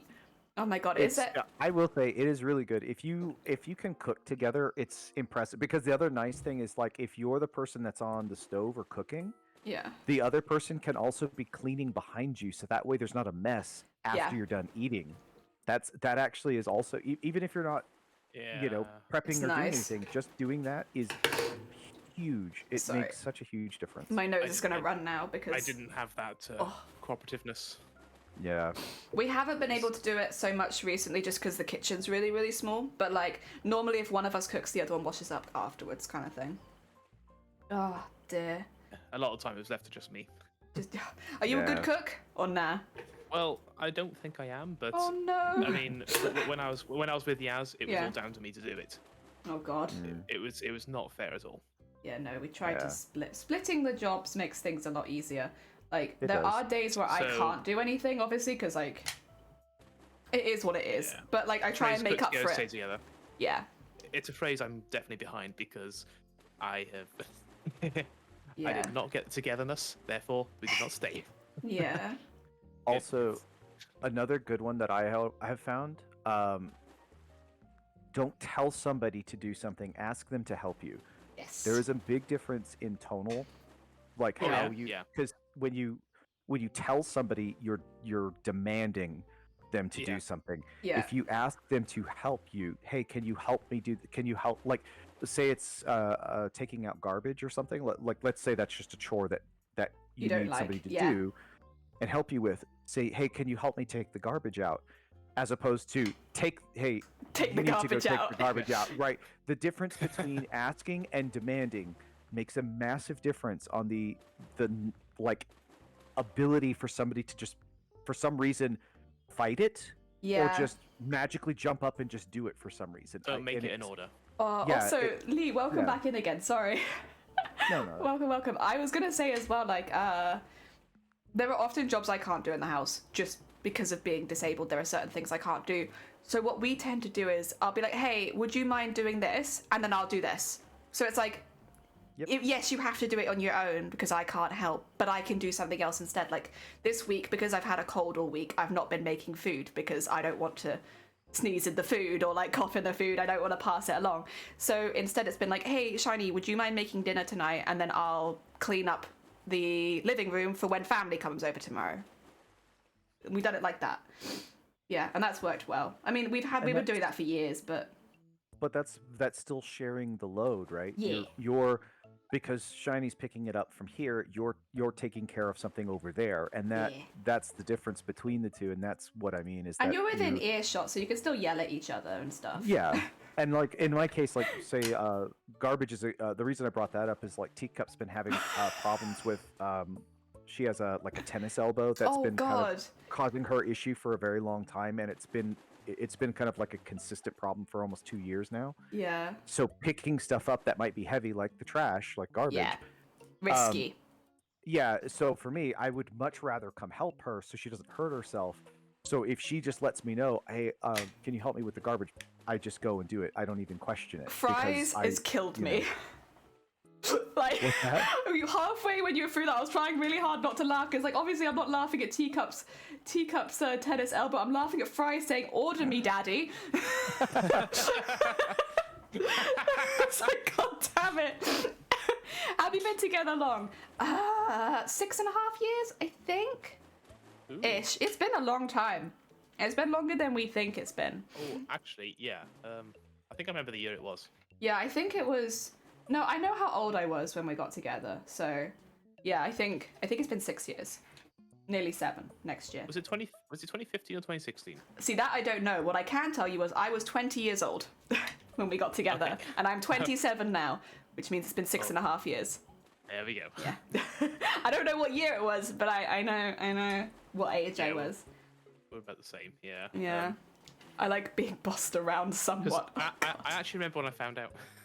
Oh dear. What we were dating? Yeah. I don't think we hid it.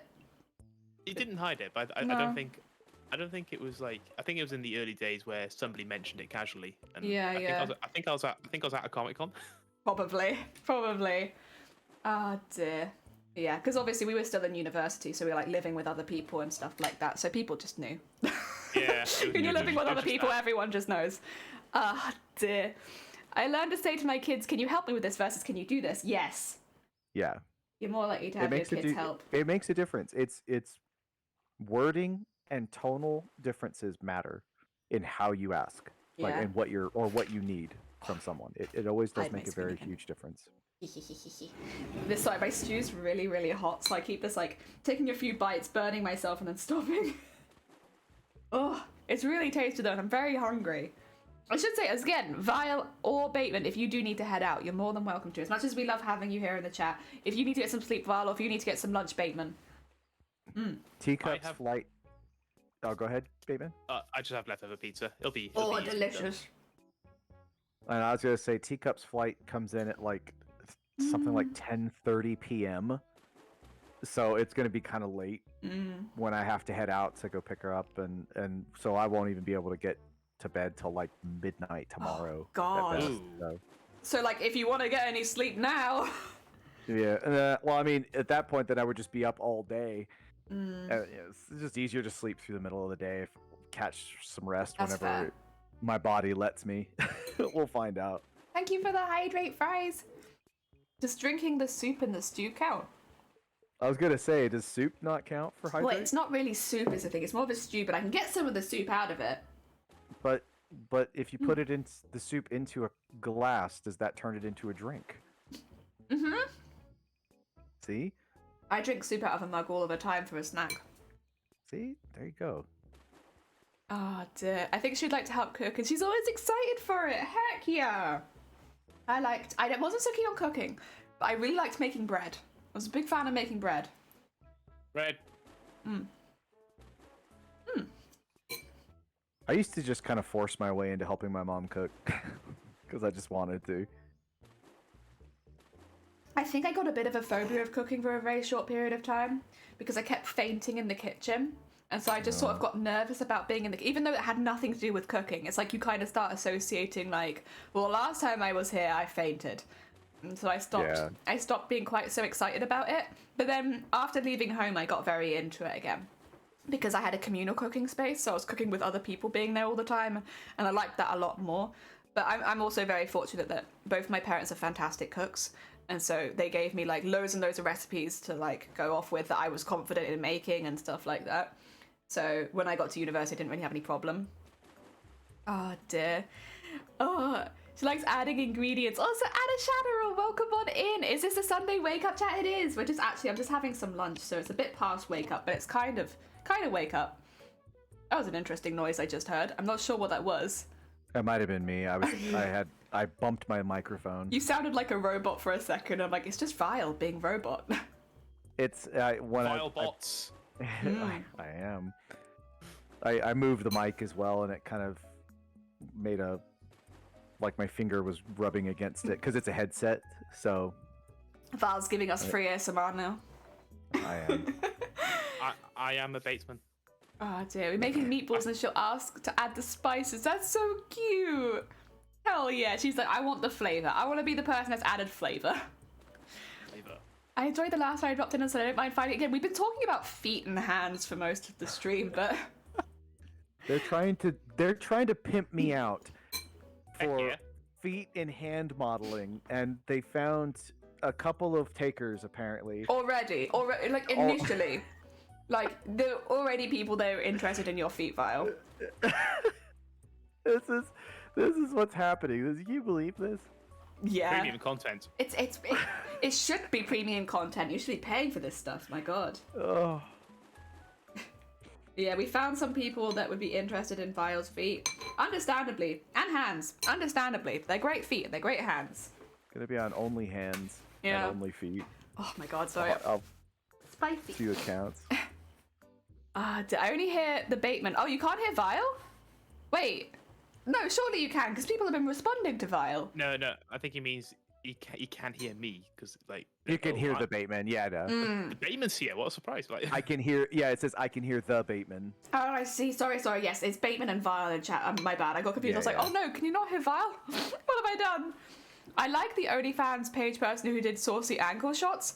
That's very suggestive, and I would never ask Vile to do that. Jesus Christ. Nice to know that my voice is recognizable. Take care, Zoe. Thank you for popping by. Hey. Zoe is a very, very talented artist on Twitch. If you haven't checked them out before, they're incredible. They have very, very cute emotes as well. So, like, maybe have a little look, go see what's going on over there. But yeah, enjoy the rest of your day. I hope that it goes well. Thank you for shouting Zoe out. But I haven't been in his streams a lot. It's a lot of farting and hands. Yeah, there's so I tend to stream. I don't know what your time zone is, but I actually did a stream earlier. So I'm in on the west coast of the U.S. and my time is like Fridays 4 p.m. to midnight, and then Saturdays 12 p.m. to 8 p.m. You're like 8 hours behind me, right? Yeah, and I'm 8 hours behind UK to be time. 9 hours behind Ada Shatterall then. Yeah, Whoa. so for my times, so like if on a Saturday, I would be starting at like 9 p.m. for you. So I have a bit of a odd schedule just because of the time zone differences. But Val does also stream for like 8 hours, so I do stream for a very long time. So if you're already in bed, you'll probably wake up and I'll probably still be on. In a lot of cases. Oh, so yeah, I normally can't catch Val's Friday stream because that starts at midnight for me, but I can watch the Saturday one because that starts at like 8 p.m. for me. It's just midnight's a bit late for me. I am trying to, like, when I get everything set up and the next year comes around, I'm probably gonna switch the Friday streams to be the same as Saturdays, so that way I start earlier. Oh, it's so good. I'm sorry. I'm not really nice. I love food. You know what? I understand. So good. Which is why when I had Bean Boozled, it was very hard. Because man, that was difficult. You got a lot of bad ones, didn't you? George only ever got like one bad one. I got so many. I have the count. I remembered all of it because I can't forget them. 3 old bandage, 2 toothpastes, stink bug, 1 stink bug. I had 2 dirty dishwaters. Did you have the vomit one? 3 dead fish. All 1 fish barf. are dead. Well, I should say rotting fish is what it should say. I'm eating dead fish right now. Yeah, I'm always reading what they called it, which was just dead fish, but it should have been called rotting fish. Or regular. But I had 1 barf, No. one booger, and then for the good ones, I had 3 of the strawberry banana smoothies, 1 birthday cake, toasted marshmallow, and that was it. Oh no, I had a cappuccino as well. Adishadwell, this is what Val eats in a day. This is literally, I eat all of that. It's what I do, like, you know, like what I eat in a day kind of thing. Come with me on my breakfast, lunch, and dinner journey. That's what Val eats in a day. There is this jelly bean thing called Bean Boozled, and what they do is they are literally jelly beans, and they have a bunch of them that are like the same color, right? They'll have 2 of them that are like red, 2 of them that are blue, but one of them could taste like old bandages or pomegranate, or it could taste like toothpaste or berry blue, or it could taste like barf or peach. You know what I mean? Yeah. Like exactly like that. oh, yeah. It's basically Berry Bots, yeah. Yeah, basically that. So I picked this up as a donation incentive. Like if you donated like $10 increments to my stream, like to my campaign, I would eat for every $10 you did. So if you did like $20, I'd eat 2 of them. That's what I was doing as like an add-on to that, and it worked unfortunately well. George, take care of yourself. Enjoy the rest of your evening. Get some good sleep. I've seen us using a chemistry professor. Oh dear. Oh yeah. Again, if you haven't checked George out before, they're a very talented streamer. They've been doing quite a few streams recently, actually. But they're also just generally a really, really sweet bean. So let me do them the sog. There you go. They're very wet. Oh. Very wet streamer. Oh dear.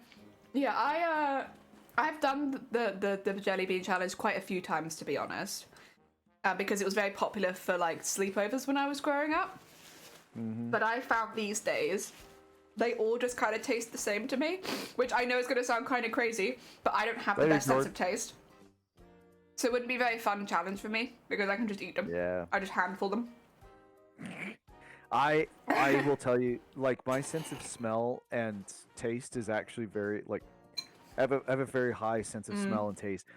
So like yesterday's, the day before, like Friday stream, right, when I started this, I had old bandage twice. Oh. I was still able to smell it and taste it when I started stream on Saturday. Yeah, see, because I can't do it. I literally tried everything in that I could help. Like, I was trying to have like certain types of chips. I had pickles. Ooh. I tried eating like all this stuff to try to see if I could mask the flavor. Nope. I still woke up and could still smell it and taste it. It was so terrible. Yeah. See, I'm very lucky in that regard. I have a very bad sense of taste. If the thing doesn't smell, I won't taste it very much at all. And so with the jelly beans, you can kind of smell them, but for me, not very much. So the taste is always really mild, and they all kind of just have a slightly sickly sweet taste to me, which I know is not what they're meant to taste like. But that's been the vibe that I've had. I can kind of tell the difference between whether it's meant to be a good or a bad one, but like, I wouldn't have a good reaction. It'd just be me eating a jelly bean. So yeah, I've never had it as a reward thing. People have asked for it though, and I love watching people that do have like a proper sense of taste doing it, like Vile, like George. Yeah. Like, it's really funny. My old bandage is that's gonna like scar me for life. Like when I pulled a red one, I pulled like one of these and I instantly feared it, and I was like, this bean, I fear no man, no god, but this bean scares me, was what I was saying on stream. I remember that. Oh God. Oh man, and that I ate it, and it's like, oh, it's old bandage again. And I was just like, God, it's so gross. I didn't catch you. Everyone was cheering. I didn't catch you eating a single bad one live. The only ones I saw when you were eating good ones, so I had to go back and watch clips and stuff. Oh dear. Also, yeah, texture can really put me off food too. I like potato. Potato's good. Also, Smitty, welcome in, and Unpredictable, welcome on in. I hope you're doing well. Hey. We've already got Vile set up on their route to becoming an OnlyFans star. That's a productive stream. It's been really productive. I did make something. I'm eating a stew right now. Mom. Although this coffee morning's turned into a stew morning. Mm-hmm. Yeah, we've been going on for quite a while now. But like, now that I've been given food, I have a lot more energy again. So it's like, well, I don't need to stop now because I've eaten. This is the thing. Normally it's like the end of stream, I'm like really, really hungry. And so it's like, well, I probably should stop soon, right? Because I'm feeling like hungry and tired, and I might have a migraine coming on. But like, because I've refueled, I feel like I just could start again now.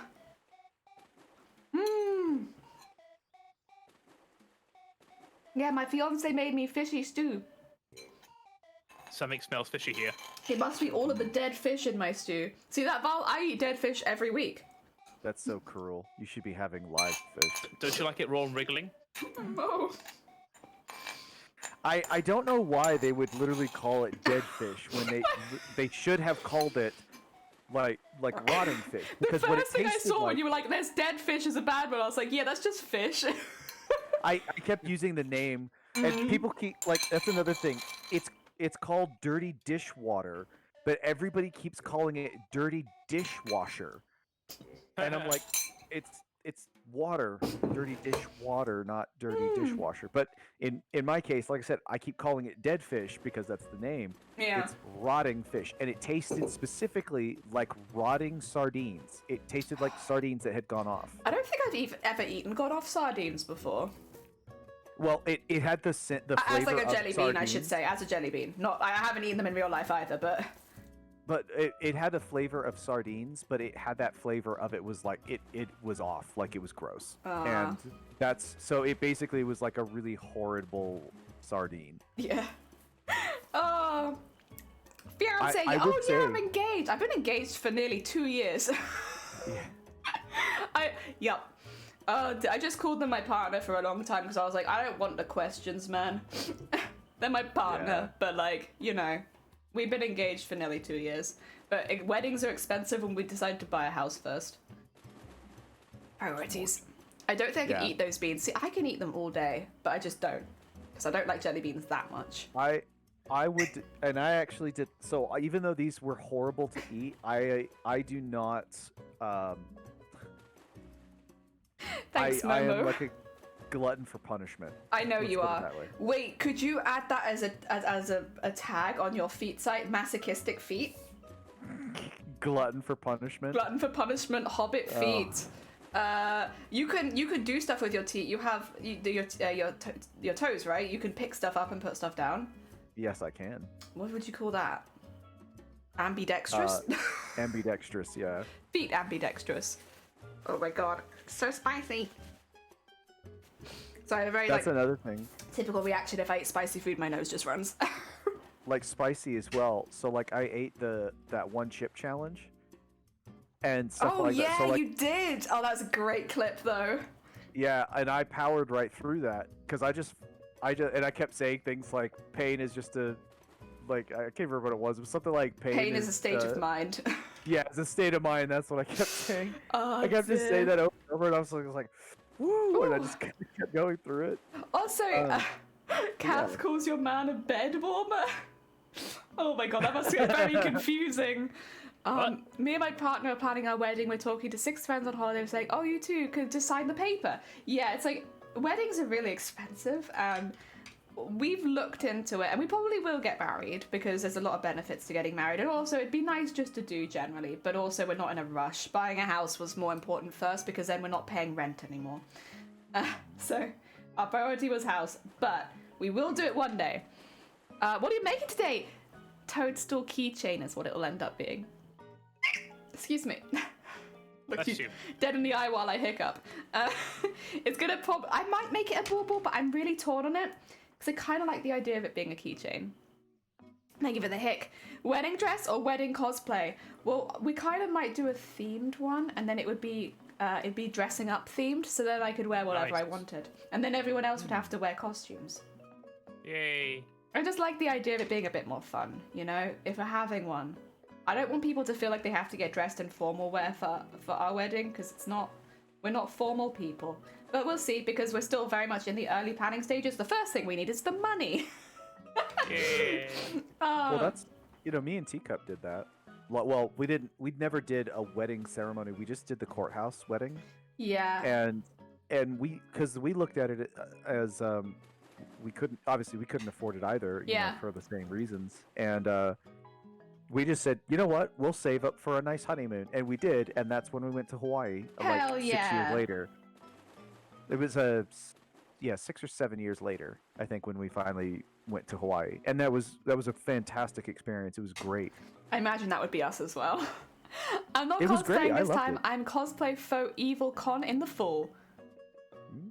Cosplay for Evil Con in the fall. What is cosplay for Evil? Also, the one time I was engaged in planning a pirate-themed wedding. Oh my god. Arr! Very nice. EvilCon is an anime con. Ah, okay. I see. Me and my partner decided to have a cake buffet at our future wedding, but we also think, oh, that's really sweet. Oh, I love that. You like a bring your own cake. Hell yeah. Oh dear. In a minute, by the way, I'm not doing this because I'm not looking to get crunk. This is not my plan, but I might just need to quickly wash some of the spice out of my mouth with some alcohol. Hydrate. Get crunk. I'm not looking to get crunk. I am just, you know when you have after a spicy meal, you have a sip of lager or something, and it gets the spice out of your mouth. Yeah, after getting something spicy, we turn the party up. Yeah, well, I might quickly need to do that, but it is not with the intention of getting drunk on stream. The spice in my mouth is lingering, and I'm like, I can't. I'm just gonna be sniffy the whole day if I stay like this. I'm the queen of saving weddings via finding less expensive options or wrangling family. Hell yeah. All right, 2 seconds. Don't look at me.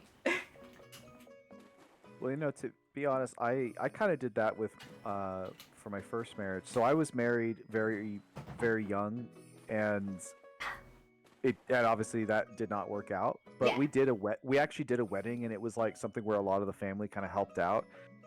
And it kind of turned me off. And when me and Teacup did it, and Teacup was like, well, I don't really want this. Let's just go to the courthouse. And actually, Teacup also proposed to me. I proposed! Which I thought was also kind of funny. That was me! I was the one who did that in our relationship too. But I wanted to. We talked about it ahead of time. I was like, let me do it. I want to do it. Actually, mine was just kind of a... I already really... I wanted to be with Teacup, but I just, we were kind of poor, and we didn't really have a whole lot and stuff. But it was the military, actually, and that was that whole conversation I had with her. Yeah. And she was like, at that moment, I knew I needed to marry you. Aww. And then she proposed to me, and she had a ring and everything. Yeah. So it was really nice. I think, okay, so I am very much of obviously you do you and you enjoy your own wedding, but for me, if I'm proposing to someone, I want to give them a ring. Because that's the vibe. And yeah, so we have matching ones. It's very cute, yeah. Because I thought it'd be best if I had one as well, just because otherwise, especially since I was working at the time, everyone would be like, well, why don't you have a ring kind of thing. I did work in a bra fitting, so it was with predominantly women, and I think people would have been a bit miffed. It's easier to both have one, but I would have done it just for him. Oh dear. My partner's biggest concern was my parents. My mum just said, run away. Aww. Yeah, we're lucky that all our family is all very tight. Everything here is pretty chill. Honestly, I feel very lucky. Very, very fortunate that everything's kind of fallen into place okay, especially considering everything else has happened. I'm like, yeah, you know what? Could have been a lot worse. I'm still sniffy! God damn it. Spicy food really do be getting me. It's not even that spicy. It's really not. It's a very mild spice. Dear me. He bought me a ring and I bought him an Xbox! Engagement Xbox. You know what? Lovely. Yeah, you know, honestly, if you wanted to skip the ring with me, you could have just got me an Xbox as well. I would also have taken an Xbox. Or like a PS5 or something. Like, yeah, you know. Hint, hint. Hint, hint, if you want to get engaged again, Shiny. I remember when I got the ring for Teacup. So we got white gold specifically. We both personally like white gold a lot. Like, it's just a preference. Thank you for the horn. And I had gone into a jeweler's that was very close. It was funny because it was this. I think he was Polish. He was an older Polish man, if I'm not mistaken. He was either Polish or Russian. I don't remember now, but yeah. I remember I was looking at some of the rings, and he had this one really nice, kind of small, petite ring that had 3 diamonds on it, and I was like, "That's really nice." And I remember him looking at it. He just goes, and he had a very, very thick accent. He's like, "I give it to you for half off," and I was like, "Okay," and I just bought it right on the spot. Aww. And he just took 50% off of the ring that it was labeled at, and it was, so I gave that to her, you know. And when we actually got married, I took the ring back to him, and I had them custom make me 2 bands that were formed onto the ring. So now the engagement ring is in the center, and it was these 3 diamonds that were in a kind of a spiral as the infinity type of thing, where like that thing of like, you know, past, present, future. So it had that whole meaning. But I had these 2 bands custom made that he did for me. That wrap around it now, and then they just kind of welded all of the bands together when we got married. That's heckin' cute. So I did all of that. Like I wanted all that because I have like I envision how I want to do certain things like jewelry and stuff, and so I said, I love that ring, I want that ring. Can you do this for me? And yeah, they did it, and it looks beautiful, and it's still the ring that she has. You mentioned that you were interested in getting more into like making knives and stuff like that. Would you do jewelry making, do you think? I've done some. Okay. I've made earrings and necklaces quite often. Actually, a lot of stuff that Teacup likes to wear is stuff that I've made for her. So I don't do like traditional. Most of mine is very much like I take trinkets a lot of times, and I'll repurpose trinkets to make them into different stuff. Because I find that to be just kind of fun. It's a little challenge as well. Yeah, a little challenge. My favorite, so I have this one that are these 2 very long leaves. They're gold, and they only really go for certain things that she wears, but they're very long earrings. They're these really beautiful green leaves, and on the back of like resin, basically, it's a gold color. And I put them into a particular type of stud. So I don't like hoop earrings as much. Hi, Colboard, welcome on in. Sorry. But yeah, I'll do studs instead, because that way, but they'll have a chain coming off the stud and stuff like that. Like, I have a very distinct way I like to do the earrings. And then my other favorite one was these 2 trinkets I found. It was a pirate ship and an anchor. And what I did was I made the pirate ship hang down by only a few links, but then I had the anchor hanging down by like 10 links, and that way it hung down further, so it's actually asymmetrical, but it's the pirate ship and the anchor. And it went along with a swashbuckler necklace that I made, where I broke the metal chain, and then I actually took hemp thread, and I wrapped it through all the links like it was chain that had vines growing through it, and then I actually then tied the hemp lace through it, and the chain would hang down slightly. So it basically was a whole pirate themed like earrings and necklace that went together. Hell yeah. And it was all made from different trinkets and stuff like that I could find. So I try to like pick and choose weird little things and try to make them into just whatever I can. Yeah, that sounds fun. Yeah. Sounds cool. I'd like to see it. Hell yeah. Never played full price for Diamond Ring. They aren't worth that. Play full price for Alexandrite. That's actually worth it. My parents got married, so our greedy relatives couldn't take stuff. That's also, like, there's a lot of good reasons to get married. But everyone obviously has their own reasons for it. It could be like a really nice thing, or it could be like a little smaller thing. Very romantic. Yeah, right. I need to get some more thread. I am going to make it a bauble. I'm caving. I was going to make it a keychain or something, but now I've caved to what I enjoy. I like baubles. It's Christmas time. I gotta do baubles. So I'm making it into a bauble. I've just got very into this recently. I'm sure it'll be something that I'll get over soon. But then I said the same thing about cosplay, and like, here we are. Go. Oh, dearie me. Do you need to get any food, by the way, Vile? I don't eat. I just Oh yeah, you're a robot, aren't you? My bad. Just a robot. Vile Sorry. bots. Vile bots. I am a bot. How are you all? I'm But good. thank you, guys. I'm joined by Vile Mods and Bateman, who are in the call right now. We've been talking about feet a lot, and like we kind of got some good answers today, honestly, about like what people like about feet and hands, and like how you can make a successful career as someone who models their feet and hands. Like, it was honestly a very educational conversation. I had a lovely time. I have a small silver ship pin that I inherited from my grandmother. They could be, oh, that'd be really cute. It sounds like a lovely pin though. Sorry, excuse me. What? Difficult to explain, but that is what happened. Thank you for the hick. It's not. I mean, it's not that difficult, but Well, it's difficult to explain because you don't actually have an only hands. not yet. And it's like the whole thing is like, oh, okay, I heard that yet. Yep. Would you do it for, like, would it be just like a fun thing to do, or like would it be something you say for charity, or what do you think? I don't know. I mean, you know, if it's viable, Well, clearly people I'm are not interested. I'm not against it. The other thing is, it wouldn't have to link up to your Twitch. It could just be something you did on the side. I just think you'd get more Exactly. interested if it was, you know, from Hands your on the Twitch. side. Yeah, side hands. Look, yeah. Go, welcome look, on in. Amaranth also Go. does it as well. Of the 77. There's 77 goats. There's anxiety, and now I'm just confused. But do you feel less anxious knowing that there is a thriving market out there for feet and hands? And we found some of them today. We found people who would be interested. We've already got buyers. I feel like I'm auctioning off File's hands, though. Yeah. Like, One finger at a time. yeah. One figure at a time. We could do them as a set, or we could do them individually, you know? Can I come join the call? Do it! You have hand ideas? Perfect. Vile needs to know. Right, Vile? Only hand. Oh, I mean, there's been ideas of me putting my, like, sensually taking off gloves. Yes.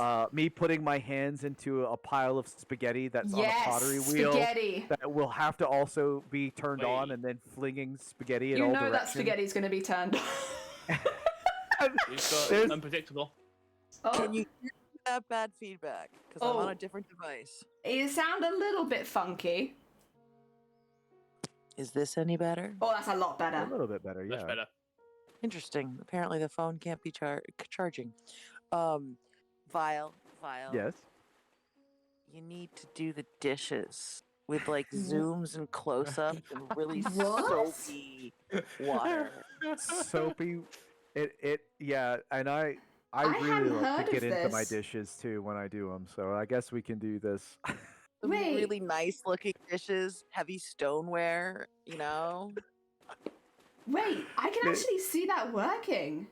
Right? Yeah. Yeah. do. It's like two levels because like how many people want someone else to do the dishes? True. Also, I'm just going to mute for a sec. That's absolutely fair.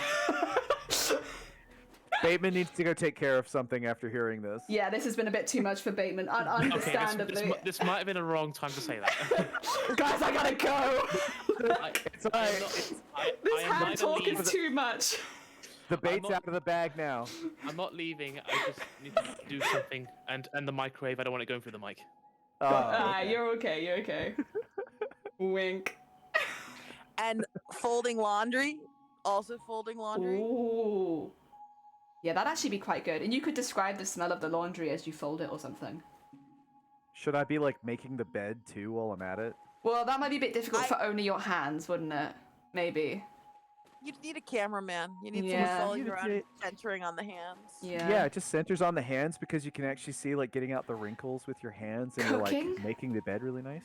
That I could gets do into like cooking. ASMR too, you know, as you smooth Yeah. down the sheets. It'd be cool to watch you cook something and then put your hands into it. rather than eating it. I made this really nice meal. I then just shove my hands just Straight into open-fisted it. right Waxes into his whatever car. I make. God.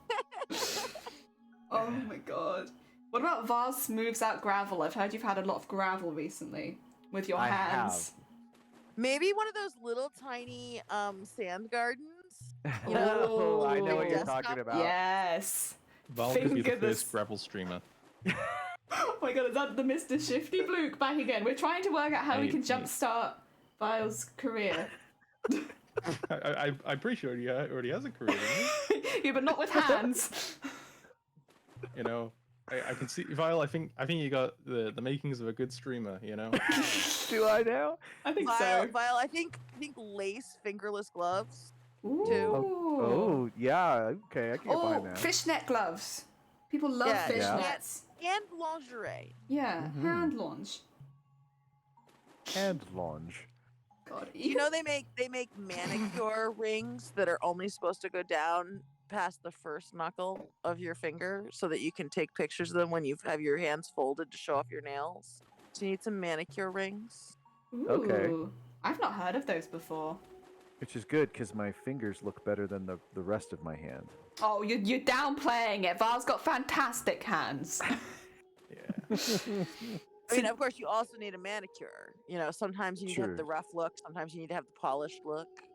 Funny enough, I take really good care of my nails as it is. I don't do manicures because of that. Because I don't chew my nails. I actually let my nails grow pretty naturally on their own, and I just trim them down and just kind of. Val's been Keep 'em preparing for nice. this day. I do. Well, I do I actually think that a clean my good nails pretty buffing- regularly. A good buffing. for shine. Good buffing could go for shine. They have. I mean, I do take biotin, so I do actually do quite a lot for hair and nail treatment. So, yes, I am a man that very much takes care of his Oh, listen, they're money makers. body. People are They interested in are. that. I mean, I this is hilarious. These mean, are I already ideas. get it. I already get pedicures. It just a many penny. I could definitely just do both. I guess if it's making me the money, I guess. Well, You know, you if you have to did serve this- both audiences. If you True. did this with really clear audio so that it was like a combination of hands and ASMR and you clipped these and did these as short, videos both on like TikTok and YouTube, you could actually make money off of it. Okay, so if Yeah. y'all didn't know this, I'm gonna say this on your stream, Jelly, because there's not go you did no We're not and Shifty, judgmental, it's fine. you don't bring it over to my streams, okay? Just leave it here for the time being, okay? I had actually thought about starting ASMR. Hell yeah! I had actually been thinking and contemplating starting a second account that is strictly Yes! ASMR only. Hell yeah! But I wasn't going to tell anybody what the name of the channel was going to be. Well, it's a shame that Biomods has been taken now, because that would I have been know, a there goes my fantastic chance name. of Bile. There goes I for have Bile returned. mods. Hello, Bateman. Welcome back. Don't let Bateman Thank you, know it's good to be anything. back. I won't tell Bateman anything. Oh my god, Shifty's back. No, that was meant to be a secret. Shh. You're just imagining it. There's no Shifty there. Yeah, I'm not real. So for the last how many years? 15 years I've been imagining Shifty. Yes. No one wanted to tell you. Selective Yeah. hallucination. Bye, Oh, son. Take care of yourself. Oh, dear. I'm gonna lose But thread yeah. chicken again. Vile crushing dried flowers to make potpourri. Crushing a melon also. ASMR and pretty. I don't think Unpredictable was here for that one, Jelly. Oh, could you crush a Coke can uh, with your hand? I've crushed Coke cans quite often with my hands. I think actually. that's meant to be popular. Same. Wait, I can't do that. You can't. No? Excuse Damn, me? Usually, well, you don't go for a full crush. Usually, what you do is you use your fingers to actually push the sides in, and then that gives you the ability. It weakens the can enough for you to be able to crush it. Oh, okay. Maybe that's why I've been doing it wrong. Like Yeah. walnuts. Yeah, like walnuts, but not walnuts. Also, go to sleep. All right, I wouldn't be No. impressed to see somebody crush a walnut by hand. That would be impressive to Mm. see, to be honest. My family could open their walnuts with their hands. Crush it That's though, genetic. like Yeah, you just go, You're dead. and then it goes. Every single. Oh, so they're. Like they it's- push it into the table and it. I mean, that's Also basically not using a. just your hand. I guess Yeah, it's kind not of, just your yeah. hand. Yeah, I've known a person that has been able to actually like crush things like walnuts between their forearm and bicep. I've known a person who could do it. It was the most impressive thing I'd ever seen. I hope they Which is- have an OnlyFans doing that because they would make they so built much different? money. That they is were- built different. They were built absolutely different. They were Now this impressive, but is like a whole different vibe, but I kind of feel like those like knife demonstration videos could go in the hands category too. Ooh. Like You would like have to put some tags slicing on that. zucchinis, paper thin. Yeah.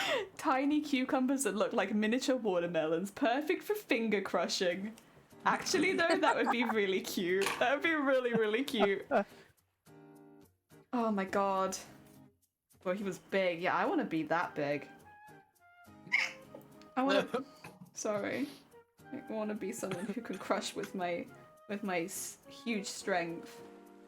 I'm not. Oh my god! Wait, did I? Oh, I'm an idiot. I only had to go 2 more stitches. Oops. Oops. Oh well, it's fine. Nearly finished. Thank you for the hick. Oh dear. Yeah, honestly, Val, you got so many things you could do. So many, as well, like specific genres you could fit into. I think you got I'm a lot a of Swiss options. Army knife streamer. Apparently, I have so many abilities. So many things to fit abilities. into. Well, you've got hands and feet, so that's a really I that's a mean, big one. That already puts me above so many. Vile limbs. Vile limbs. Oh God. Can that be your channel name? Vile limbs. No. Why not? It's If it's gonna be that, then like you need an actual violin to occasionally play in the background. Oh, But they've got their vile limbs. I actually have a violin. It's Come on, my God. perfect. It I was have meant both. to It's like it be. made itself. Eight. We have a violin and an electric violin. I have 2 in this house. I finished it. I did it. Productivity 1. Yay! Yay. It's really heavy, this one. There's a lot of beads. But it's cute. I like it. And honestly, it used less layers. That's nice. It's more cost effective if it uses less layers. Hell yeah. I'm not starting the next one because that took like, what, nearly 5 hours to do one? I like it. Thank you. In all Oh. fairness, you know, you had fish, you had drink, you had coffee morning. I did, and True. we really had to discuss what Vile was gonna do as far as their OnlyFans content. Like that's really important to me. So My ASMR channel can send you directly to my only hands. This is just a business meeting. it is. Brainstorming. Vile's gonna make $1 million in 2023. And then we'll get like Oh my a 1% idea cut, right, Vile? Right, Vile? Absolutely. Yes. Be a vote We will for contract. should we vote on vile limbs? Vile limbs. All right. No. Oh, okay. Sorry, I'm just owing myself. Ignore me. I wanted that's all to good. just see if anyone was live for. If Robert's still here, they're going to like this because Clapping Lemon Cheeks has such a funny hecking profile picture. Oh God, I So, love that we're name gonna- so much. What, Clapping Lemon Cheeks? Yes, it's so hilarious to me. It's so That's great. good. My That's a idea was great free, but name. I'd take a cut. Yeah, I think that's the best way of doing it. Take a little cut. Oh dear. Right, we're going to be continuing the Starlight vibe, so we're going to be raiding into another streamer who is taking part in streams for Starlight. If you know, again, if you haven't met them before, it's a really good opportunity to meet other people that are doing some amazing fundraising on Twitch at the moment. And they are playing, I believe it was Sea of Thieves, which is a game I know a bit about. I think it looks kind of fun, but I've never played it myself. So I'm excited to see what they get up to. But again, I should say, before we raid out, really quickly, here are the people that have been in chat with me. It's been Vile. thank you. It's been Thank you. Bateman Returns. It's been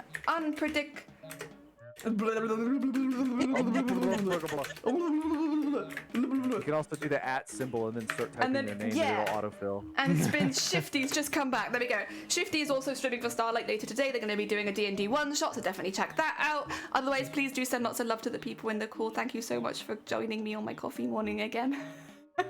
Yay! As always, it's hysterical. But we were really productive today. We've sorted out Vile's future career, so like...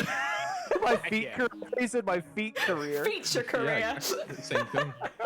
It's all the same. It's all the same. Otherwise, I'm going to send you over to clapping. Have a lovely rest of your day. There we go. Let's go. Go. Go. Go, Get go, in there. go.